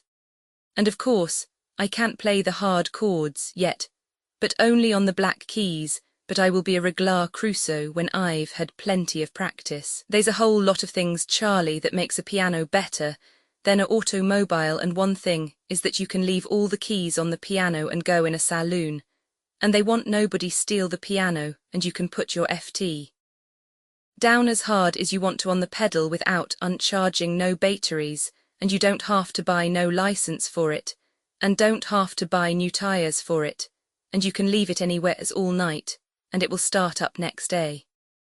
And you don't have to pour water in them all the while to keep them from catching on fire, and they don't take no gasoline or they don't get stalled in the middle of a Sant car track, and you don't have to build no new garage to keep them in because there's plenty of for them right in the house.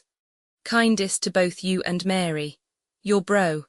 F.A. Gross 4 Allison ill May 1 Dear bro, Chars. Well, Chars, I suppose you thought my sporting days was all over, so it will come like a surprise to you when I tell you what I have pulled off now. I have joined the Allison Country Club Charlie, and the first day I can get off I am going out and take a whirl at golf. And if I can't make some of these high brows around here look like a sucker at that game, I will kill myself or something. There's a lot of men here in the town that thinks they're good golf players, and to look at them you would know they could not play nothing unless it was chess or something, so a man like I with powerful muscles and a strong physique should ought to have no trouble beating the way out of them. You remember how I used to play shinny chars, and golf is a whole lot like it, but it isn't on act. Of playing golf that I have joined the club, but mostly on act. Of the missus, because she is so crazy to bust into society out here, and it seems like all the high-class people in town belongs to the club, and if a man don't belong, you don't get in on half what's going on. For instance, they give dances and card parties out to the club all the time, and if you ain't a member you don't get asked. But if you're a member they got to ask you to their parties, because you paid your money just the same as the rest of them and got equal rights. It seems like they're trying to build a new clubhouse, so they've been making a play for new members to get their money, and that's how I come to join, because I wouldn't have never thought of it only for them coming around to the house and soliciting me. It was Mr. Carlton, the president of the village, and Mr. Ewing that's in the coal business downtown that asked me to join. They come to the house night before last, and the missus had went to bed already. Mr. Ewing asked me did I play golf. I told him no, but I never seen the game yet I couldn't pick up in a short time and master it. So then they asked me didn't I want to join the golf club, and it wouldn't only cost me $150. 00 to go in and $50 dues per annum now, but later on the price would probably be doubled. So at first I says I did not think I had time to spare for it, and besides golf was a game for people that was weak physically, and could not play nothing hard to play, but played golf for a little exercise. So Mr. Carlton says he thought I would find the game a whole lot harder to play than I thought, and I let him rave on and finally they left, and I says I would think it over. So they left and I went upstairs and told the wife about it, and told her I didn't have no intentions of joining. And then she begun to argue with me as usual, and I bet if I had have said I wanted to join she would have told me it was a sucker thing to do. But she says if I joined the club it would be a grand thing for her, because all the best women folks in the town had parties and etc. out there, and she wouldn't have no trouble meeting them and making friends, and she was sick and tired of the people she had met, because they wasn't high class like the ones that belongs to the club. So she argued me into it, and the next day, I called up Mr. Carlton and told him to put me down for a member, and he says all right I was elected already and could pay my fees whenever I felt like it. So I am a full-fledged member Chars, and will pay up the $150, 00 as soon as I get a hold of it, and the dues is payable every 3 months at $12. 50 a clip, so a man won't hardly notice that part of it. So it looks like we was going to get in with the right people at last, and if it makes the missus feel good, I won't have no kick coming, because after all Charlie, a man's first duty is towards your wife. I don't expect to get no excitement out of a baby game like golf, but I don't have to play much, and the main thing is being a member of the club. But I want to play a couple times to get the hang of it so as I can talk with the other fellows going in on the train, because that seems to be about all they talk about, that, and the stock market. I will let you know what kind of a player I am, but I guess you won't have no reason to feel ashamed of me. You never seen me fall down in any game yet, Charlie? Kindest to Mary, and next time she comes to see us we will have some place to entertain her besides the house, and will also be in position to introduce her to the high monkey monks. Your bro, F.A. Gross, Allison, ill, May 17. Brother Chars. Well Chars, I have broke into the golf game, and it's a whole lot different game than I expected and nothing at all like shinny, but as soon as I get the hang of it I will get along okay. I laid off yesterday p.m. and came out home and hired a rig to take me out to the country club. I wish now I had have kept a hold of my automobile, as it would come in handy driving back and forth between the golf club and back. I got out there about 1:30, and the steward asked me was I member, and I told him yes, and he asked me did I want to play and did I have any clubs and etc. So finally he took me out in the shed where the teacher stays, and the teacher asked me had I ever played before, and I says no, and then he asked me did I want a lesson. No, I says, and I never seen the game yet where I had to get anybody to learn me how to play it. So he says all right, he would fit me out with some clubs, and he give me 5 to start with. And the 5 are all different and got different names. The first one is what they call a driver, that you use to hit the ball the first time and try and drive it as far as you can, and it's a long club with a wood handle and a wood knob at the end of it. And the next one is a brassy, that's just like the driver, only there's a piece of brass nailed on the bottom of it. And the next one is a click that's got a wood handle, but in place of a wood knob, there's a lead blade on the bottom of it, that's turned up a little so as a man can raise a ball off of the ground. And the next one is a masher that you use when the ball's in the grass or the sand, and it raises a ball up more than the click. And the last one is a putter, that the blade on it is like the masher and click, only it don't turn up, and you use it to knock the ball into the hole when you are right close up. Well, they give me a bag to carry the clubs in, and asked me how many balls did I want, and I says I thought one would be plenty. But the teacher says I better take 2 or 3, because I was so strong in the shoulders and arms, that I might drive the ball off of the course and loose it. So they give me 3 balls and a boy to carry my bag and chase up the balls I knocked, and then they showed me where to start at. They was a man I know just going to start too, and he asked me would I play with him, so I says yes. His name is Fredericks, and he owns the garage. The first thing you do, Chars, you take a little chunk of mud out of a box and make a little mound with it, and then you stick your ball on top of it and hit it as far as you can towards the first hole that's about 500 ids away. Fredericks shot first and his ball went about 150 ids. And then it was my turn and I missed the ball the first time, and Frederick says I tried to hit it too hard. Just go easy at first, he says. So I hit at it easy and missed it again on act of hitting the ground behind it, and then I swung easy again and hit it this time, but it only went 5 or 6 ft. On act of me not trying to hit it hard. Then Fredericks told me to use the brass club on the next shot, and I hit it the first time, but it only went 20 ft. So I says I bet the next time I wouldn't swing so easy, because of course a man couldn't get nowhere just babying the ball along, so the next time I swung with all my strength, and I would have drove that ball a mile past his if I had have hit it. But I hit the ground behind it again and didn't move the ball. So then he says I was swinging too hard again, so I swung easy again and hit the ball, and it went pretty good this time, about 50 ids. But off to one side. Well, I kept getting on to the hang of the game, and finally our balls was both up about a ft. Off of the short grass where he had had 3 shots, and asked me how many did I have, and I counted up from memory, and says I had had 8. Yes, he says, but that isn't counting the times you did not hit the ball at all. Then he told me you had to count them too. How is that, Chars? For a game where you count a strike every time you hit at the ball if you hit it or don't hit it. You see, the idea of the game is to knock the ball into all 9 of the holes, without taking no more strikes than necessary, and the man that takes the least strikes wins the game.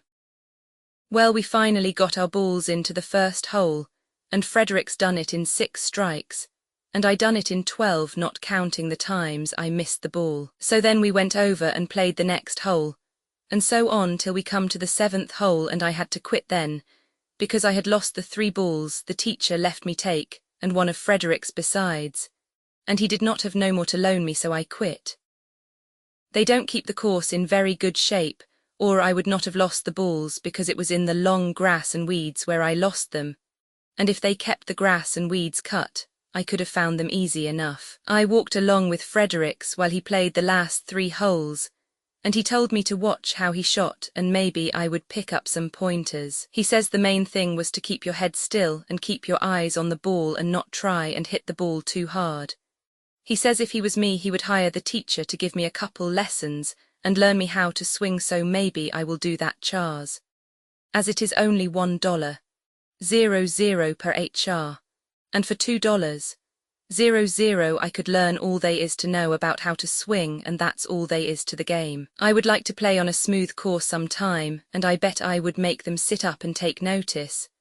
But they don't take no care of the ground here, and it's got a lot of long grass and trees that should ought to be cut down, and a lot of mounds that should ought to be levelled off, and the 7th and 8th holes is built right alongside of the river, so a man's mind is on keeping the ball from going in the water, and you can't do yourself justice. Fredericks had his automobile along and asked me to ride home with him.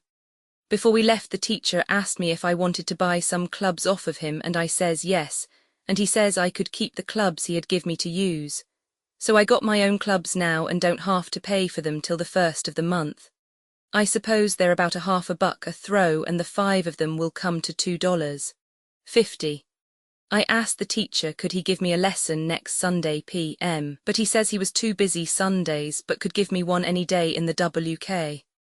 So I am going to lay off some p.m. again next WK, and learn the right way to swing, and after that they won't be nothing to it. Your bro, Fred A. Gross. Allison, ill, May 18. Dear brother Charlie.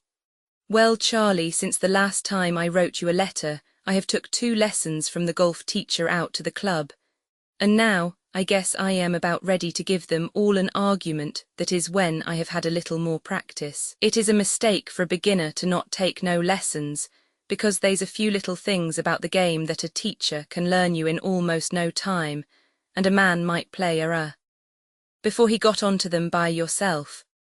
The first lesson I took was a week ago Monday, and the first thing the teacher told me to do was to stand up and hit the ball off of what they call the tee, so as he could see what was the matter with me. So I hit the ball, but I didn't hit it square and it went off to one side. So I says, well, what's the matter with me? So he says, nothing, only you went back too fast and you took your left FT off of the ground, and you took your eyes off of the ball, and you moved your head, and you stood too far away from the ball, and you didn't take no aim at where you was shooting at, and you tried to kill it, and you pulled away from it like it was a snake or something. So he worked with me a whole 8 just trying to drive the ball off of the tee, and when we was through he says I was doing a whole lot better than when I started. So I took another lesson 4 days after the first one, and he showed me how to hit them with my brassy and click and masher, and then he says I had better take a few more lessons. But I seen there was no use in that, as I knowed the principles, and all as I would have to do is practice them up. So I been practicing every time I got a chance, and now I got so as I don't never miss the ball no more, and I made the 7th hole the other day in 5 strikes, and that's only 2 more strikes than the best of them takes to it. I am going to get a WK off next month, and I don't know yet where I will spend it. The missus wants that I should take the kids and she over to St. Joe or somewheres, but that costs money, and I says to her that we could have just as good a time at home, and a better rest for me. But of course I will do like she says, because I believe a man's first duty is towards your wife. Your brother, F. A. Gross. Allison, ill, June 14. Brother Charles, well Charles, I am taking a WKS. Lay off, and where do you think I am spending it, Charlie? Right in Allison, or rather right out to the golf club, because I have been there just about all the time since a WK ago tomorrow. And maybe I can't play that old game of golf now, Charles. Yesterday I went around the 9 holes in 63 strikes, and I haven't only lost 3 balls the last 2 times I played, and 2 of them went in the river, where anybody's liable to shoot no matter how good you are. But the balls and the bats too costs money, Charlie. I found that out when the bill come in from the club. The balls come to 65 cents a piece, and the clubs was $2.50 a piece, and how's that for a skin game, Charlie? But they wasn't no use kicking, because they would tell you the prices was up on act of the war, like everybody tells you about everything these days, and I suppose there's a big demand for golf instruments now, because the people over in Europe uses the balls to throw at each other, and the clubs is for canes for the soldiers that got their leg hurt. But you can bet I haven't told the missus about what it's costing me, because she is sore already on act of me spending my vacation here instead of taking the family across the lake or somewheres. You care a lot about the kids and I, she says. We got to stay home and wonder what to do with ourself while you spend all your time out to the golf links. So I says, whose vacation am I spending, yours or mine? All your life is just one long vacation, you and the kids, both. Yes, she says, and I would like to see you take care of the house and the kids and cook 3 meals a day for 5 people, and think you was having a vacation. So we had it back and forth, but if we was on friendly turns all the while the neighbours would get suspicious and think we wasn't married or something. But if I have a little luck, I will make her forget all about it in a little while, and here is how I am going to do it. They're having some tournaments up to the club, and I am going into the one that starts next Saturday, and see if I can't take some of the swell head out of some of these high monkey monks, and of course that won't get the missus nothing. But what I am going to play for is the President's Cup, that's put up by Mr. Ewing, the president of the club, for the man that wins the tournament. And it isn't no common teacup, but it is a great big solid silver cup with 2 handles on it, and so big that if you drunk it full of beer you would begin to sing tenor. And if I have a little luck and win this here cup, I will make a present of it to the missus, and I guess that will be better than going across the lake, especially if it was a rough day. Of course I ain't so good yet that they isn't some of the young fellows in the club that could give me a trimming, but they give a man a handicap in these here tournaments, and believe me, Charlie, I will win with the handicap they have gave me if I ain't sick. I seen the list of handicaps hanging on the wall up to the club yesterday, and I overlooked all the names, but mine was not there, so I asked the steward who made out the handicaps, and he says the teacher done it, so I went to the teacher to give me mine, and he says he had not done it before because most generally a man don't go into the tournaments the first you play. But I says I was going into this one all right, so then he asked me what I went around the links in, and I told him I usually made it in about 74, but once I made it in 63 and other times as high as 81. So he figured a while and finally says he would give me a handicap of 48, and that's for 18 holes because they play 18 holes in the tournament instead of 9. Well, Charlie, if I can't beat them birds with a 48 handicap, I will quit trying to play the game. Your bro, F.A. Gross, Allison Ill, July 23. Dear brother Charles. Well, Charles, what did I tell you about me winning that cup for the golf tournament, and I haven't win it yet, but the finals comes off tomorrow a.m. and I am in on them. What do you know about that, Charles? And who do you think I'm going to play against? Mr. Thomas, Charlie, the richest man in Allison, and his wife is the high monkey monk in society here, and Grace is tickled to death, because here is her chance to get acquainted with Mrs. Thomas, and then she will be in right. Because of course Mrs. Thomas will be out to watch her husband play the finals, and I will take Grace along with me, and while they are watching us they can make friends between themselves and maybe fix up a party for the Thomases, and we to celebrate whoever wins the cup. They will probably be a big crowd watching us besides the 2 women, and this will be the first time I ever played in the front of a crowd, but it won't make me nervous. The tournament started a WK ago today, and I played better than I ever did in my life, and when I turned in my score I was way up in the list including my handicap. The next day we played some more, and when we got through there was only 4 of us left, and the 4 was I and Mr. Thomas and Mr. Carlton and Mr. Carpenter. So today I was to play Mr. Carpenter, and he phoned out from Kai and says he couldn't get there and would I wait and play tomorrow a.m. And I says no, of course I wouldn't wait. So he says all right, go ahead and claim your match by the fault, and you will get a good beating in the finals. But I just give him the laugh, and told the teacher that Mr. Carpenter had gave up, so the teacher wrote it on the board that I was going to be in the finals. Well, Mr. Carlton's a better player than Mr. Thomas, but Mr. Thomas has got a handicap himself, and he win his match, and the teacher announced that I and Mr. Thomas would play it off tomorrow. Well, Grace is all excited about me playing Mr. Thomas, and she meeting Mrs. Thomas and the cup and everything, and can't hardly wait for tomorrow to come, and neither can I, Charles, because I am wild to go to it and no more nervous than as if I was paring my finger nails. I will let you know how I come out. Your bro, Fred A. Gross. Allison, ill, July 25. Dear Charlie, well, Charlie, what do you think I got here on the table where I am writing this letter? A big silver cup, Charlie, and I win it yesterday in the finals for the President's Cup out to the club. How is that for a man that didn't never have a golf stick in his hands till this, Charles. And besides me winning the cup, I found out something about the club that I didn't know about, and if I had have knew it in the first place, they wouldn't never have had to coax me to get me into their club. After the game we come back to the clubhouse, and I left the missus setting out on the porch while I went in and washed up. The steward was standing there in the locker and I made some remarks about wishing I had a drink. So he says, what do you want? And I says, a high ball, just joking. But sure enough, in a few minutes he come in with a high ball, and when I asked him how much was it, and tried to pay him, he says, no, you just sign your name, so as we can keep track of who got it. So then I asked him some more questions, and it seems like he has got all kinds of drinks on hand, and a man can get anything he wants and don't even have to pay for it, but all as you do is sign your name. Pretty soft, Charles? And I guess I will get writer's cramp before this here summer is over. I told you I was going to win the cup, Charlie, and I kept my word.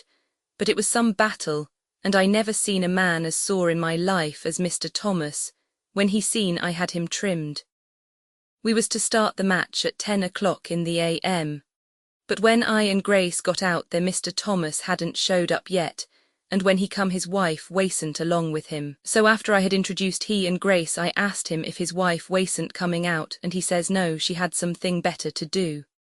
So we went out to the first tee, and they was a caddy apiece for us, but they wasn't nobody else going along to watch us, only Grace, and I guess Mr. Thomas don't like to play in front of a crowd, and had asked his friends to stay away.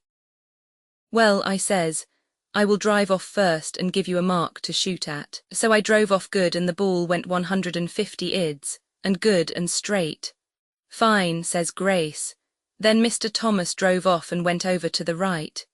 You sliced your ball, I says, you were standing too far away. So I thought I would be polite, and I followed him over in the long grass and helped him look for his ball, and we found it amongst the weeds, and he began looking in his bag for a club to shoot with.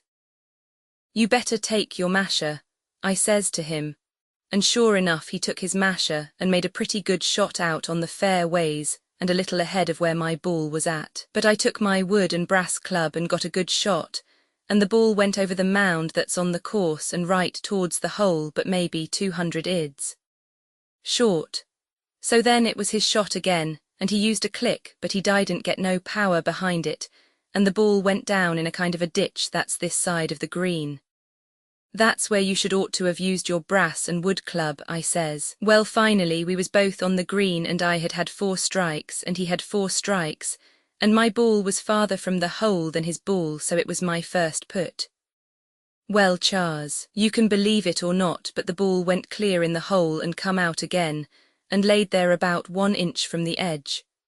So if I had have had any luck, I would have made 5 for the hole, and that's what the best players make.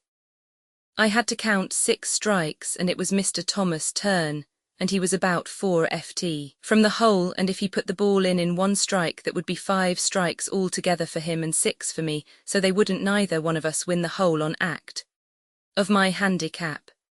Well, he leaned over and was just going to hit the ball when I says, bet you a buck you miss it. So that put him all up in the air, and he hit the ball and it went about 3 ft past the hole instead of into it. So he looked at me like it was my fault, and then he went over to where the ball was and kicked it and acted like he had been bit by a mad dog or something. Well, I says, that's 1 for me. Are you ahead? Asked Grace. Sure I'm ahead, I says. Well, she says, maybe Mr. Thomas will be luckier this time. Neither one of us done very good on the next hole. Mr. Thomas took 6 strikes and was still 3 ft from the hole yet, and I was just about the same length away with 7 strikes. This time he put first and I says, look out, just as he was going to hit the ball, pretending like they was a snake or something behind him. I guess it scared him out of making his put because he come about a FT. Short of the hole. I made a dandy shot myself and right into the hole she went. I wish you could have heard Grace squeal. So I win this hole too, and now I had 2 holes advantage. Well, Charlie, it would take too long to tell you the whole game. I was 3 ahead of him when we got to the end of the first 9 holes, and then we started out on the first one to go around again, and he got within about 3 FT. Of the hole with only 4 strikes, and I was way off of the green with 5 strikes, so it looked like I was going to lose the hole sure.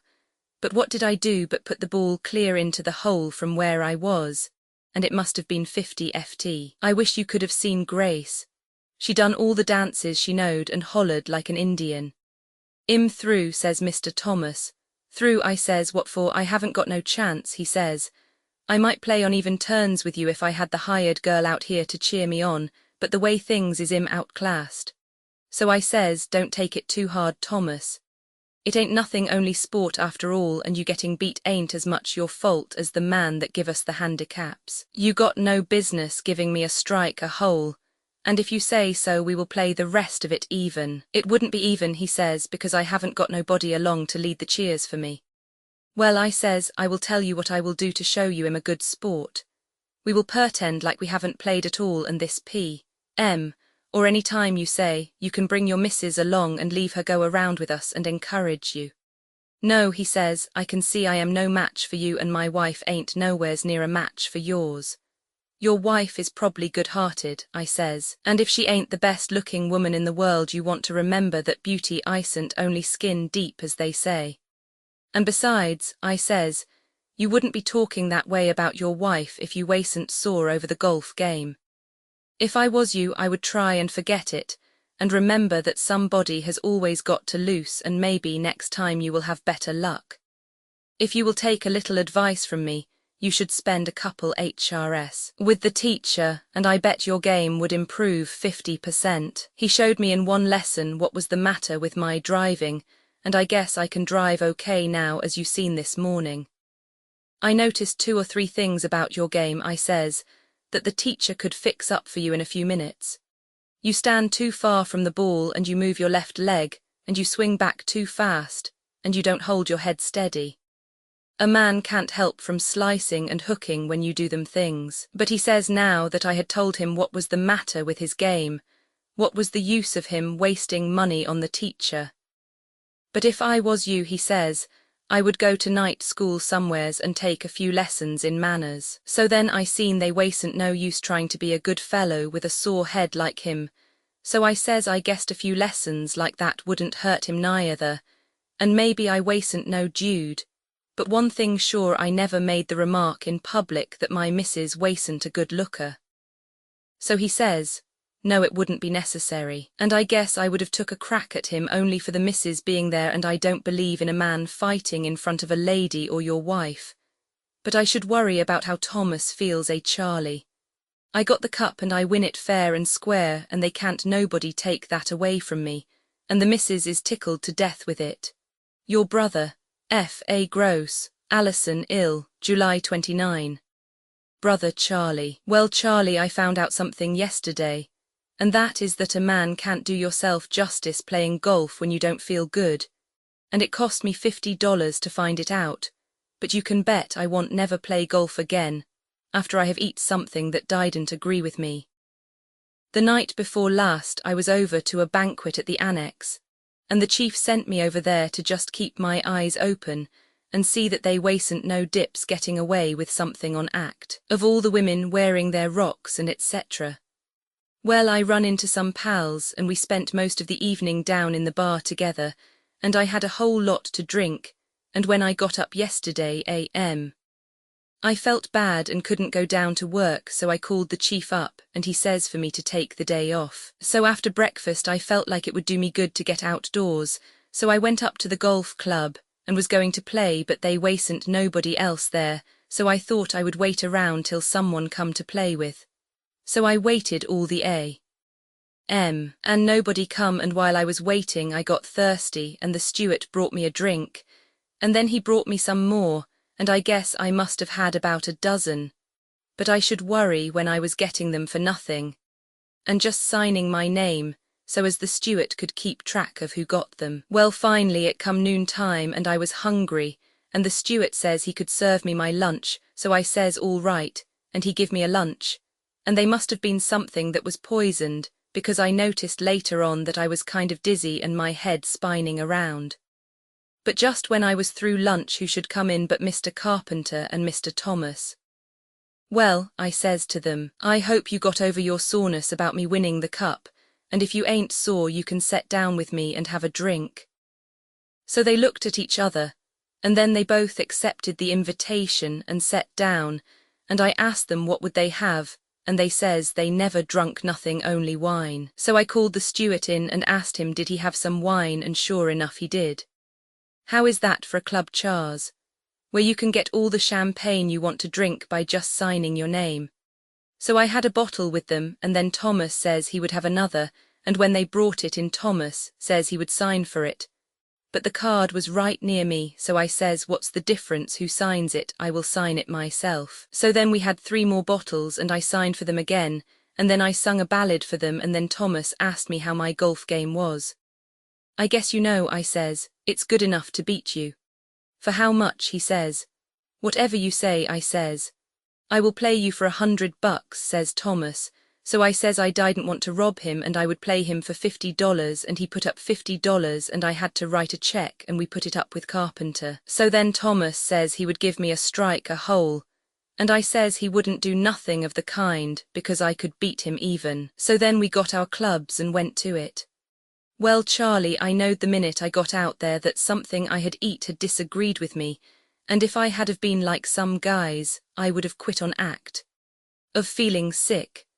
But I am not no yellow dog, Charlie, and I made up my mind I would go through with it bad as I felt. Well, Thomas drove off the tee and got a pretty fair drive, and then it was my turn and I was so sick I couldn't hardly see and I missed the ball, and then I swung and missed it again, and finally when I did hit it, I hit it crooked, and it only went about 20 ft. So then Thomas got smart and says he would tell me what was the matter with me. You swung back too fast, he says, and you stood too close to the ball, and your eyes was shut, and you was doing the foxy trot with your left foot. You shut your mouth, I says. Well, Carpenter went along with us and kept score, and of all the crooked scoring I ever seen he had it beat. Why, one time he counted a strike on me when I hit the ball with my putter, swinging back before I was even ready to hit it towards the hole. I drove off pretty good on the second hole, but I got another dizzy spell right away.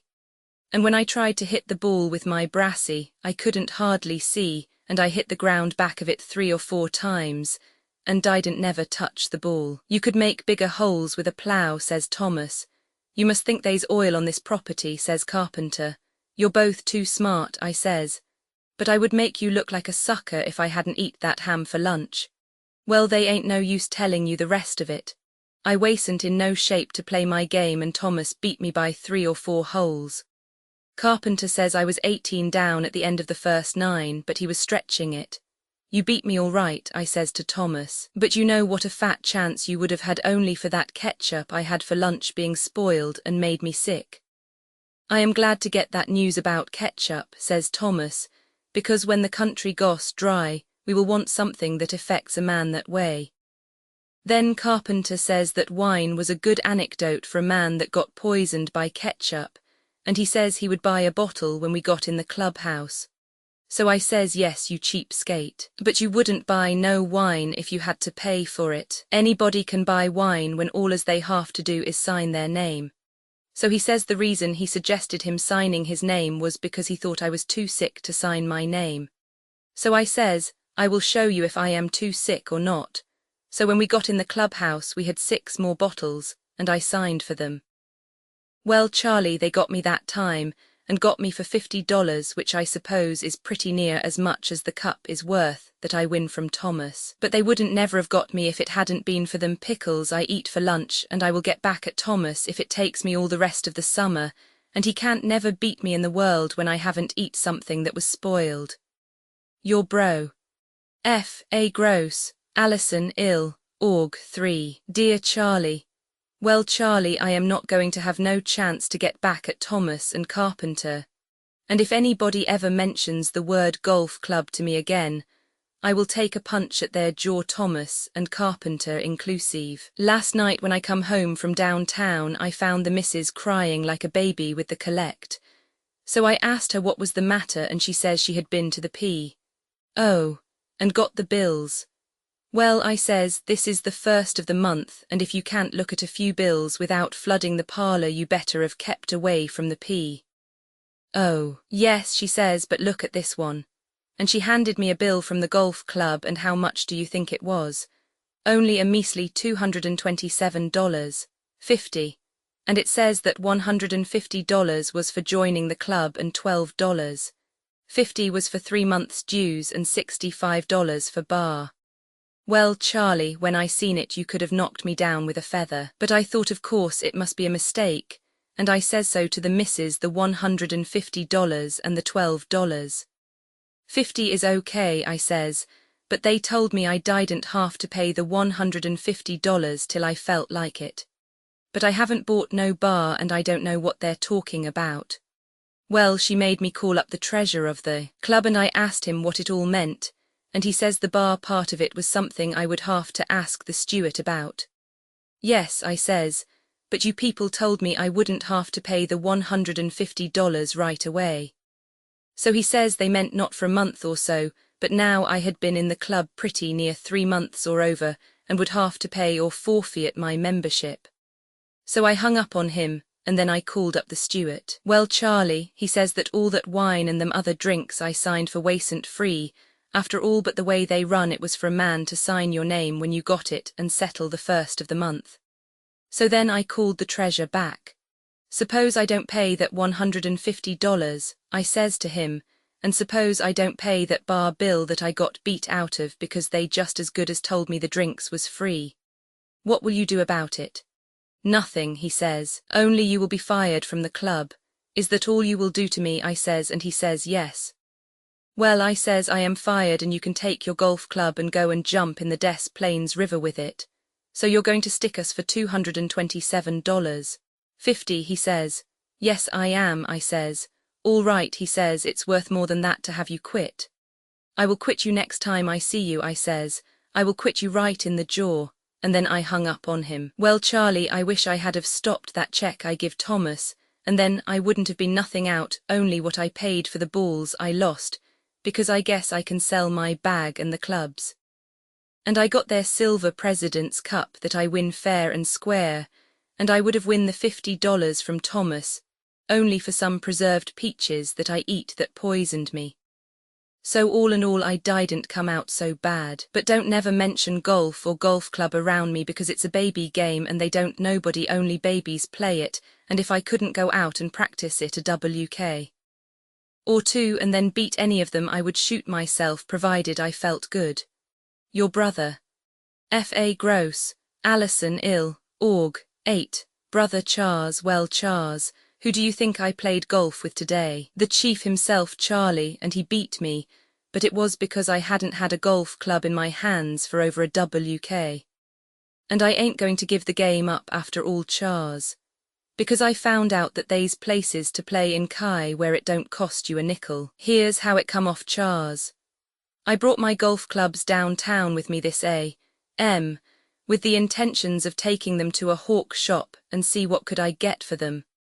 But the train was late, and I had to go right to headquarters and leave selling them till later, and when the chief come in he seen them. So he says he didn't know I was a golf player. So I says I wasn't a golf player no more, because it was a baby game and too easy for a grown man to monkey with it. So he says he had been monkeying with it a long while, and if I thought it was such a pipe he would take me out and play me for the drinks.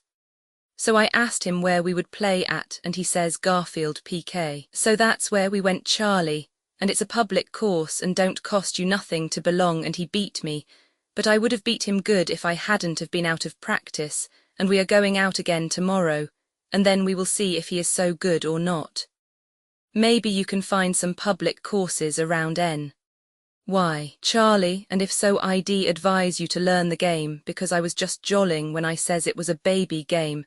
And it's a swell game, Charlie, after you have mastered it, and maybe you couldn't pick it up as quick as I did, but don't be discouraged if you fall down the first few times.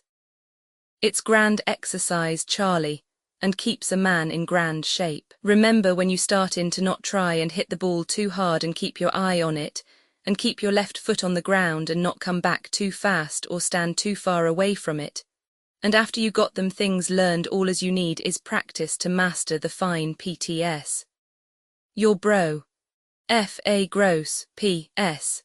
I pretty near forgot to tell you a good one, Charlie. When I come home tonight the missus was all excited, and as soon as I got in the house, she says that the silver cup had been stole. So I says who could have stole it and how did they get in, and she says she bet the golf club people come and took it on act of me quitting the club, and she owned up that she had forgot to lock the front door when she took the babies out this p.m. Well, she thought I was going to bawl her out, but I just scolded her a little for leaving the door unlocked, and then says for her to not worry about the cup, because I didn't think it was worth much anyway. It wasn't neither, Charlie. I know because I sold it to a hawk shop on Clarksant this morning for $4.50. Colophon Fred Gross Stories was compiled from short stories published between 1915 and 1917 by Ring Lardner. This ebook was produced for Standard eBooks by Jonathan Erdman, and is based on a transcription produced by Scott Topping for Lardner Mania, and on digital scans from the Internet Archive. The cover page is adapted from the birthplace of Herbert Hoover, West Branch, Iowa, a painting completed in 1931 by Grant Wood. The cover and title pages feature the League Spartan and Sorts Mill Gaudi typefaces created in 2014 and 2009 by the League of Movable Type. This edition was released on June 30, 2026, 2:48 a.m. and is based on revision 22B2E87. The first edition of this ebook was released on June 17, 2026, 9:04 p.m. You can check for updates to this ebook, view its revision history, or download it for different e-reading systems at standardbooks.org/ebooks/Ring/Lardner/Fred Gross Stories. The volunteer-driven Standard eBooks project relies on readers like you to submit typos, corrections, and other improvements. Anyone can contribute at standardbooks.org. Uncopyright, may you do good and not evil. May you find forgiveness for yourself and forgive others. May you share freely, never taking more than you give. Copyright pages exist to tell you that you can't do something. Unlike them, this uncopyright page exists to tell you that the writing and artwork in this ebook are believed to be in the United States public domain. That is, they are believed to be free of copyright restrictions in the United States. The United States public domain represents our collective cultural heritage, and items in it are free for anyone in the United States to do almost anything at all with, without having to get permission. Copyright laws are different all over the world, and the source text or artwork in this ebook may still be copyrighted in other countries. If you're not located in the United States, you must check your local laws before using this ebook. Standard eBooks makes no representations regarding the copyright status of the source text or artwork in this ebook in any country other than the United States. Non-authorship activities performed on items that are in the public domain, so-called sweat of the brow, work, don't create a new copyright. That means that nobody can claim a new copyright on an item that is in the public domain for, among other things, work like digitization, markup, or typography. Regardless, the contributors to this ebook release their contributions under the terms in the CC01. 0 Universal Public Domain Dedication, thus dedicating to the worldwide public domain all of the work they've done on this ebook, including but not limited to metadata, the title page, imprint, colophon, this uncopyright, and any changes or enhancements to, or markup on, the original text and artwork. This dedication doesn't change the copyright status of the source text or artwork. We make this dedication in the interest of enriching our global cultural heritage, to promote free and libre culture around the world, and to give back to the unrestricted culture that has given all of us so much.